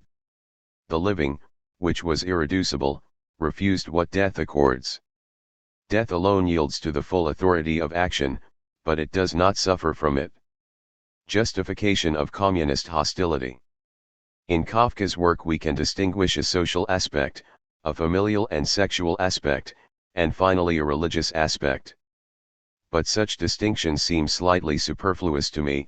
I have hitherto attempted to introduce a point of view in which all these aspects are combined. The social character of Kafka's stories can no doubt only be grasped in a general context. To see the epic of the unemployed or of the persecuted Jew in the castle, the epic of the defendant in the bureaucratic era in the trial, to compare these obsessive tales with Rousset's universe concentration air, is not entirely justifiable. But this brings Karo Uggs, who does so, to an analysis of communist hostility. It would have been easy, he tells us, to defend Kafka from every charge of being a counter-revolutionary if one had wanted to say of him, as of others, that he limited himself to depicting the capitalist hell. 22 If Kafka's attitude seems odious to so many revolutionaries, he adds, it is not because it explicitly attacks bourgeois bureaucracy and justice, an attack with which they would have concurred, but because it attacks every type of bureaucracy and pseudo-justice. 23 Did Kafka want to criticize certain institutions for which we should have substituted other, less inhuman ones? Karo Uggs writes again, does he advise against revolt? No more than he encourages it. He merely affirms man's collapse. The reader can draw his own conclusions. And how can one not rebel against the odious power which prevents the land surveyor from working? I believe, on the other hand, that the very idea of revolt is deliberately withdrawn from the castle. Karo Uggs knows this, and says a little further on 24 the only criticism one can level at Kafka is the skepticism with which he regards every revolutionary undertaking, for he sets problems which are not political problems, but which are human and eternally post-revolutionary problems.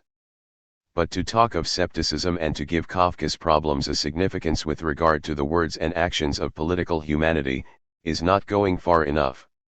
Far from being incongruous, communist hostility is essentially connected with an understanding of Kafka.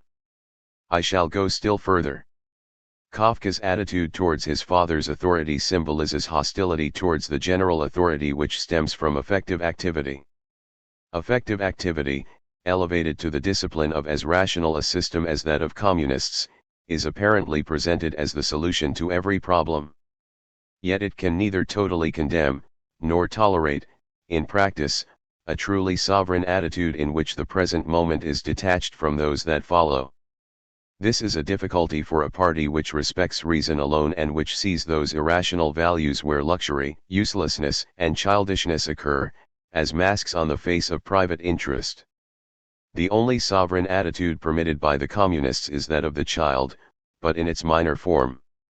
It is granted to children who cannot attain adult seriousness. If the adult gives a major sense to childishness, if he writes with the feeling that he is touching a sovereign value, he has no place in communist society. In a world from which bourgeois individualism is banished, the inexplicable, puerile humor of the adult Kafka cannot be defended. Communism is basically the complete negation, the radical opposite, of what Kafka stands for. But Kafka himself agrees. There was nothing he could have asserted, or in the name of which he could have spoken. What he was, which was nothing, only existed to the extent in which effective activity condemned him. He was nothing but the refutation of effective activity. That was why he bowed low before an authority who denied him, although his way of bowing was far more violent than a shouted assertion. He bowed, and as he bowed, he loved and died, opposing the silence of love and death to that which could never make him yield, because the nothingness which can never yield in spite of love and death is sovereignly what it is. 25. Genet and Sartre's study. From his earliest youth, a foundling proved that he had evil instincts by robbing the poor peasants who had adopted him. When he was reprimanded, he merely continued, escaped from the children's reformatory where he had had to be sent, stole still more than before and, on top of it all, prostituted himself. He lived in misery, begging and stealing, sleeping with everybody, betraying his friends, but nothing could stop him. He had chosen this moment to devote himself to evil. He decided to behave as badly as possible on every occasion and, when he realized that the worst crime is not to do evil, but to manifest it, he wrote his apologies of evil in prison. They were banned by law. Precisely because of this he could quit squalor, misery, prison. His books were printed and read. A producer with the Légion d'honneur staged one of his plays which was an incitement to murder. The President of the Republic commuted the sentence he was to serve for his latest crimes precisely because he had boasted of having committed them in one of his books. And, when he was introduced to one of his latest victims, the latter said, "Delighted to meet you, Monsieur Genet. Please continue your misdemeanors one." You will think this story unlikely, Sartre continues, yet this is what happened to Genet. Nothing is more likely to astonish us than the character and work of the author of A Thief's Journal. Jean-Paul Sartre has now written a long book on the subject, and I must immediately say that few books are of greater interest. Everything contributes to making it a monument: its length and the author's intelligence, the novelty and interest of the subject matter, the aggression which palpitates in each page, and a precipitous quality accentuated by repetition. The book conveys a feeling of confused disaster and universal fraudulence, but at the same time it illuminates the situation of modern man who rebels against, and rejects, everything outside himself. Sartre is certain of an intellectual supremacy which, in a time of decomposition and transition, has little significance even in our own eyes. By giving us Saint Genet he has at last written the book which expresses himself. His faults have never been more obvious. Never has he harped on his ideas for so long or shown a greater resistance to those subtle delights which chance introduces into our life and which give off a furtive but cheering light. His decision to depict horror with complacency proves this. The repetition is, in part, the result of a step which leads us away from the beaten track. But I also feel that the rigidity which inhibits moments of ingenuous happiness is unjustified, though what is limited by ingenuousness is at the opposite extreme from awakening. In this sense, though I am sometimes surprised, even as I laugh, I do not shut myself off from the contagion of those bitter exigencies which prevent the mind from coming to rest. Finally, there is nothing I admire more in Saint Genet than a passion for nullity, for the negation of the most attractive values, which reaches a form of perfection owing to the continuous expression of abjection. Even when Jean Genet describes his pleasure, the accounts of his defilement have something disconcerting about them. But what happens when a philosopher does so? We must, I feel, and this is at least partly true, turn our backs on what is possible and open ourselves to the impossible without pleasure. I regard this interminable study not only as one of the richest books of our time, but as Sartre's masterpiece. Never before has he written something so striking, something which escapes so forcibly from the habitual conventions of thought. Genet's books were an excellent point of departure. They allowed him to use to the full a shock value and a turbulence whose outcome is worthy of him. Through the object of his study, he has been able to bring out the most vital points. This had to be said because Saint Genet is not presented as the important work of a philosopher. Sartre spoke of it in such a way that we are entitled to be mistaken. Genet, he tells us too, has allowed his complete works to be published with a biographical and critical preface, as in the editions of Pascal and Voltaire in the Collection de Grands Écrivains Français. I will pass over Sartre's intention of extolling a writer who, though bizarre and talented, is far from being on a level with the greatest. Genet may be the object of a craze, but, bereft of a halo given him by literary snobbery, it is Genet the man who is worthy of interest, rather than Genet the writer. I shall not insist. In all events it would be unjustified to regard Sartre's massive study as a mere preface. Even if it has not fulfilled a further purpose, this work of literature is nevertheless the freest, most adventurous investigation a philosopher has ever made of the problem of evil. Total devotion to evil. The investigation is based on, though it is not exclusively restricted to, Jean Genet's experience. Jean Genet has chosen to explore evil as others have chosen to explore good. The absurdity of such an experiment is immediately obvious. Sartre is aware of this. We explore evil in as far as we think it good, and, inevitably, the exploration is doomed to failure or ridicule. But this does not make it any the less interesting. To start with, it is the revolt of a man banished from society. Deserted by his mother, brought up by the assistance public, Jean Genet had all the less chance of being integrated within a moral community since he was intelligent. He stole, and after his first visit to a reformatory, prison became his doom. But if the outcasts of a retributive society have no means of overthrowing the established order, they can see no other order, and there is nothing they admire so much as the values, culture, and customs of a privileged caste. Only, instead of wearing their brand of infamy ashamedly, they flaunt it proudly. "Filthy nigger," said a black poet. Well, yes. I am a filthy nigger and I prefer my blackness to the whiteness of your skin. 3. In this initial reaction Sartre sees the ethical stage of the revolt, for it is confined to dignity. But the dignity in question is at the opposite pole to common dignity. The dignity of Jean Genet is the assertion of evil. So he could never say, with Sartre's outraged simplicity, our abject society. For him society is not abject. We can qualify it as such if we allow a justifiable contempt to pass before a care for precision. I can always call the most elegant man a bag of excrement, and, were it not powerless, society would reject what it found abject. For Genet it is not so much society that is abject, as himself. He would define abjection as what he is passively, if not proudly. Besides, the abjection with which society is loaded is a small thing, since it is the product of superficially corrupt individuals whose actions always have a positive content. If these men had arrived at the same ends by honest means, they would have preferred them. Genet wants abjection even if it only brings suffering. He wants it for its own sake, beyond the commodities he finds in it.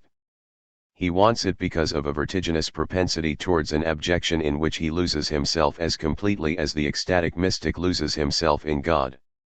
Sovereignty and the saintliness of evil.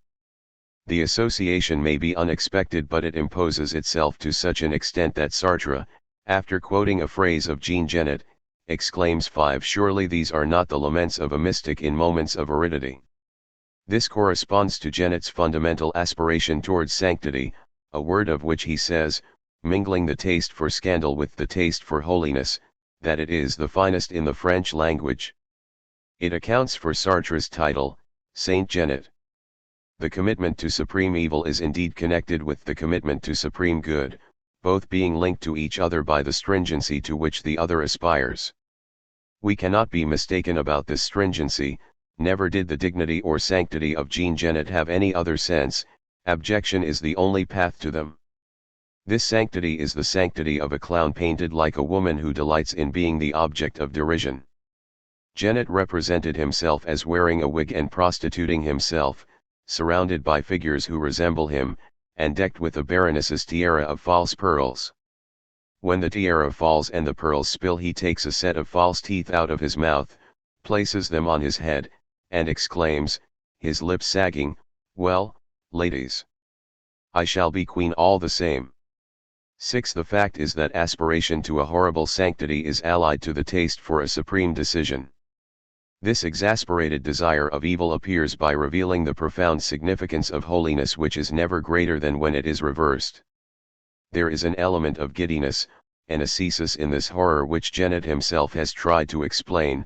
Coulafroi and divine, with their delicate tastes, will always be forced to love what they abhor, and this constitutes a little of their sanctity because it is renunciation. 7. The desire for sovereignty, to be sovereign, to love that which is sovereign, to touch it and impregnate oneself with it, fascinates Genet. This elementary desire for sovereignty has varied and deceptive aspects. Sartre gives a grandiose side of it, going to the opposite extreme to Genet, whose shame, being the opposite of shame, is nevertheless shame. Sartre says, "The experience of evil is a princely cogito which reveals the singularity of consciousness before being. I want to be a monster, a hurricane, all that is human is alien to me. I transgress all the laws established by man, I trample every value underfoot, nothing of what is can define or limit me, yet I exist, I shall be the icy breath which will annihilate all life. 8. Does that sound hollow? No doubt. but it cannot be separated from the stronger and dirtier flavor which Genet gives it. I was 16, there was no place in my heart where I could lodge the feeling of my innocence. I admit to being the coward, traitor, thief, queen which I was held to be. And I experienced the amazement of knowing that I was composed of filth. I became abject. 9. Sartre has seen and understood this royal quality inherent in Jean Genet. If, he says, he so frequently compares prison to a palace, it is because he sees himself as a pensive and redoubted monarch, separated from his subjects, like so many archaic sovereigns, by unsurmountable walls, by taboos, by the ambivalence of holiness. 10. The imprecision, negligence, and irony of this association correspond to Sartre's indifference to the problem of sovereignty. 11. Yet Genet, who commits himself to the negation of every value, is no less committed to the enchantment of the supreme value, of what is holy, sovereign, and divine. He may not be sincere in the pure sense of the word, indeed, he is never, can never, be sincere. But his obsession with sovereignty emerges when he describes a Black Maria as being clothed in the charm of haughty misfortune, of royal misfortune, when he sees a wagon loaded with greatness, fleeing slowly, as it transported, between the ranks of a crowd bowing in homage. 12. The inevitable irony, but Genet has succumbed to this irony more than he wanted it, cannot stop us seeing the tragic bond between punishment and sovereignty. Genet can only be sovereign in evil, sovereignty itself may be evil, and evil is never surer of being evil than when it is punished. But theft has little prestige next to murder, or prison next to the scaffold. The true royalty of crime is that of the executed murderer. Genet's imagination tries to magnify it in a way that might seem arbitrary, but if, in prison, he braves solitary confinement and exclaims, "I live on horseback. I enter other people's lives as a Spanish grandee enters the Cathedral of Seville." 13. His boast is fragile and highly significant. His sadness when death looms up on all sides, when the criminal has caused it and awaits it, lends a fullness to the sovereignty he imagines. It is still fraudulent, no doubt, but, beyond the basic element which lacks both charm and happiness, is the world of man, which is surely not all the effect of our imagination, a fiction? Often a marvelous effect, still more often an agonizing effect. Socially, the subtle magnificence of Harkemon in his cell is less imposing than that of Louis XIV at Versailles, but it has the same foundations. The verbal tinsel which Genet rarely spares us is veiled with gravity if he evokes Harkemon, in the darkness of a cell, like an invisible Dalai Lama. 14. We cannot avoid a feeling of unease when we read the following sentence, an allegory of the murderer's execution: "He was more decked in black than a capital whose king has just been murdered." 15. Like the obsession with sanctity, this obsession with royal dignity is a recurrent theme in Genet's work. I shall give further examples. Of a prisoner at Mettray, Genet writes, "He said a single word which divested him of his quality as a prisoner but draped him in magnificent tinsel. He was a king." 16. Elsewhere 17. He speaks of the whistling lads on whose heads can be seen a royal crown, like a halo. Of Mignon les Petits Pieds, who sells his friends, he writes 18. The people he passes, though they don't know him, confer on this stranger a discontinuous and momentary form of sovereignty. All these fragments of sovereignty mean that, at the end of his days, he will have passed through life like a sovereign. Stilitano, to whom another prisoner once said, as a flea appeared on his collar, "I can see a beauty climbing you," is also a king, a common king. 19. Finally, Metayer, another prisoner at Mettray, was royal because of the sovereign feeling he had for his person. 20. When he was 18, ugly and covered with red abscesses, Metayer said to the most attentive spectators, and above all to me, that he was descended from the kings of France.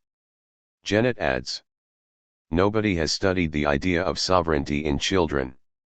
Yet I must say that there is not a child who, having under his eyes a history of France by Lavis, Bayet, or any other, has not thought himself a dauphin or some prince of the blood." The legend of Louis XVII's escape from prison gave an added pretext to these dreams. Metayer must have experienced them. Yet Bataille would have had little to do with the royalty of criminals had he not been accused, perhaps wrongly, of having denounced an escape plan. Genet says, "True or false, an accusation of this kind was terrible. One was cruelly punished on a suspicion. One was executed. This royal prince was executed. 30 boys, fiercer with him than the knitting women were with his ancestors, surrounded him, screaming. In one of those silent pauses, which are frequently found in tornadoes, he was heard to murmur, 'They did this to Christ.' He didn't cry, but he sat on that throne draped in such a sudden majesty that he may have heard God himself say, 'You will be king, but the crown on your head will be of burning iron.' I saw him. 21 I loved him." Genet's passion, affected but true, unites, in the same light and the same lie, this royalty of comedy, or tragedy, with that of the divine queen, crowned by false teeth. Even the police force is cloaked in sinister and sovereign dignity by Genet's warped mysticism. The police force, a demonic organization, as sad as the funeral rites, funeral ornaments, as prestigious as royal glory. 22. The passage to treachery and sordid evil.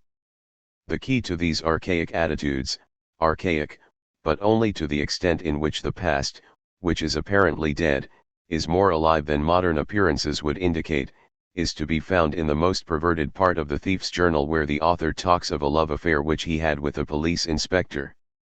One day, he writes 23, he asked me to give him some of my chums. When I agreed to do this I knew I was making my love for him deeper, but it is none of your business to know more. Sartre wanted to leave no doubts about this point.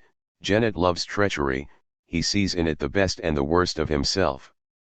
A conversation between Genet and Bernardini, his lover, reveals the basis of the problem. He wrote, "Bernard knew my life and never reproached me. Once, however, he tried to justify being a cop, and spoke about morals. Simply from an aesthetic point of view, I could not listen to him. The goodwill of moralists clashes with what they call my ill faith. 24 If they can prove that an act is detestable because of the evil it causes, I alone can judge its beauty and elegance from the lyricism it arouses in me. I alone can refuse or accept it. I will never be led back to the right path. At the most, my artistic re-education might be undertaken, though my educator would run the risk of being convinced by, and won over to, my cause, if its beauty were to be decided by the more sovereign 25 of the two personalities." Genet has no hesitation about which authority to bow before. He knows that he is sovereign. This sovereignty of his cannot be sought, it is revealed, like divine grace. Genet recognizes it by the lyricism it inspires. The beauty which inspires lyricism is an infraction of the law, of that which is forbidden and which is also the essence of sovereignty. Sovereignty is the power to rise, indifferent to death, above the laws which ensure the maintenance of life. It only differs from sanctity in appearance, the saint being the man whom death attracts, while the king is the man who attracts it to himself. Besides, we should never forget that the word saint implies holiness, and that holiness is something forbidden, which is violent and dangerous, mere contact with which presages destruction, it is evil. Genet is aware that he had an inverted image of sanctity, but he knows it to be truer than the other. This is the realm in which opposites are destroyed and conjoined. Only these abysses, these conjunctions, can give us the truth. The sanctity in Genet is most profound, it is the sanctity which introduces evil, holiness, the earthly taboo. An inner sovereign need leaves him at the mercy of all that reveals a divine force beyond law. In something resembling a state of grace, he thus comes upon the arduous paths, to which his heart and his sanctity lead him.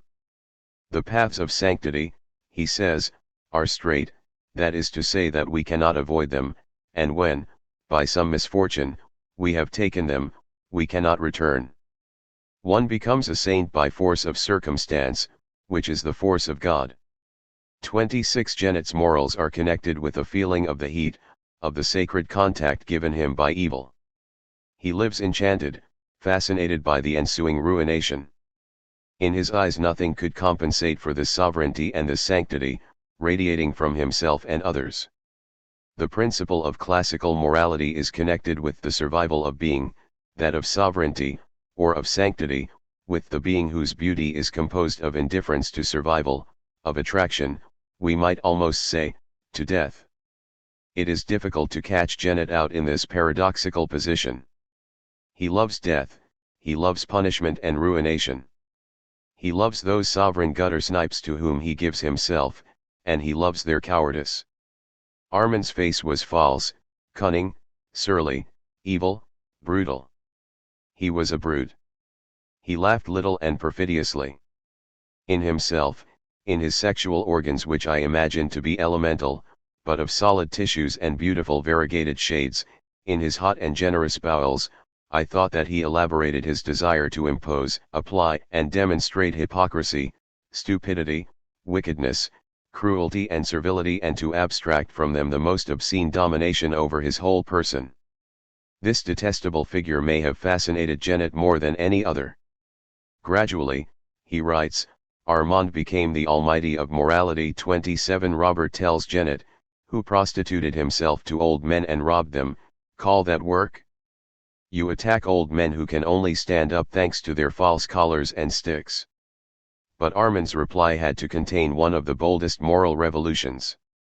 What do you think, says Armand. When there's some use in it, I don't go for old men but for old women. Not for men but for women. And I choose the weakest. What I need is the money. A good job is a successful one. When you've realized that one doesn't work chivalrously, you'll have understood a law. 28 Once he had Armand's support, the code of honor among gutter snipes seemed ridiculous to Genet. One day he was to apply this will liberated from morality by Armand's reflection and attitude to his way of considering the police, he was to plunge into sanctity and sovereignty. There would be no objection, short of treachery, which would grant him this vertiginous and agonized majesty. There is therefore an ambivalence. In his way Armand is sovereign, the beauty of his attitude proves its value. But Armand's beauty resides in contempt for beauty, in the preference for utility. His sovereignty is profound servility, a rigorous submission to self-interest. This runs counter to Harkemann's, less paradoxical, divinity. In Harkemann's case, crimes are never committed for motives of self-interest. The only reason for the second one, the murder of a prison warder, seems to be the delight in punishment. But Armand's attitude has a quality which Harkemann's murders lack: it is unforgivable, nothing redeems its shamefulness. Armand himself would refute any attribution of value to his acts apart from that of the basest motive, money. That is why Genet confers on his person incomparable value and true sovereignty. This presupposes two characters, or at least two opposite points of view. Genet demands the very deepest evil, a radical opposition to good, that perfect evil which is perfect beauty. He finds Harkemann relatively disappointing. In the end Armand is more alien to human feeling, more sordid and more beautiful. Armand is nothing but a precise calculator. He is no coward, but he resorts to cowardice because it pays. Is Armand's cowardice a hidden form of aesthetics? Does he have a disinterested preference for cowardice? He would then be at fault before himself. Genet, who sees into him, is the only one able to envisage his cowardice from an aesthetic point of view. He goes into raptures before him, as one might before a magnificent work of art. Armand won Genet's admiration by dismissing the possibility of admiration. Even Genet would lose face before him if he admitted his aestheticism. The impasse of unlimited transgression. Sartre has emphasized the fact that, by searching relentlessly for evil, Genet has run into an impasse. In this impasse he seems to have found the least tenable position with regard to Armand's fascination, but it is obvious that what he really wanted was the impossible. This dominant sovereignty which one of the least sovereign of his lovers had for Genet entailed the greatest misery. Sartre has rightly pointed this out. The wicked man must want evil for evil's sake, and it is in the horror of evil that he must find the attraction of sin. Such is the radical notion of evil which, according to Sartre, has been fabricated by honest men. But, if the wicked man is not fascinated by evil, if he does it out of passion, then evil becomes good. In point of fact, he who loves blood and rape, like the butcher of Hanover, is a criminal lunatic, but he is not really wicked.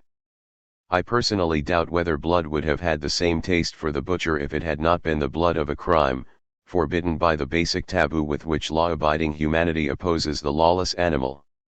I admit that, in Genet's case, his misdemeanors were freely asserted against his sensibility, solely to attract sin. But it is not easy to decide about this point, any more than about certain other ones. Nevertheless, Sartre does so.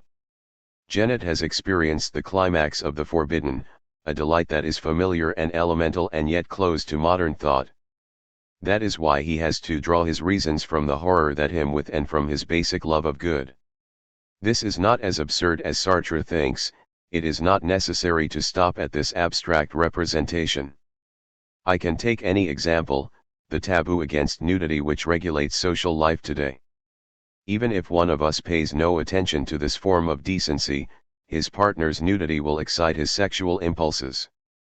From then on, good, which is decency, is his reason for doing evil. An initial violation of the rule incites him, by contagion, to violate the rule still more. This taboo which we observe, passively, at least, only presents a slight obstacle in the way of a minor evil, constituted by undressing one's partner. From then on, good, which is decency, is, and the author of Being and Nothingness finds this absurd, our very reason for doing evil. This example cannot be considered an exception. It seems to me that on the whole the question of good and evil revolves around one main theme, what Sade called irregularity. Sade realized that irregularity was the basis of sexual excitement. The law, the rule, is a good one. It is good itself, good, the means by which the being ensures its existence, but a value, evil, depends on the possibility of breaking the rule. Infraction is frightening, like death, and yet it is attractive, as though the being only wanted to survive out of weakness, as though exuberance inspired that contempt for death which is necessary once the rule has been broken. These principles are bound up with human life. They are at the basis of evil, of heroism or of sanctity. But Sartre does not acknowledge this. Point 29. They fail before Genet's excess. They presuppose a degree, a hypocrisy, which Genet rejects. The attraction of irregularity sustains the attraction of the rule.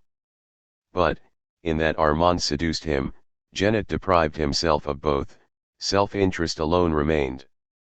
Sartre's arguments resume their relevance where this avidity for crime is concerned. Genet's will is no longer the furtive will of any man, of any sinner, satisfied with a minimum of irregularity. It requires a general negation of the taboo, a search for evil relentlessly pursued till the moment when every barrier has been broken and we reach a state of complete collapse. From then on, Genet finds himself in the inextricable difficulty which Sartre has indicated. He lacks a motive to act. The attraction of sin is the essence of his excitement, but what if he denies the legitimacy of the taboo? What if the sin fails him? If it fails him, the wicked man betrays evil and evil betrays the wicked man. A potentially unlimited desire for nothingness is reduced to vain agitation.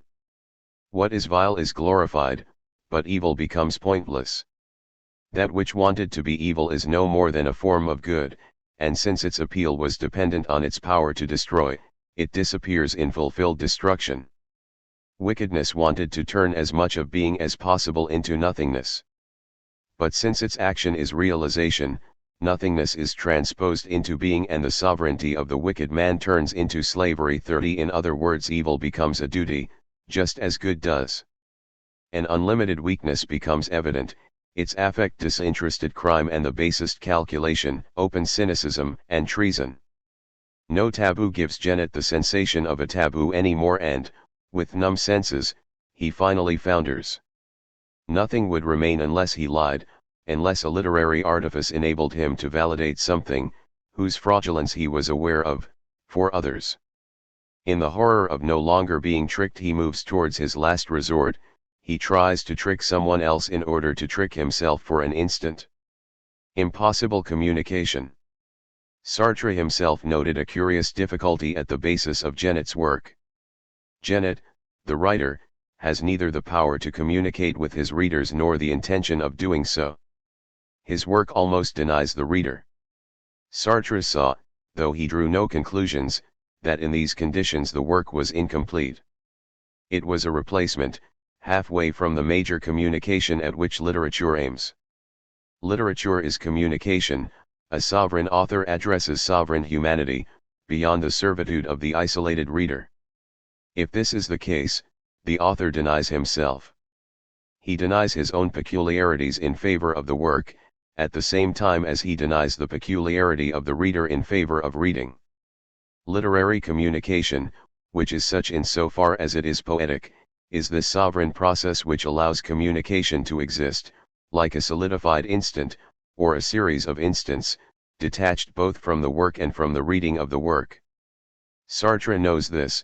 He seems, though I cannot think why, to credit only Mallarmé, who certainly expressed it clearly, with a universal supremacy of communication over beings who communicate. In Mallarmé, says Sartre, reader and writer are cancelled out simultaneously, they extinguish each other mutually, until the word alone remains. 31.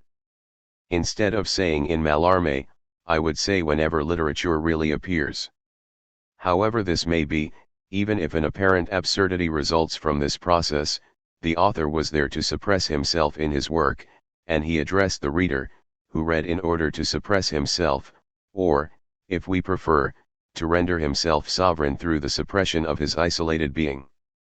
Sartre speaks somewhat arbitrarily of a form of sacred or poetic communication in which the spectator or the reader feels himself changed into the thing. 32 If there is to be communication, the person to whom the process is addressed momentarily changes himself into communication. The change is neither complete nor lasting, but it does, strictly speaking, take place, otherwise there is no communication. In all events, communication is the opposite of the thing which is defined by the isolation into which it can be relegated. In fact, there is no communication between Genet and the reader, and yet Sartre assumes that his work is valid. He suggests that it is based on conversation, then on poetic creation. According to Sartre, Genet had himself consecrated by the reader. To tell the truth, he adds immediately, the reader has no knowledge of this consecration. 33 This leads him to maintain that the poet demands to be recognized by an audience whom he does not recognize. But this is unacceptable. I can assert that the consecrational operation, or poetry, is communication, or nothing. Genet's work, whatever a commentator may say about it, is neither sacred nor poetic because the author refuses to communicate. The idea of communication is difficult to understand in all its potentiality. I shall later try to convey a richness of which we are rarely conscious, but I would now like to insist on the fact that the idea of communication, which implies the duality rather than the plurality of those who communicate, appeals, within the limits of the communication in question, to their equality. Not only has Genet no intention of communicating when he writes, but, whatever his intention may be, in that a caricature or replacement of communication is established, the author refutes this fundamental analogy which the vigor of his work might reveal to the reader. His audience, writes Sartre, bow before him, willing to acknowledge a liberty which they know full well does not acknowledge their own liberty. Genet places himself, if not above, at least outside, those who are called upon to read him. By putting out his hands, he forestalls any possible contempt. Although his readers are rarely tempted to despise him, I acknowledge, he says, that thieves, traitors, murderers, cheats have a profound beauty, a sunken beauty, which you lack. 34. Genet knows no rule of honesty, though he never actually says that he wants to laugh at his reader. This is what he does. This does not bother me, but I can just perceive that vague area where Genet's qualities are squandered. Part of Sartre's mistake is to take him literally. Only rarely, in the case of certain heart-rending themes, can we rely on what he says. Even then we must recall his indifference, his readiness to abuse us. In him, we arrive at that complete infringement of the laws of honesty which not even the Dadaists could achieve. For the Dadaists were honest in that they wanted nothing to have so much as a meaning. They wanted any proposition that appeared coherent to lose this deceptive appearance. Jennett mentions an adolescent honest enough to remember that Mettray was a paradise. 35 There is obviously something pathetic in the use of the word honest in this context. The reformatory of Mettray was a hell. To the severity of the warders was added the brutality of the prisoners. Jennett himself has the honesty to show that the children's jail was the place where he discovered that infernal pleasure which made it a paradise for him. Yet the Mettray reformatory was not very different from the prison of Fontevraud, where Jennett again met the adolescent from Mettray. In most respects the population of the two jails was the same. Now Jennett, who frequently exalted prisons and their inmates, ended by writing 36. Stripped of its sacred ornaments, I see the prison naked, and its nakedness is pitiless. The prisoners are mere wretches, their teeth rotting with scurvy, bent by illness, spitting, hawking and coughing. They go from the dormitory to the workroom in huge, heavy, noisy clogs, they drag themselves about on cloth slippers full of holes and stiff with dust and sweat. They stink. They cringe before the warders who are just as cowardly as they. They are nothing but an outrageous caricature of the handsome animals whom I saw when I was 20, and I will never be able to reveal how hideous they have become sufficiently to avenge the harm they have done me, the boredom their unparalleled stupidity has caused me. The point is not whether Jennett's testimony is accurate, but whether he has written a work of literature, in the sense in which literature is poetry and profoundly, not just formally, sacred. I think I must insist, therefore, on the shapelessness of the aims of an author who is sustained solely by an uncertain instinct, a dissociated, tumultuous, but basically indifferent instinct, unable to reach the intensity of passion imposed by true honesty. Jennett himself never doubts his weakness. To create a work of literature can only be, I believe, a sovereign process. This is true in the sense in which the work requires its author to go beyond the wretch within himself who is not on the level of these sovereign moments. In other words, the author must look, through and in his work, for that which denies his own limitations and weaknesses, and is not part of his profound servitude. He can then deny, safely and reciprocally, those readers without whose thought his work could not even have existed. He can deny them to the extent in which he has denied himself. That means that the idea of these indecisive beings, burdened with servility, whom he knows, can make him despair of the work he has written. But each time these real beings bring him back to the humanity which never tires of being human, which never succumbs, and which always triumphs over the means of which it is the end. To produce a work of literature is to turn one's back on servility as on every conceivable form of diminution. It is to talk the sovereign tongue which, coming from that sovereign part of man, is addressed to sovereign humanity. Obscurely, often in an almost oblique manner, hindered by pretensions, the lover of literature feels this truth. Jennett himself senses it, and he says 37 The idea of a work of literature would make me shrug my shoulders. Jennett's attitude is poles apart from any ingenuous representation of literature which may be considered pedantic but which, despite its inaccessible quality, is universally valid. Not that we should stop when we read, I wrote to earn money. Jennett's work as a writer is worthy of attention. Jennett himself is eager to be sovereign. But he has not seen that sovereignty involves the heart, it requires loyalty and, above all, communication. Jennett's life is a failure and, though it has every appearance of success, so is his work. It is not servile, it is infinitely superior to most writings which are considered literary, but it is not sovereign. It does not satisfy the elementary requirements of sovereignty, that ultimate loyalty without which the edifice of sovereignty would collapse. Jennett's work is the fretting of a crotchety individual of whom Sartre said 38 If he is pushed too far he will burst out laughing, he will immediately admit that he is laughing at our expense, that he has only tried to shock us further by calling that demoniacal and sophisticated perversion of a sacred notion sanctity. Genet's failure. Genet's indifference to communication means that his tales are interesting, but not enthralling.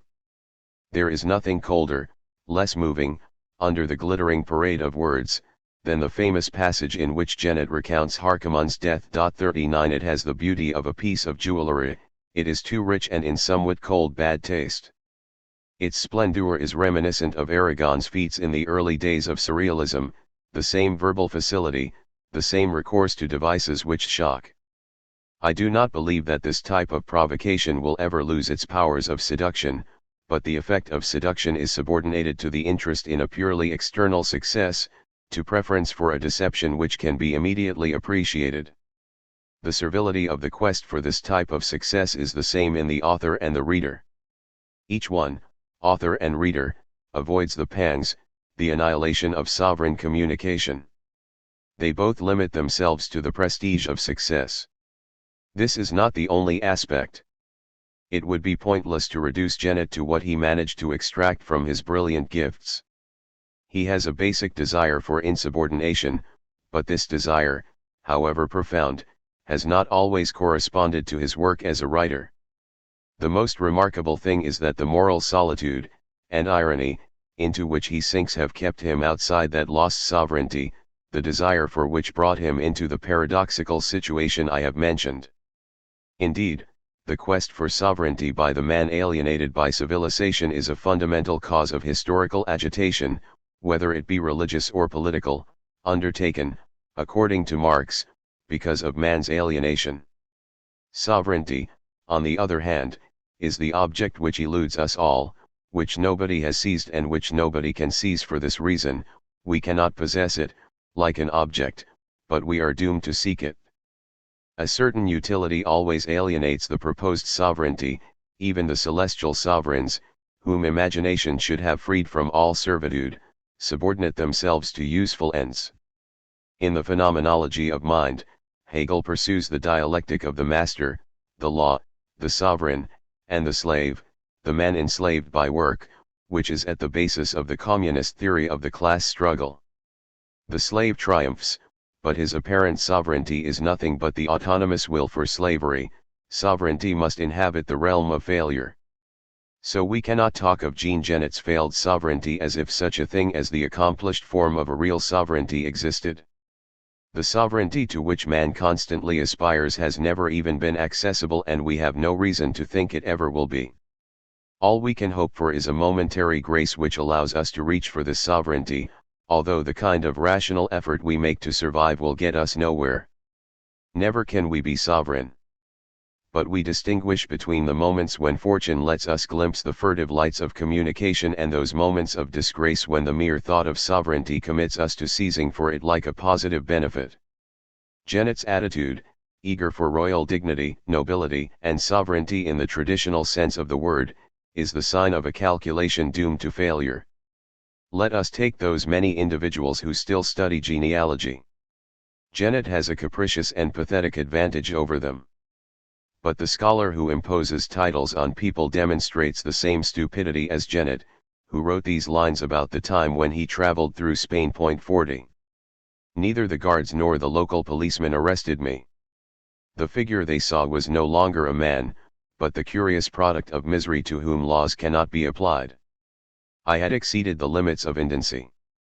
No one would have been surprised had I entertained a prince of the blood, a Spanish grandee, had I called him my cousin and talked to him in the finest words. Entertain a Spanish grandee. But in what palace?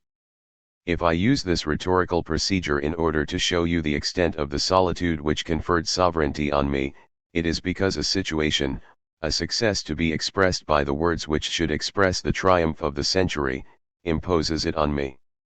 A verbal relationship translates the relationship of my glory in terms of military glory. I was related to princes and kings by a sort of secret relationship, ignored by the world, that relationship which allows a shepherdess to be familiar with a king of France. The palace I talk of, for it has no other name, is the architectural combination of the increasingly tenuous refinements which pride imposed on my solitude. If this passage is added to those already quoted, it not only confirms Genet's predominant preoccupation with acceding to the sovereign part of humanity, it also emphasizes the humble and calculating nature of this preoccupation, subordinated to a sovereignty whose appearance formerly constituted a historical reality. It emphasizes the distance between the pretender characterized by his poverty, and the superficial successes of the royalty and aristocracy. Unproductive consumption and feudal society.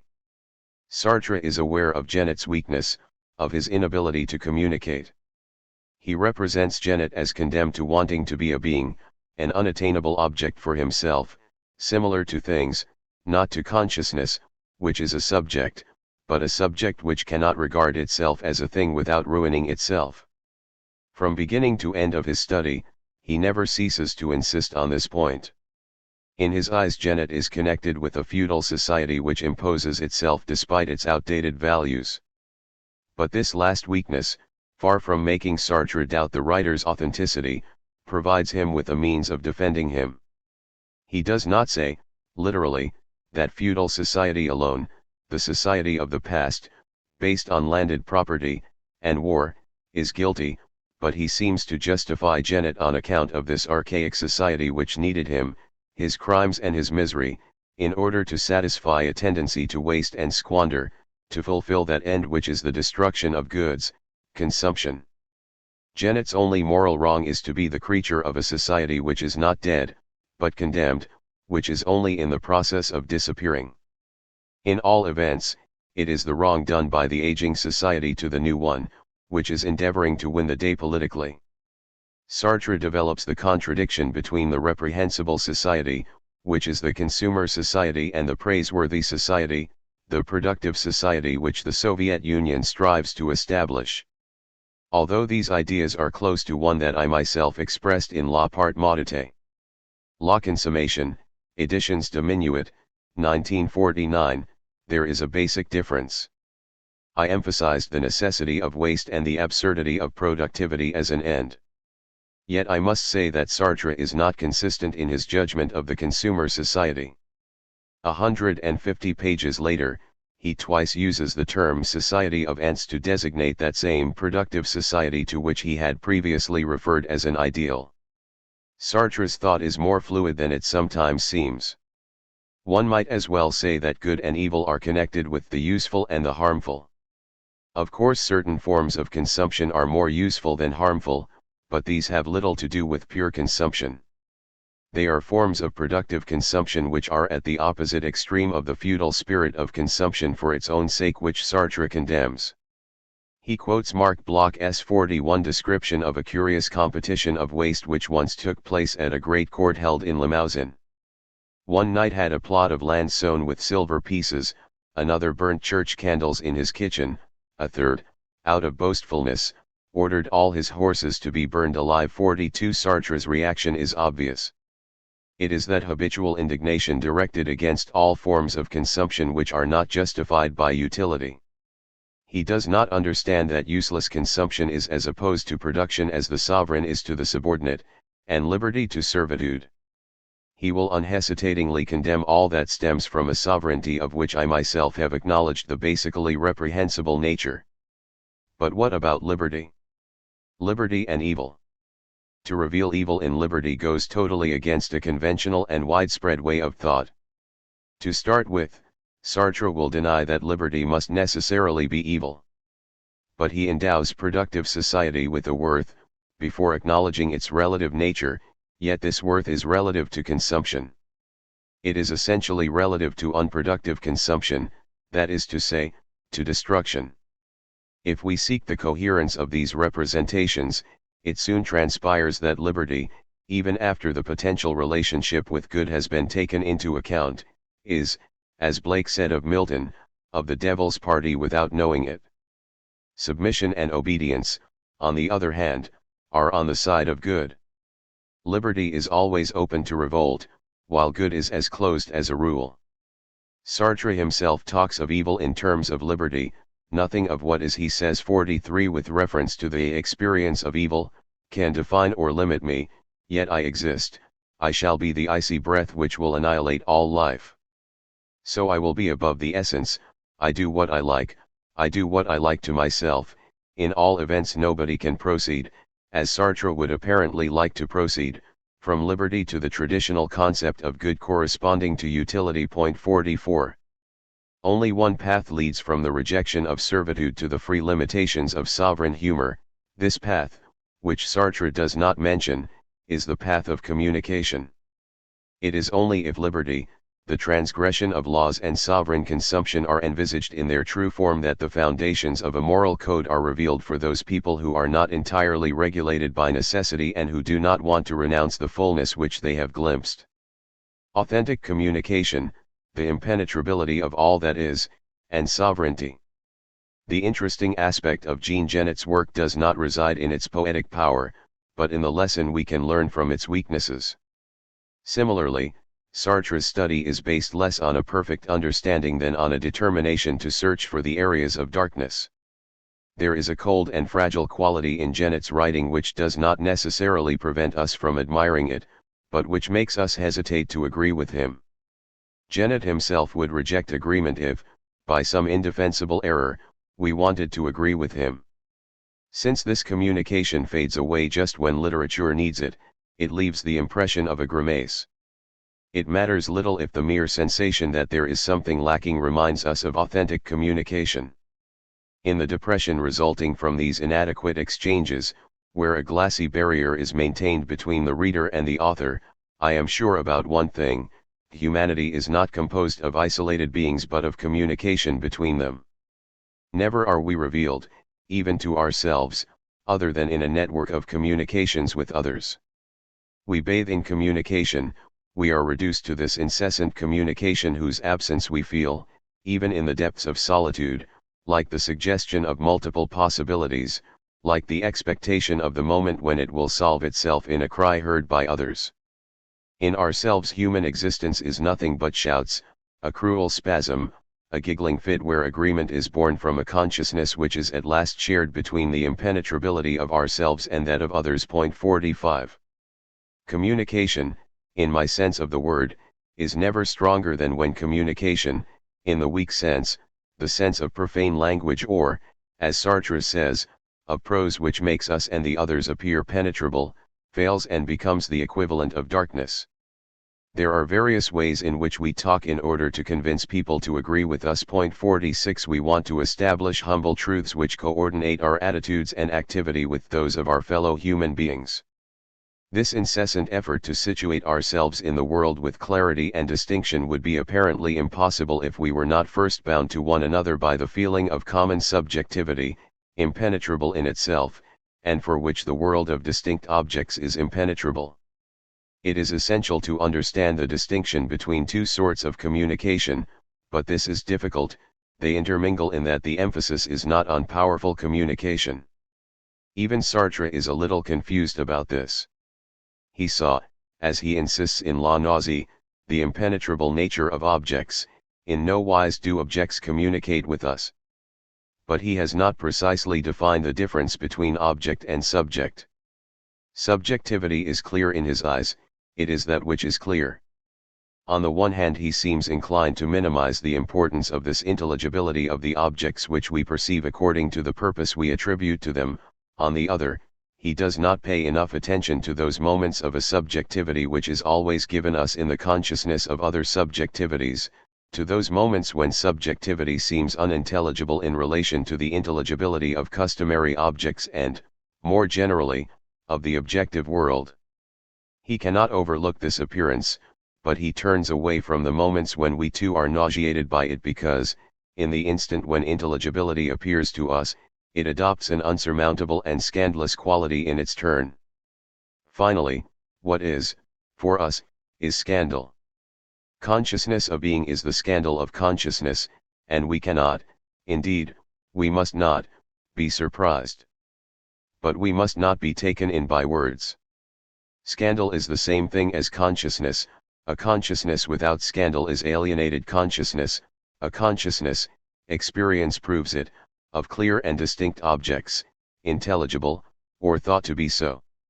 The passage from intelligibility to unintelligibility, from that which, no longer being knowable, suddenly no longer seems tolerable to us, is certainly at the origin of this feeling of scandal, but it is less a question of difference of level than of an experience given in the major communication of beings. The scandal is the instantaneous fact that consciousness is consciousness of another consciousness, that is, the look of another look. In this way it is an intimate glow, removed from that which usually attaches consciousness to the lasting and peaceful intelligibility of objects. If this is clear, we see that there is a fundamental distinction between feeble communication, the basis of profane society, of active society, in the sense in which activity merges with productivity, and powerful communication, which abandons the consciousnesses that reflect each other, to that impenetrability which they ultimately are. At the same time we can see that powerful communication is primary, it is a simple given, the supreme appearance of existence, which reveals itself to us in the multiplicity of consciousnesses and in their communicability. The habitual activity of beings, what we call our occupation, separates them from the privileged moments of powerful communication which is based on the emotions of sensuality, festivity, drama, love, separation, and death. These moments are by no means equal among themselves, we often look for them for themselves, but they only have a significance in the instant at which they appear, and it is contradictory to plan their repetition. We cannot obtain them by our own feeble means. But this does not matter, we cannot do without the reappearance, however agonizing, of the instant when their impenetrability reveals itself to the consciousnesses which unite and penetrate each other unlimitedly. It is better to cheat than to be lacerated too cruelly or too definitively. With the scandal which we want to cause at all costs, but from which we also want to escape, we maintain an indefectible, but as painless as possible, bond, in the form of religion or art, art which has inherited a part of the powers of religion. Literary expression always raises the problem of communication, and is indeed poetry or nothing, nothing but the quest for particular agreements or the teaching of those minor truths to which Sartre refers when he talks of prose. 47. Sovereignty betrayed. There is no difference between this powerful communication and what I call sovereignty.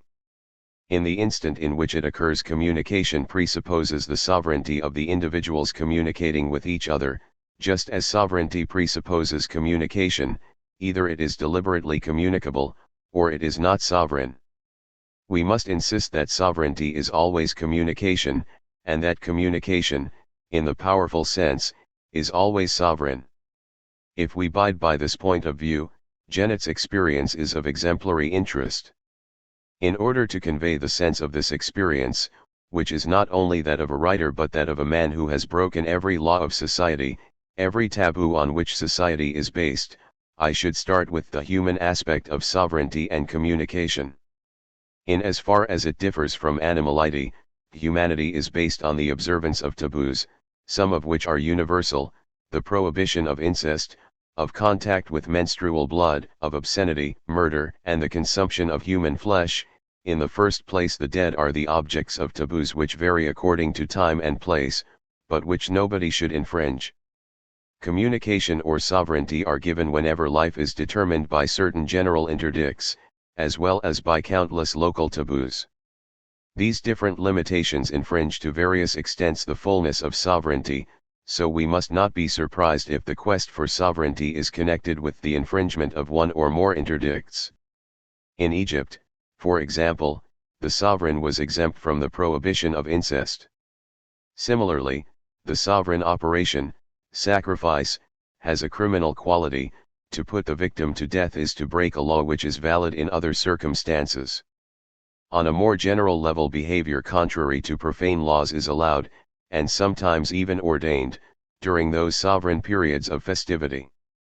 The creation of a sovereign, or sacred, element, therefore, of an institutional figure or of a sacrificial victim, depends on the negation of some interdict, the general observation of which makes us human beings, as opposed to animals. This means that sovereignty, in that humanity tends towards it, requires us to situate ourselves above the essence which constitutes it. It also means that major communication can only take place on one condition, that we resort to evil, that is to say, to violation of the law. 48. Genet has a classical attitude in that he searches for sovereignty in evil, and that evil does indeed provide him with those ecstatic moments when our very being seems to fall apart and, though it survives, escapes from the essence which limits it. But Genet refuses to communicate. By so doing he never reaches the sovereign moment, the moment when he would at last cease bringing everything back to his own obsession with isolation, or, as Sartre says, simply with being. It is to the extent in which he abandons himself completely to evil that communication escapes him. Everything becomes clear at this point. What holds Genet down is the solitude into which he shuts himself, and where whatever subsists of other people is always vague and indifferent. He does the evil to which he resorted in order to exist sovereignly for his own benefit alone. The evil required by sovereignty is necessarily limited. Sovereignty itself limits it. It sets itself in opposition to all that enslaves it in as far as it is communication. It opposes itself with that sovereign instinct which expresses a sacred aspect of morality. I admit that Genet wanted to become sacred. I admit that, in him, the taste for evil went beyond personal interest, that he wanted evil for a spiritual value, and that he lived his experience without flinching. No vulgar motive would account for his failure, but, as in a dungeon guarded more closely than real prisons, a ghastly destiny enclosed him within himself, at the depths of his mistrust. He never yielded completely to the irrational impulses which unite beings, but which unite them on the condition that they shed the suspicions and diffidence bred in the difference between each being. Sartre has given us a good account of this sullen sadness with which Genet is contorted. A somewhat exaggerated literary admiration has not prevented Sartre from passing judgment on Genet. Indeed, it has enabled him to do so, and this judgment is of an astringent severity, tempered by a profound sympathy. Sartre insists on this point, although Genet, tormented by the contradictions of his desire for the worst, seeks the impossible nullity. 49. He finally demands being for his existence. He wants to seize his existence. He must arrive at the being, he wants the being of things for himself. This existence would have to be without risking its being, it would have to be in itself. 50. Genet wants to petrify himself. And, if it is true, as Sartre says it is, that Genet is searching for the point which Breton defined, in one of the best approaches to sovereignty, as the point where life and death, the real and the imaginary, past and future, the communicable and the incommunicable, the high and the low are no longer perceived in contradiction to one another, there must be a fundamental alteration. Indeed, Sartre adds, Breton hopes, if not to see the surreal, at least to merge with it in an indistinction where vision and being are all one, but Genet's sanctity is Breton surreal understood as the inaccessible and substantial reverse of existence. 51. It is sovereignty confiscated, the dead sovereignty of him whose solitary desire for sovereignty is the betrayal of sovereignty. He just wanted a decent book to read. Not too much to ask, is it? It was in 1935 when Alan Lane, managing director of Bodley Head Publishers, stood on a platform at Exeter railway station looking for something good to read on his journey back to London. His choice was limited to popular magazines and poor quality paperbacks, the same choice faced every day by the vast majority of readers, few of whom could afford hardbacks. Lane's disappointment and subsequent anger at the range of books generally available led him to found a company, and change the world. We believed in the existence in this country of a vast reading public for intelligent books at a low price, and staked everything on it. Sir Alan Lane, 1902 to 1970, founder of Penguin Books. The quality paperback had arrived, and not just in bookshops. Lane was adamant that his Penguins should appear in chain stores and tobacconists, and should cost no more than a packet of cigarettes. Reading habits, and cigarette prices, have changed since 1935, but Penguin still believes in publishing the best books for everybody to enjoy. We still believe that good design costs no more than bad design, and we still believe that quality books published passionately and responsibly make the world a better place. So wherever you see the little bird, whether it's on a piece of prize-winning literary fiction or a celebrity autobiography, political tour de force or historical masterpiece, a serial killer thriller, reference book, world classic or a piece of pure escapism, you can bet that it represents the very best that the genre has to offer. Whatever you like to read, trust Penguin. www.penguin.co.uk. Join the conversation. Twitter, Facebook.